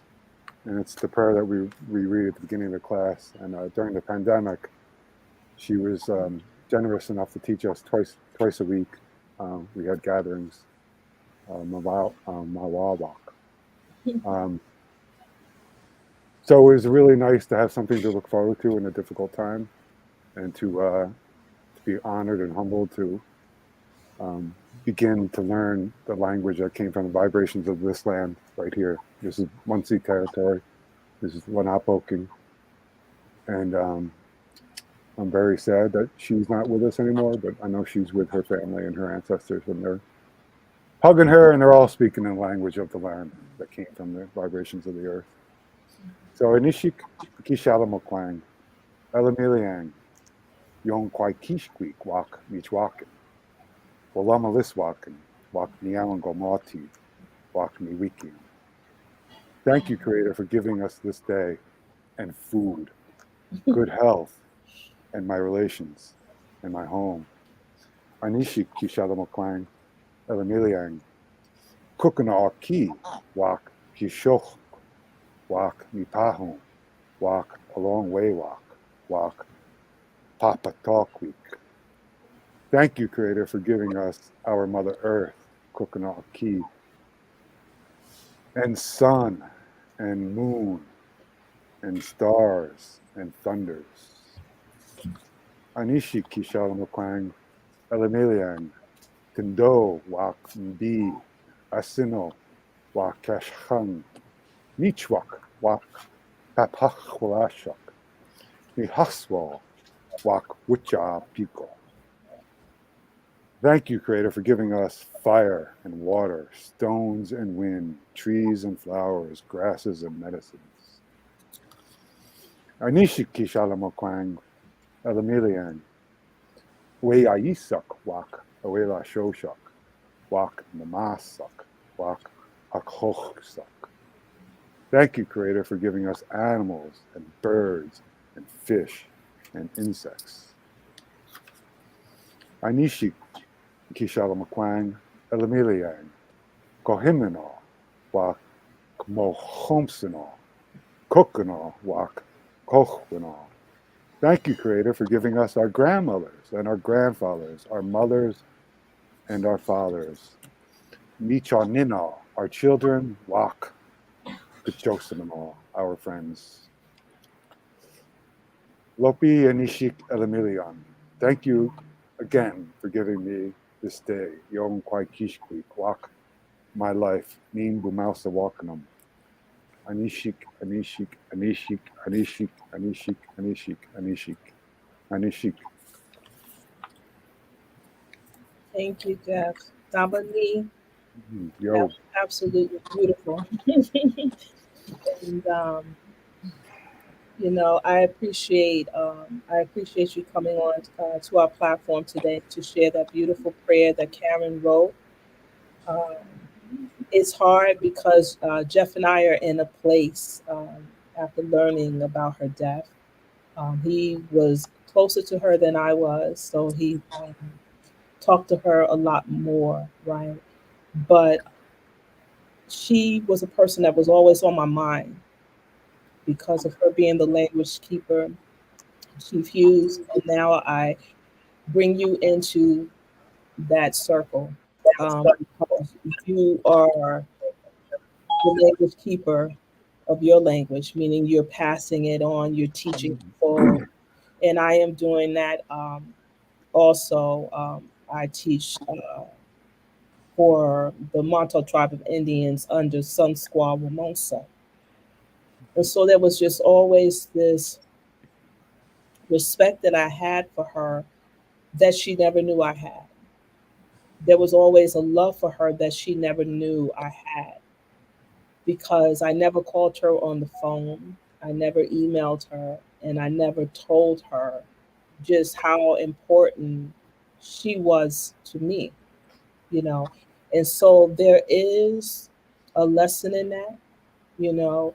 Um, you can't wait until people are on the other side, even though I think they hear us and and I and I know that our ancestors are with us, but there is something about being able to fellowship with people on this side while they're here to let them know, look, I'm nobody, but you are impacting my life. You are setting an example for me of just how I want to go forth and do what it is that I have been called to do, you know. And so, we're in that place, Chief. I know that you are too. You've never even met her, but just knowing how you feel about language revitalization brings you into that. And you know me, so I would never lie to you about how beautiful this woman was, right? So with that said, and welcoming, Karen's spirit, our ancestor, here to this platform. I know she's here with us. I would like for us all, right, to introduce ourselves um, in our native tongues before we start our panel discussion.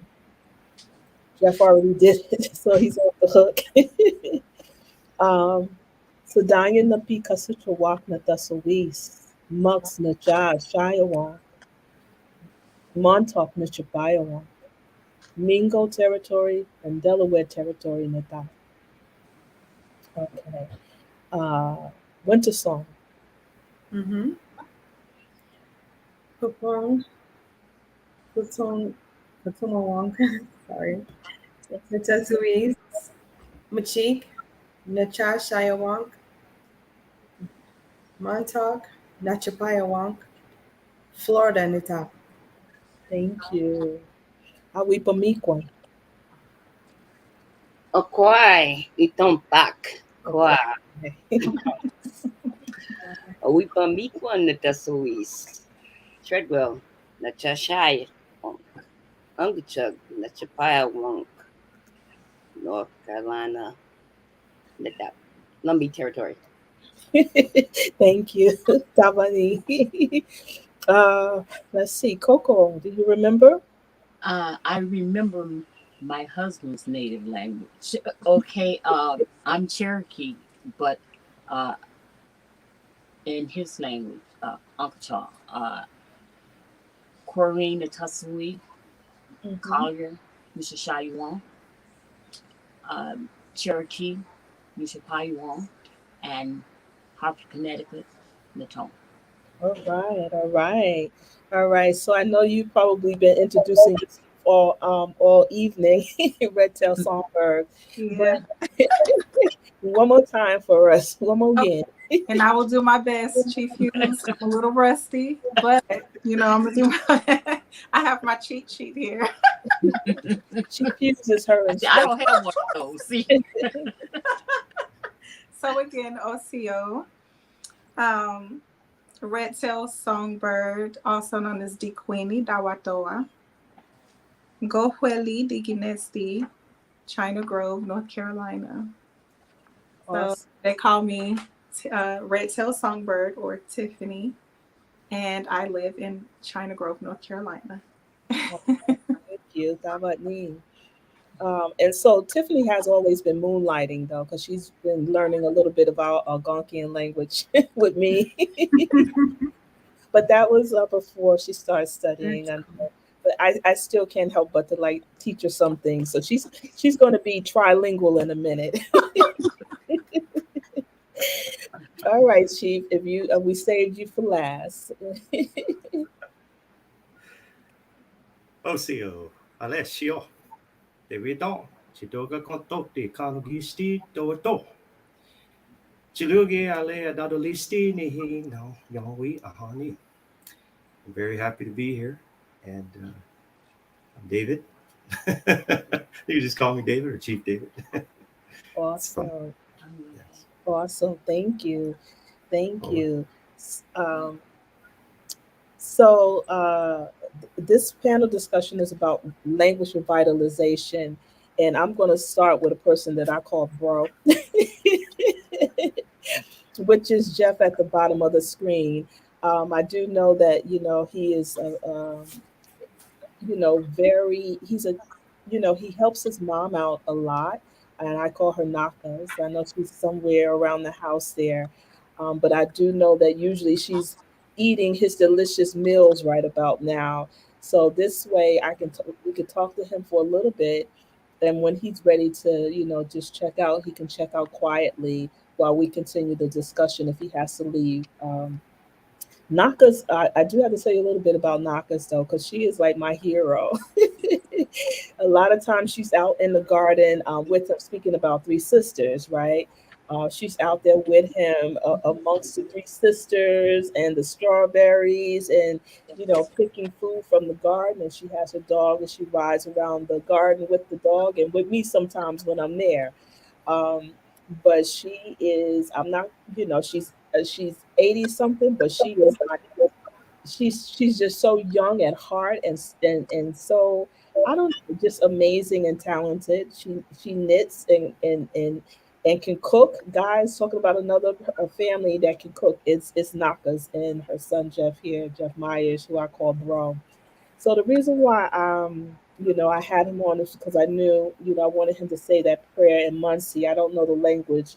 I had started studying with Karen a little bit, but between all my responsibilities, I just couldn't go on those days, but the other thing is that when Jeff and I began to become good friends, and we started talking about why we were doing the things that we were doing, and you can chime in, Jeff. He basically said because he wanted to live his life in a good way. So he is probably the only member on this panel that is not Native American. But I want to say to him and to Nakas, thank you, because there's something to say about people that when you come to their house, they include who you are.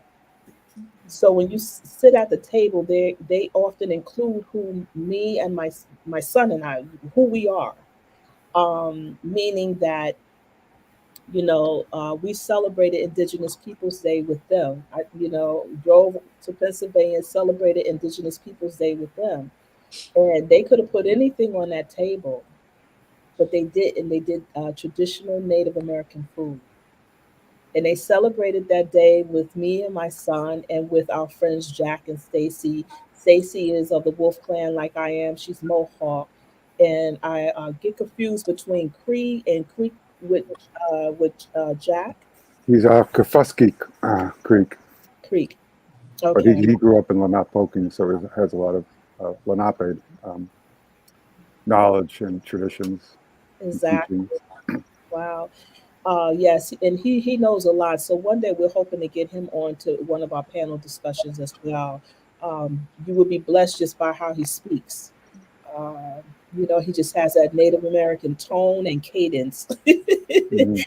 um, but to be, to go to someone else's house, it's their house. But then for them to sit you at the table with, Montauk squash, right? The Montauk squash, Mhm. and we had um, we had venison or something, right, with it.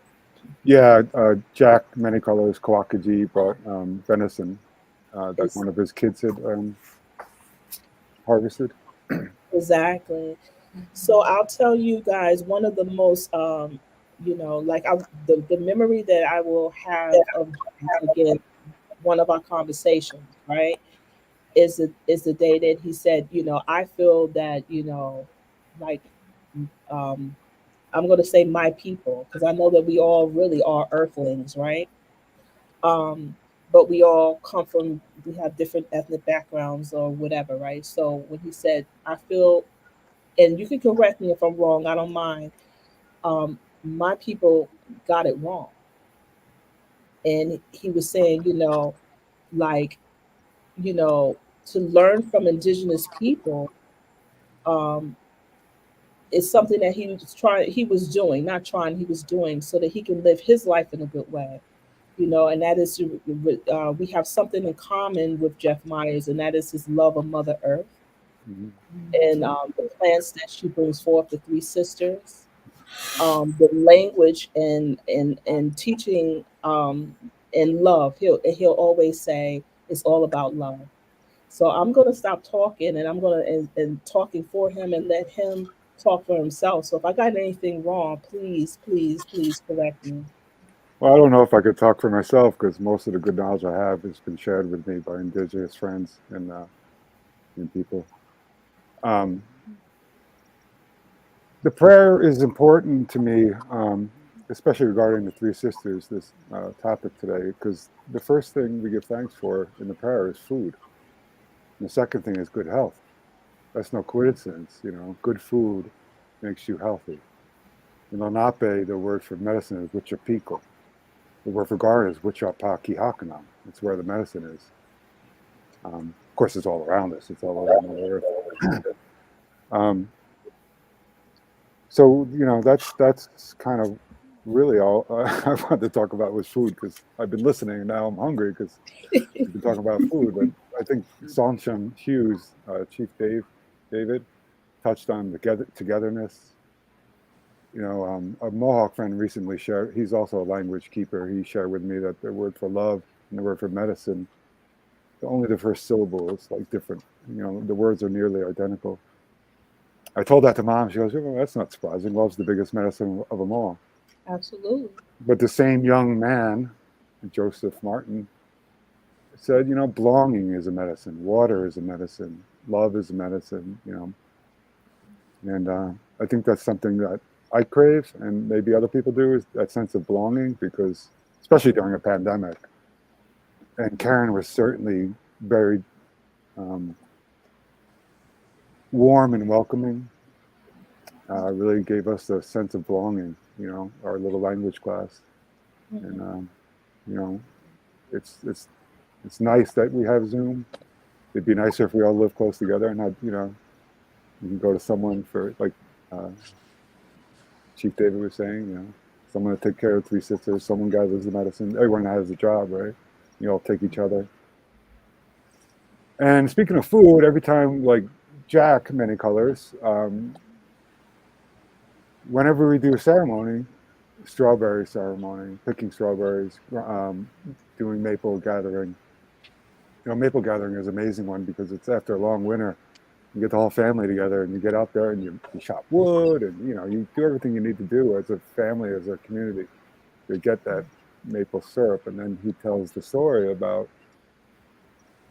how maple is, to remind us to speak kind, nourishing, sweet thoughts.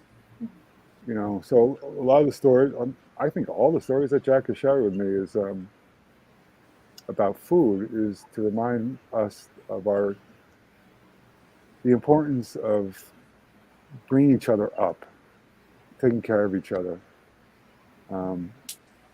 to speak nourishing words and be constructive, not destructive with our hands, and to love one another. I'm looking back through my notes, and the first page from Karen's class last semester, it's all the different ways to say I love you. That's day one in the class. Then we start saying like dumb pokto, brain fart, and things like that. But we have fun in the class too. Dumb pokto. I think Winter Song had one of those earlier.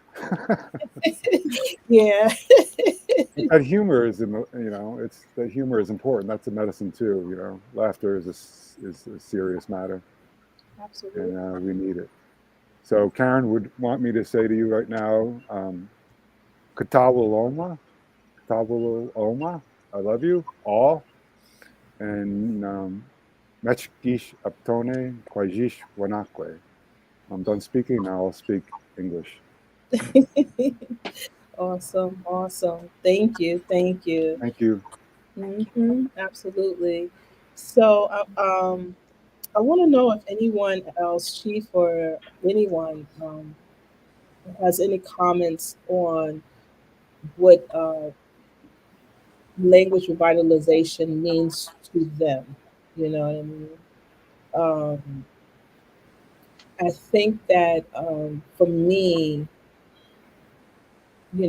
I definitely get where Jeff is coming from, because it did form a sense of community.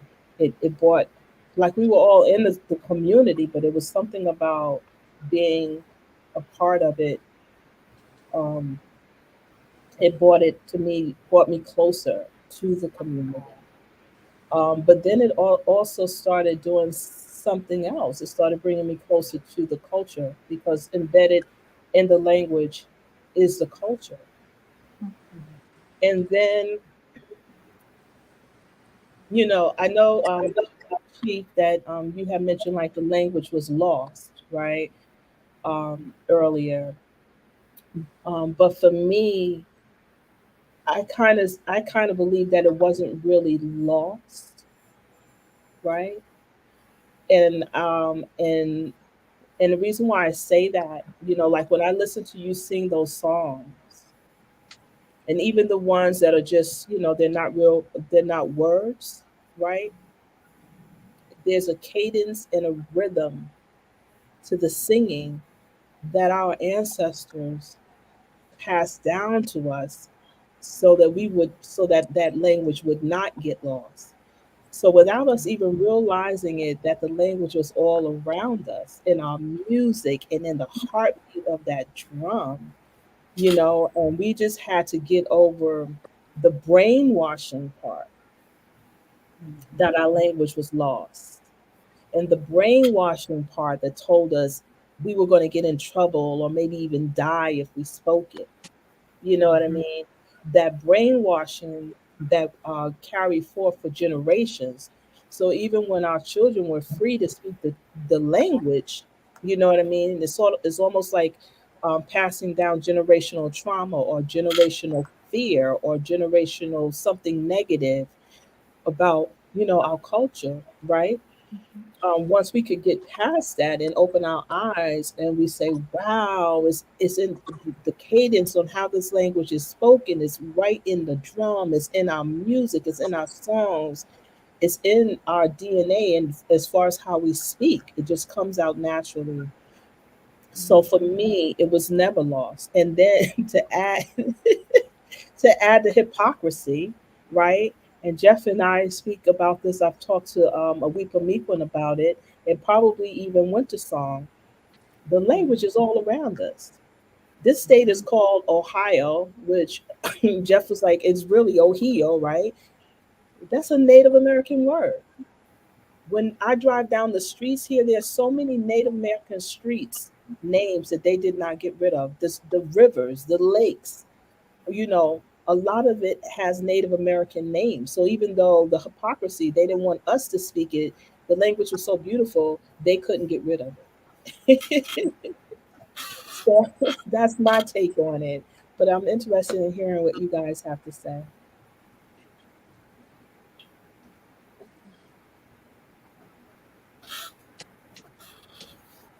take the song.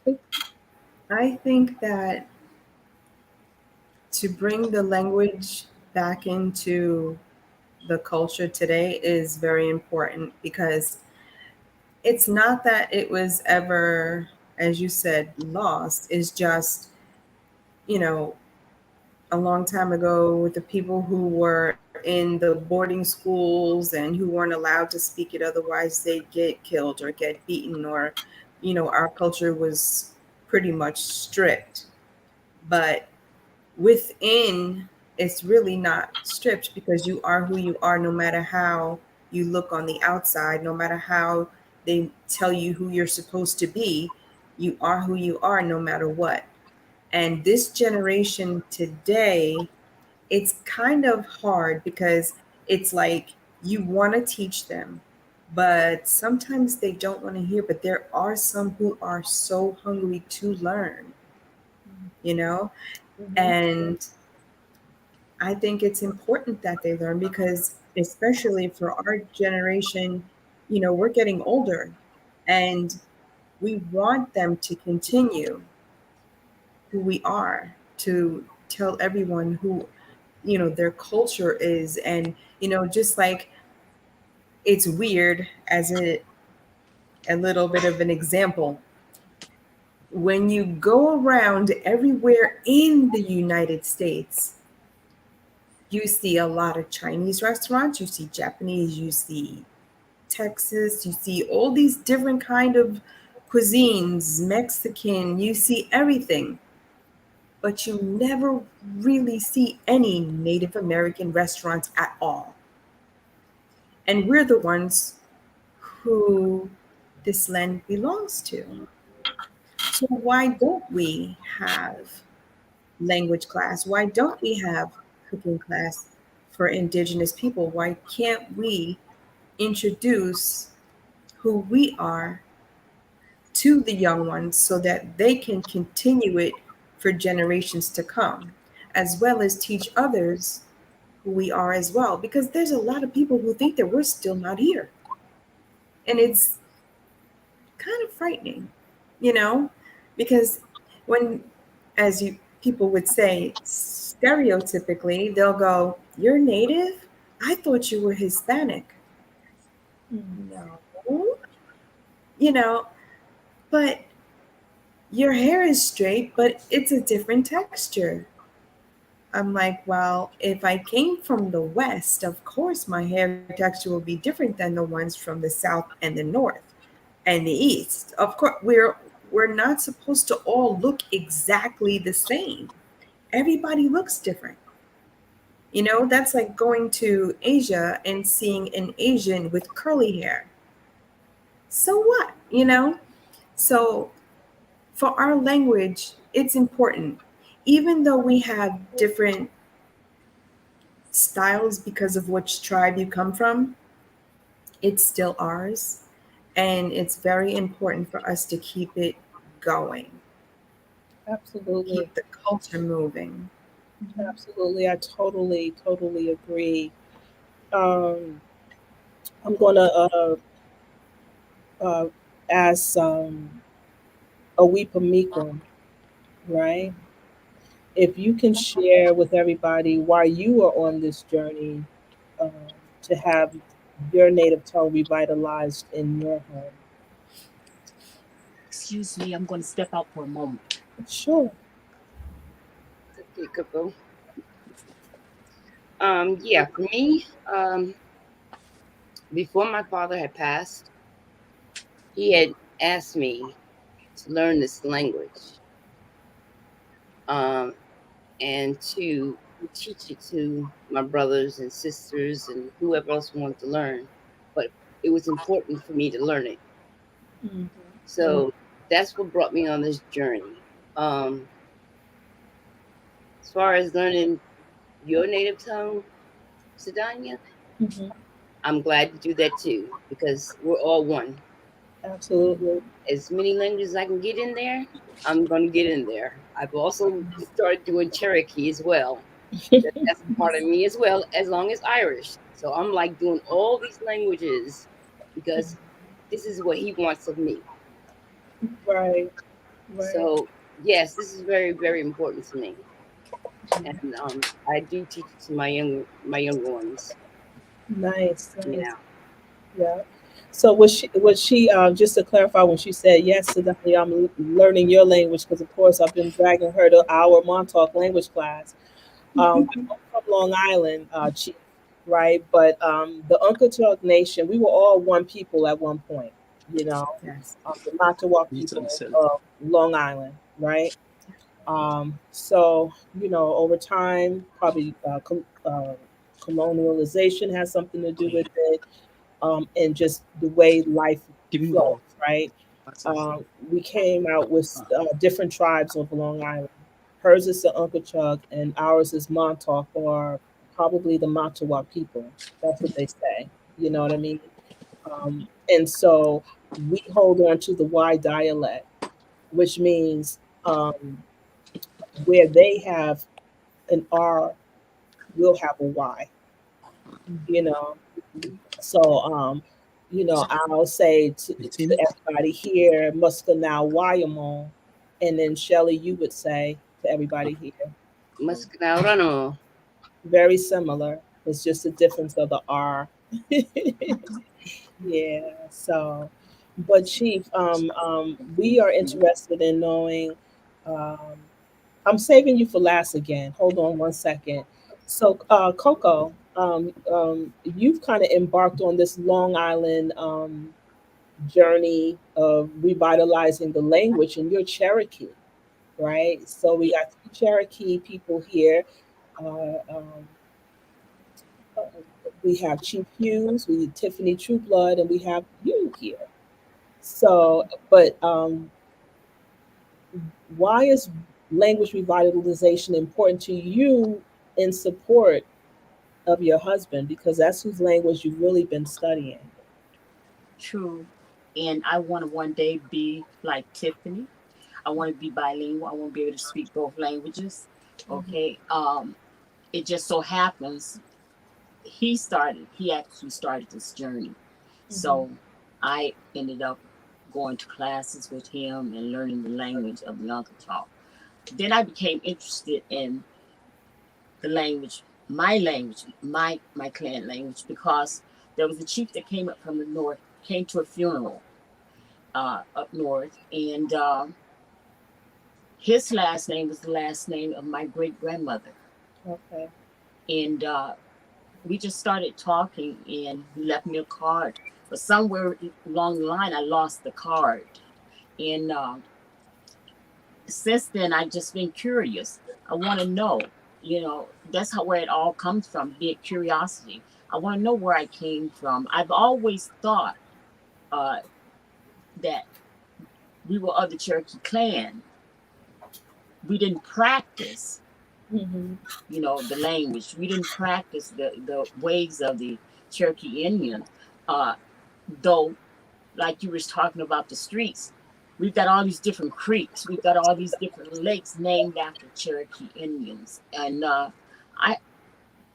I'm just surrounded by them. And I come from a big family, and I know that the little town that I'm from, Sylacauga, that town itself, the name, everybody there knows everybody, is related to everybody. Right. So I just think that it's a language that should not be lost. And if I can in any way help to keep it alive, I want to do it. Awesome. Yeah.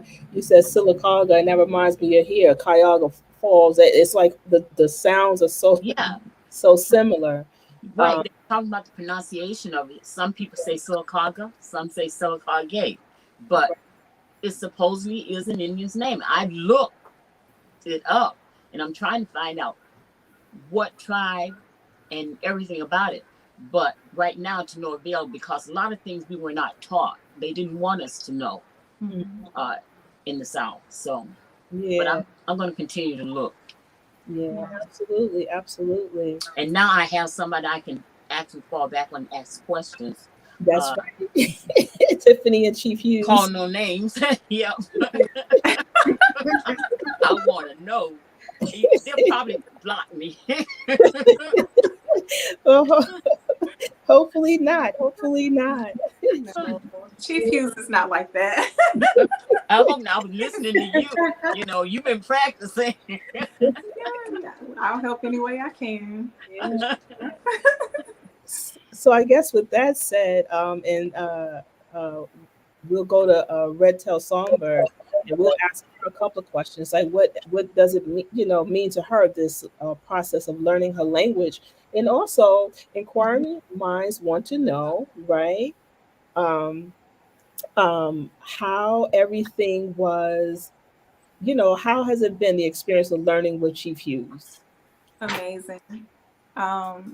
Like, don't get me wrong, I'm going through a transition and we're on break right now. Mhm. But it's amazing, like, because I've met my classmates are like a community for me now. Like, we talk about spirituality, we check in on each other from time to time, even though we have our busy lives. And Chief Hughes made that possible. I now, like, it's beautiful knowing other tribes. It's beautiful doing things like this, where it's intertribal. But it's something when you meet people from your own tribe and they just embrace you and talk to you and stay in touch with you. And we're all in different states. Right. So that's the beautiful thing. I have places I can visit, and practice the culture. And since I'm going to be free to do that, that's what I plan on doing. And one thing I learned from Chief Hughes that didn't even cross my mind at first. I just did it because I just wanted to learn. I didn't even think of this, but he mentioned it earlier when we were talking about the 3 sisters of food and how we eat. Learning your language is another form of decolonization. Mhm. And I'm like, that stuck with me. Like, when you said that in one of our classes, I said, wow, that stuck with me. And I said, I'm going to learn this language. And my daughter, she's just going to learn it by default because I'm speaking it to her as well, like little words and little sentences here and there. And I have to get back to doing that. It's been a couple months since I've done that with her and with myself. But I've recently taken step 1. And even though we're on break, I've pulled out my books again. I've pulled out my flashcards even before this event a couple weeks ago.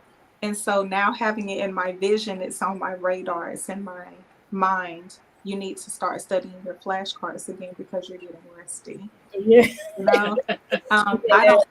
I don't ever want to revert back to not knowing what I've learned so far. Right.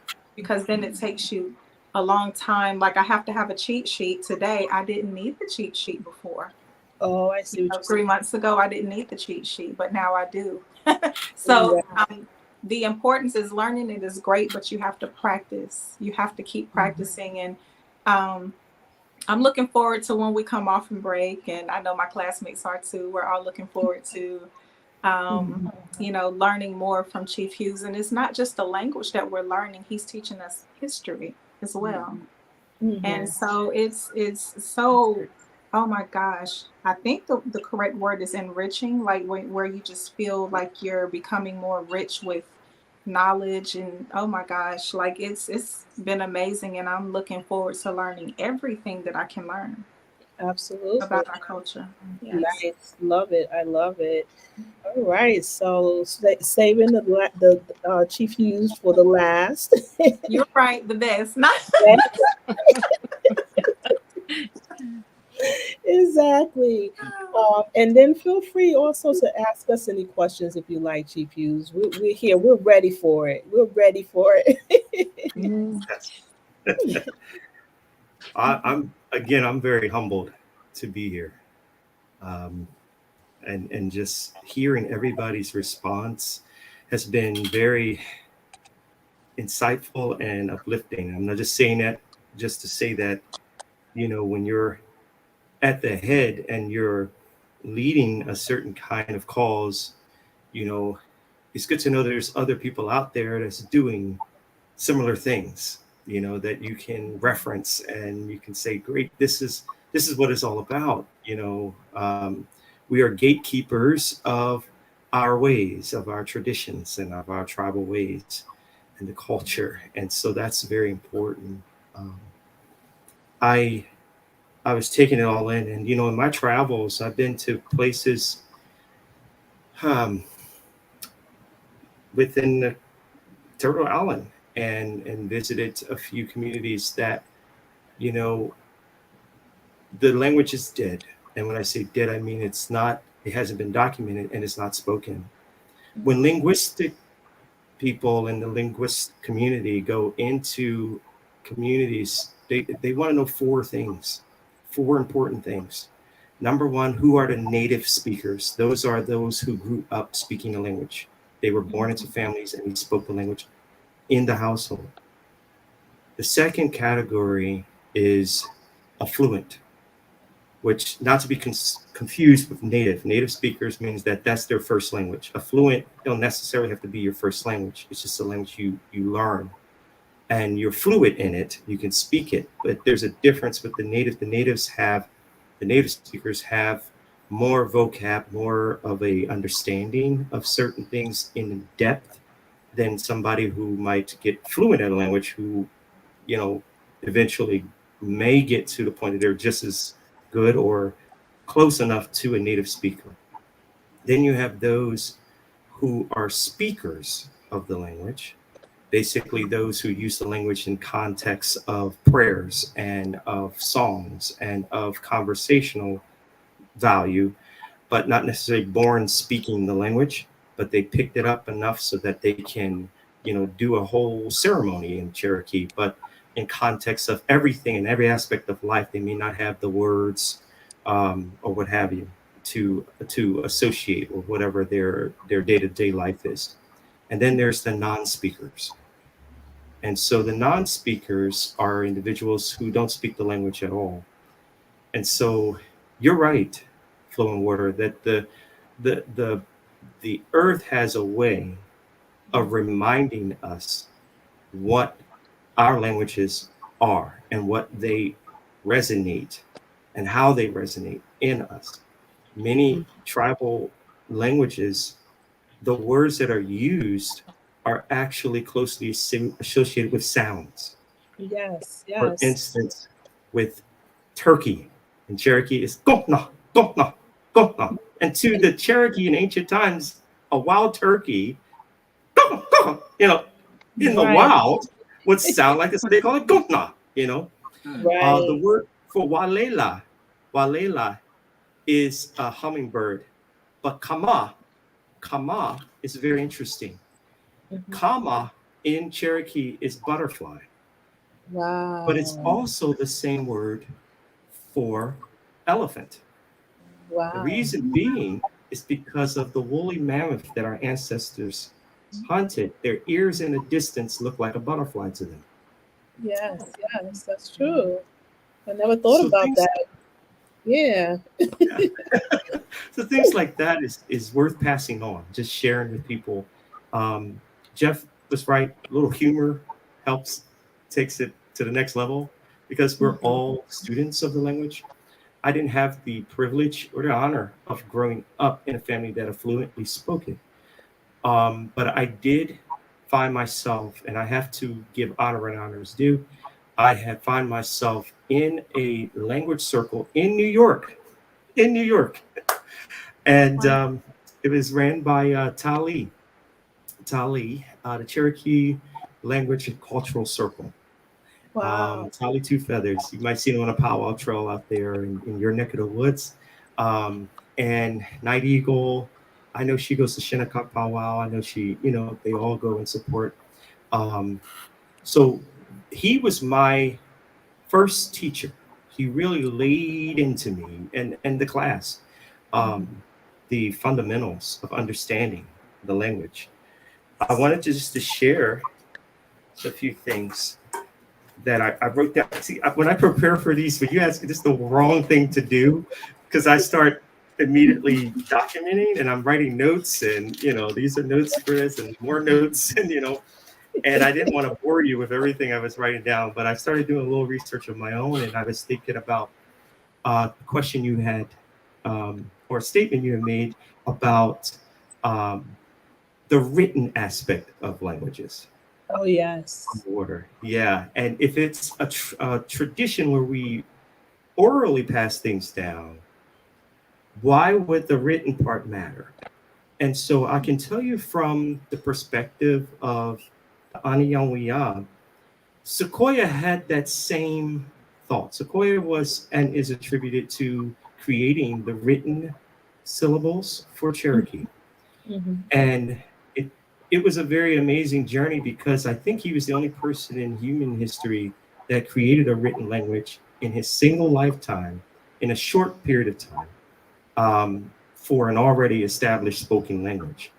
Wow. And what I found is that the answer to that is it actually goes back a lot farther than Sequoyah's time.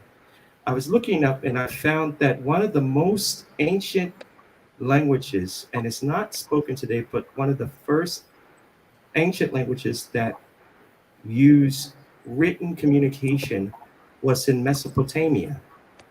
And it is amongst the Sumerian people. And from that part of the world, it actually predated, their writing predated Egyptian hieroglyphs by a few thousand years. And so we're talking about before Christ, we're talking about like before maybe close to 6,000 years ago. And that's what the research says.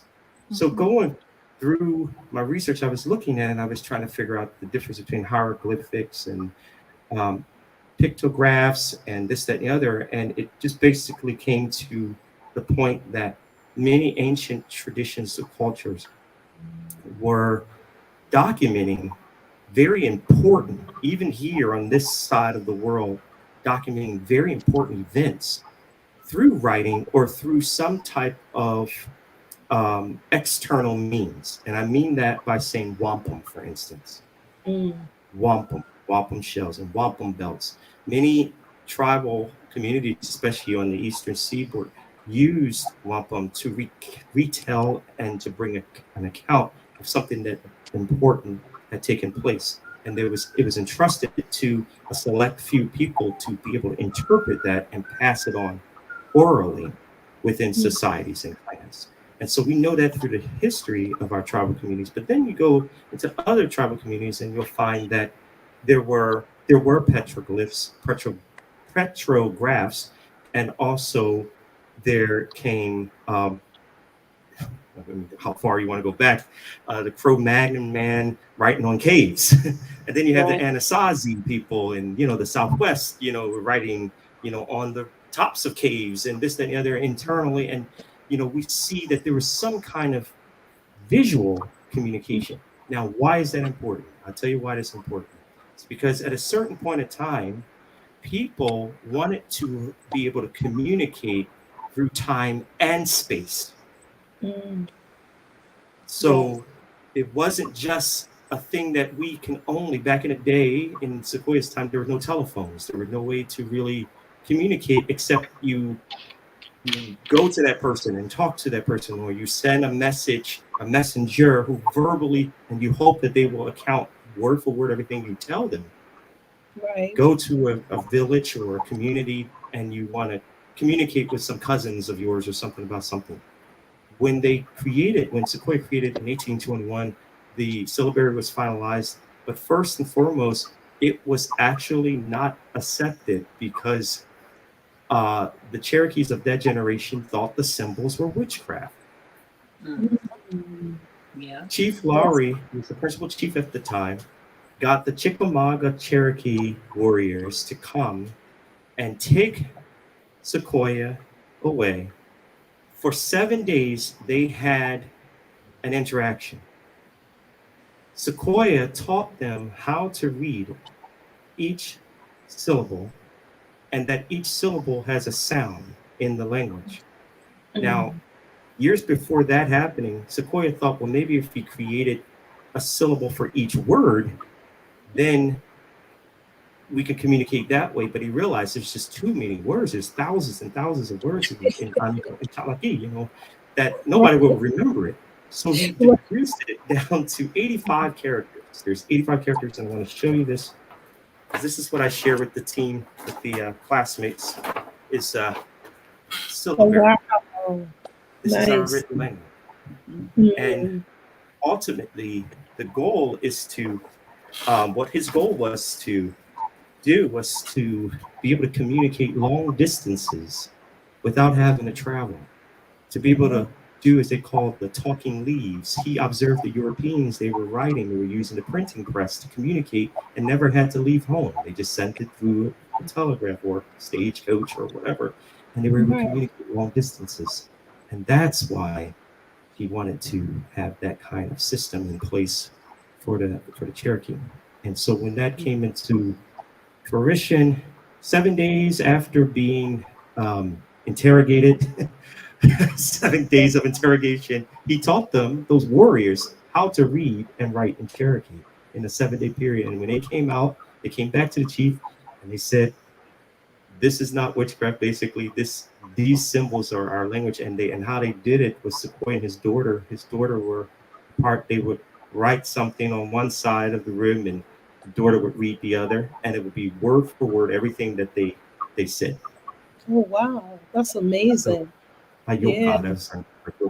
So the whole thing of it is that it has benefited many people when it comes to communication, but it also benefited the fact that we were able to document even more of our history and retain more of it by being able to pass it down and widespread it to more people in the community, what was going on, the changes, all of the policies, all of the different types of political issues that were going on.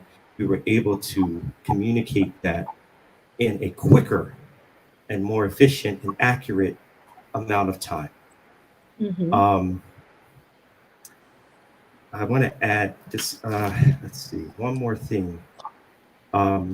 As I was saying, there's some communities I visited, and the language resonates in people, but the last living speaking or a fluent or native speaker of it may have died some time ago.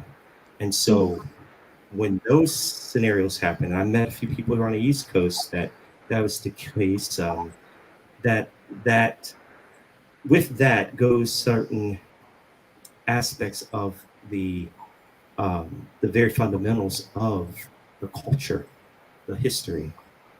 To us, the language of our people is spirit. It is a spirit of itself.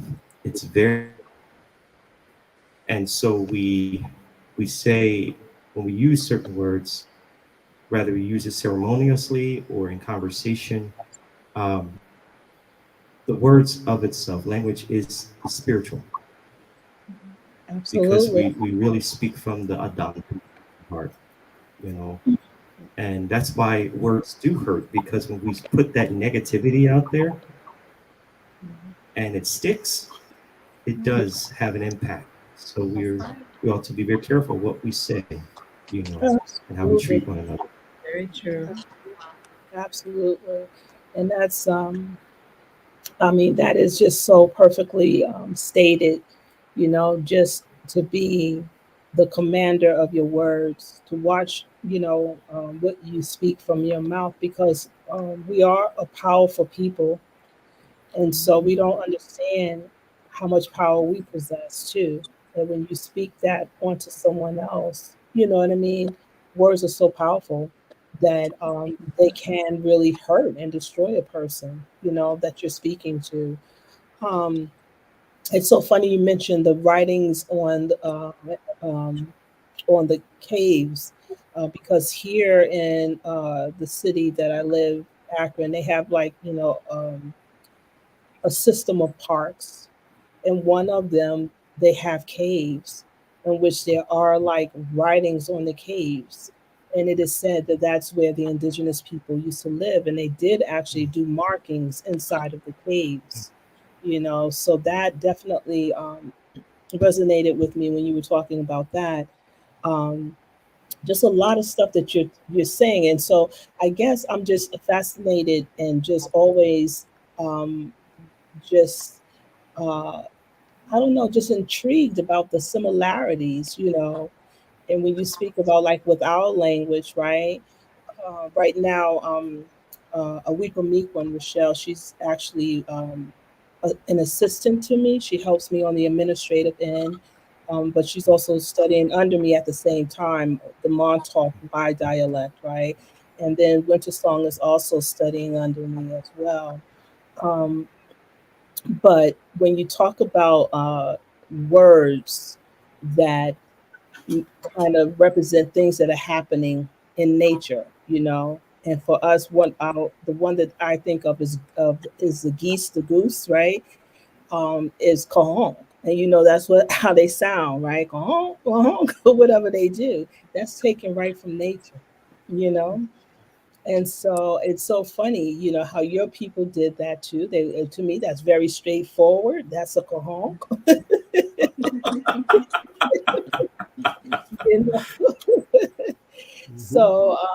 you know? So it's really really fascinating. But I know we're coming to the close of our festival now, but I do want to share because um, the way it's going to be interesting to watch and interesting to study because the way your language became also a written language, right, was through the efforts of a Cherokee person, correct? Hmm. Yes. So with us, right, and we're talking all the way up to Massachusetts, the Massachusetts, which they all were at one point, probably. I don't know. They're all related, but when you have the out of the Massachusetts and everything, you got the Natick and you got the Wampanoag, right? So from our little island, maybe the Mohegan as well, but from the Native people and then carrying down to us, we had visitors, right?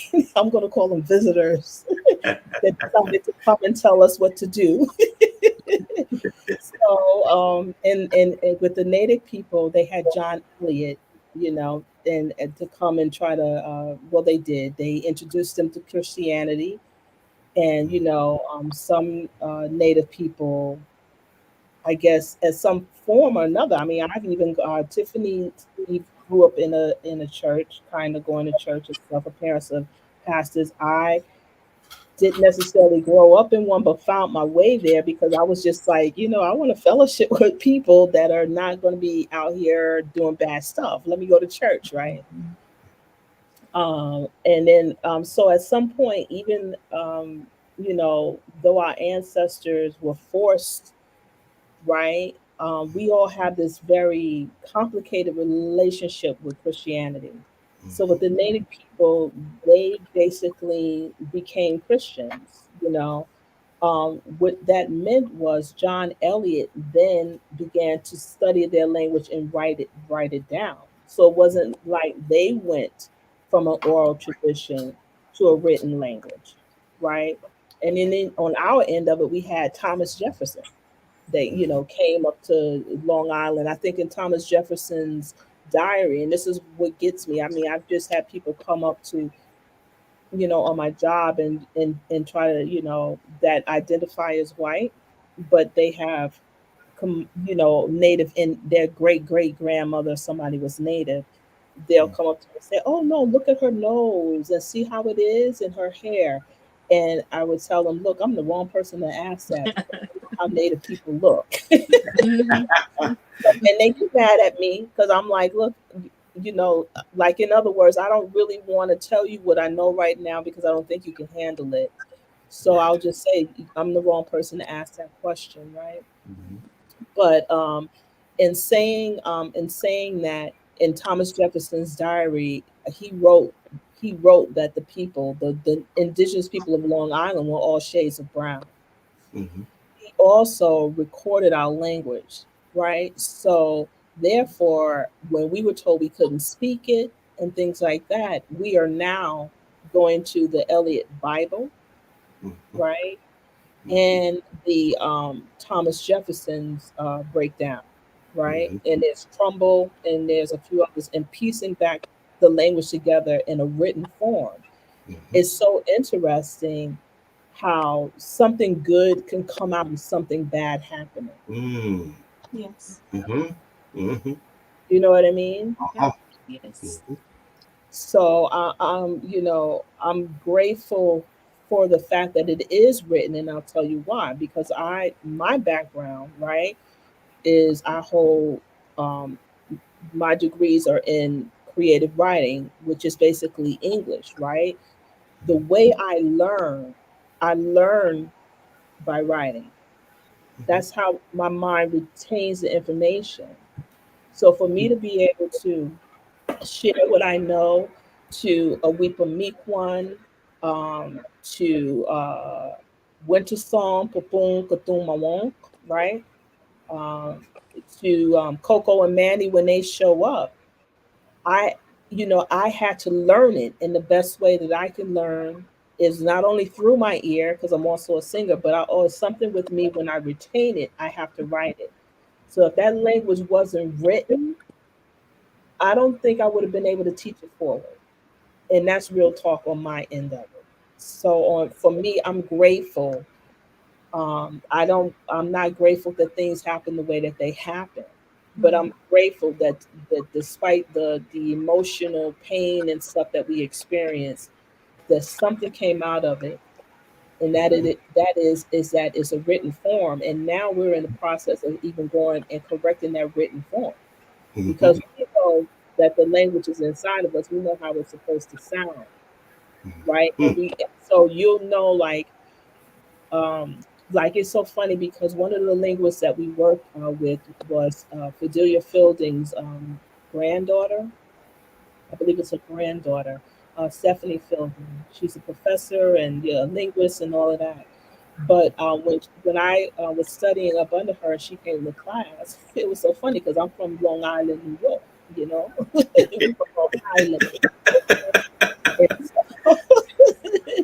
And so she would say the long A is like like in father. And I said, wait a minute, that's how they talk up in Boston. That long A on Long Island is not father, That's not how we say father. So I have to remember, like when I'm teaching it forward, when I see that long A, that's a Boston long A and not a Long Island long A. That's right. It's amazing. What you just said is exactly where we all are in this process of decolonizing through language, speaking our language. We are all there. There is dialects. I was put in my place when I went to Oklahoma, and I was talking to a curator, and we started to, we start off with the Yone, which is English, and then we went into Salaki. At the very end, I was pretending like I didn't know anything because I wanted to take whatever I could learn from this curator that I might not have already known. And so he kept staring at me like, why are you here? Kind of thing, like, you don't belong here. Why are you here? You know this, right? So I'm just walking around, and at the very end, we went in and started talking Salaki. And he had to stop me and say, listen, I only know enough to get me around here. He was so curious as to how do I know as much as I knew. Right. And right, I'm sure this happened to you all at some point in your journey. It's like, how did you know that? It's like a surprise. But I could say that I thought in the conversation, I went there thinking, oh, there's just 3. And in most of the books that I've had on the language, there were 3 main dialects of Cherokee, and I was corrected. And he told me, no, there are a lot more than that. In Oklahoma, especially nowadays, it's a 77 on the res alone. Wow. And so it's like, wow. So when you go down into South Carolina was a part of the Cherokee Nation at one point, in north and northwestern and end of it, there was a rolling R in the language. So instead of saying chalaki, they would say charaki. That rolling R is dead. Nobody speaks it anymore. And my family originated from South Carolina.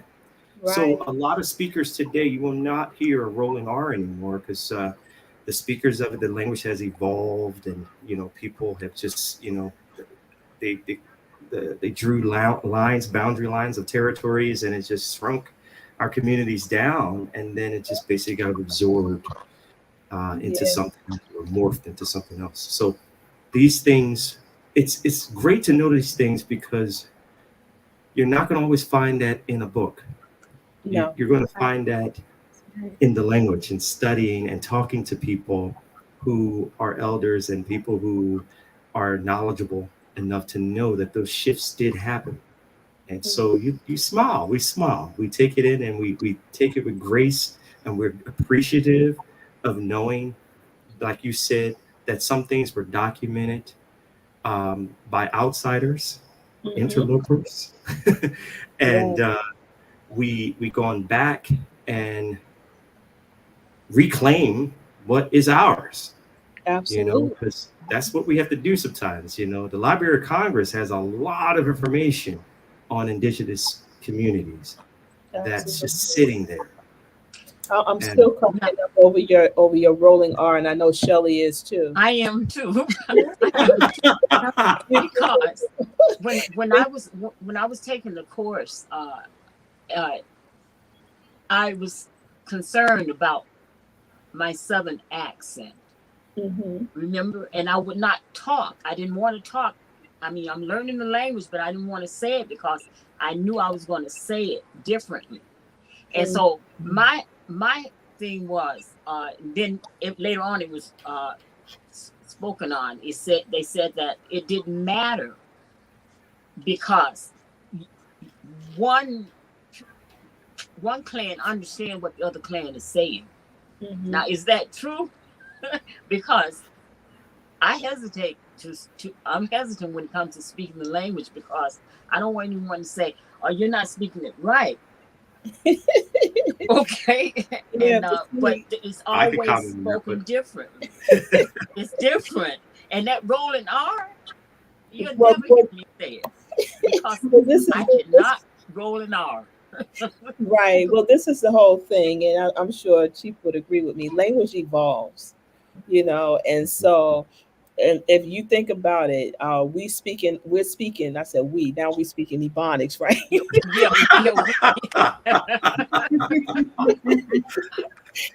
We're speaking English right now, right? And you still have that Southern twang, but we understand you. We understand you. Now, the reason why I said that Shelley and I are cracking up about that R is because now her nation is the R dialect of the Algonquian language. And Chief Wallace would be like, "Don't you roll that R." That's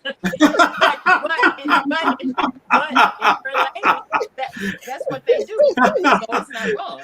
He's like, "This is not Spanish. Do not roll that R." So that's why she say Muska Runamo, not Ronamo. So I had to crack up when you said that about the R. Yeah, I had to make sure I didn't roll my R. I had to practice it really, really hard because I would do that. I would roll it R. Roll it. Yeah, but Coco, you are fine. We will understand you. I think you will, and I think we will understand each other always in some way. So it's just like where things are said, just like when Chief Hughes got on and he said to me, I think he asked me how I was doing and everything. I don't know Cherokee, but I knew inside of me what he was asking me. So I just responded, "Nakonkicha, I'm well." It's something about us. Language is a form of communication. And a lot of times when we don't speak each other's dialect, if we have a desire in our heart to communicate with you, we will make it happen, So that's good. I feel better. There you go. Well, Chief Hughes, we're going to ask you if you have any final parting words for us. It's been a true joy and a pleasure, like always. We don't ever want to release you from the platform, but we know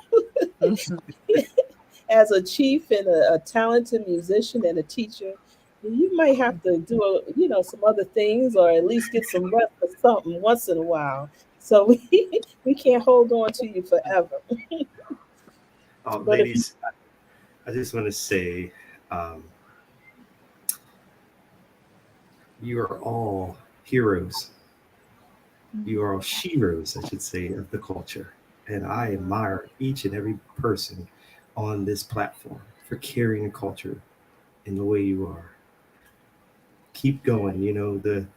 The last thing I want to just leave you with is that our traditions, many of our tribal communities had a concept of clan mothers and women that were influential and who had the final say on a lot of things. And the chief had to listen to what the clan mothers said. And I feel like I'm in the presence of that kind of leadership here, where I'm listening to each of you share about who you are and what you represent. And it's just been a blessing because the warriors can't do anything until the clan mothers speak. So Wado, thank you for charging us to keep going forward, to keep doing what we do. Wado. Wado, thank you. Yeah, Tabani, and we just appreciate you so much, just for your wisdom and your, just being just a great leader, to your people, and just the words that you share are so impactful. So we definitely are blessed to have you here. I'm going to let your student Tiffany say any of her final words to you before we release you from the platform. Well, Chief Hughes, I highly respect you. I admire you. You are just a shining light to me and so inspirational. And I'm just grateful to be your student. I'm thankful for the opportunity to learn my language through you. Thank you for Wado for just being that vessel, for being willing and making yourself available to teach people who want to learn like myself. And I finally got to sing with you today. Oh my God. Hi, everybody. I'm sitting here.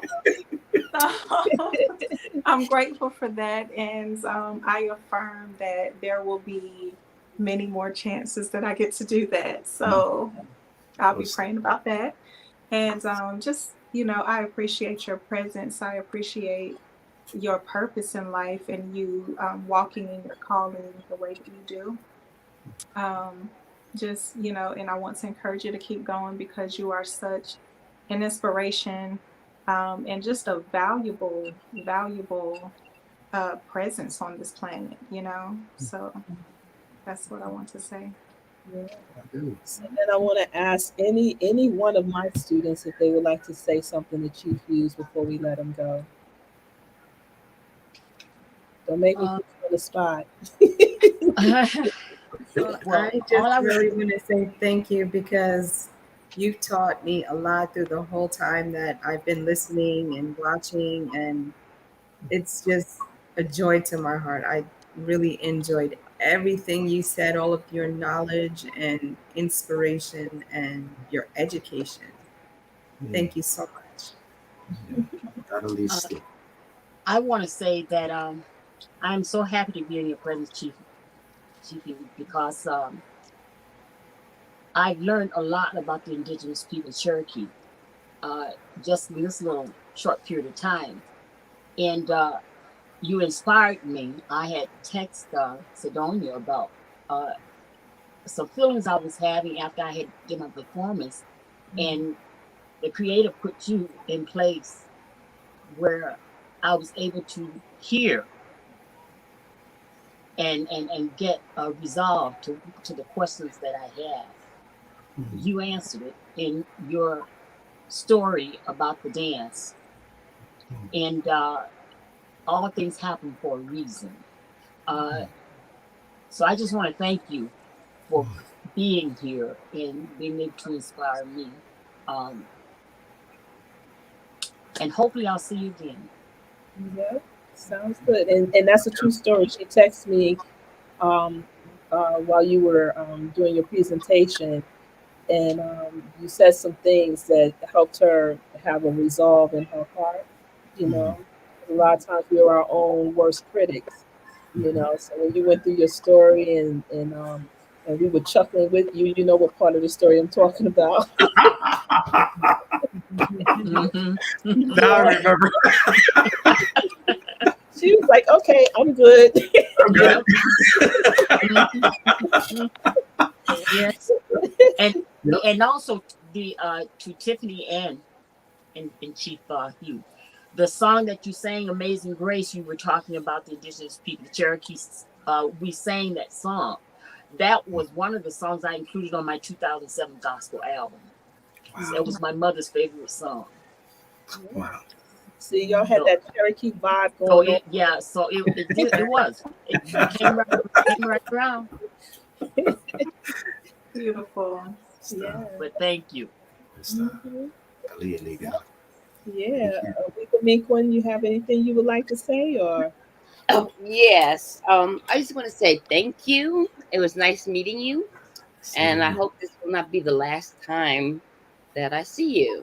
And Tiffany, I have to get all the information from Sadanya because I definitely need to get some holistic stuff going on here. My whole, because I can't shake it. But I was just happy to be here today to give you guys a little bit about myself and about what my father wanted me to do. Yeah, so I get Shelly has Cherokee as well inside, and so you know, so y'all, you know, I have a feeling y'all will be talking in the future and you know, sharing and everything. So it's beautiful to be able to bring people together in this way. And so we just want to thank again all of the wonderful Indigenous people that came on this platform to help us get through this pandemic and present quality, right? Productions like this one, you know. For me, it doesn't feel like a production or anything like that, even though I know like there's a lot of technology and engineering that has to go into this.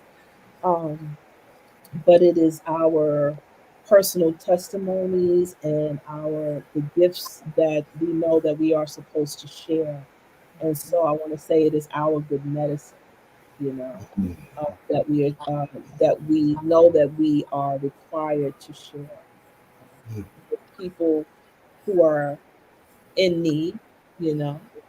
And so we invite you guys to visit our website, www.wape-inc.org, to learn more about us, ways in which you can volunteer, ways if you want to support our cause.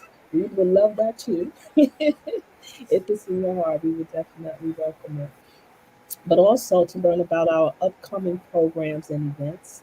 Again, we hope to bring the Three Sisters Native American Festival and Summit to Santa Fe, New Mexico in 2023. We want to be there. We want to be live. And also the International Culture Festival, Soft Course International Culture Festival to York, Pennsylvania in 2023. So please visit the website to learn more about our upcoming events and just to stay connected. All right, everybody. We are closing our festival right now, and we want to say Muskanau Wayamo in our language. We will see you guys soon, we promise. And love you. Yes, Chief, if you could say farewell or see you soon in your language, that would be great. Dododagohoy. Awesome. Till we meet again. Till we meet again. Let's now run a mo. Thank you, everybody. I'm just gonna remove you guys out. As we say goodbye. Well, not goodbye, because Native Americans never say goodbye. No. We will see you soon. Okay. All right, Winter Song. All right, Coco, see you soon. I know, babe. Love you. Love you too.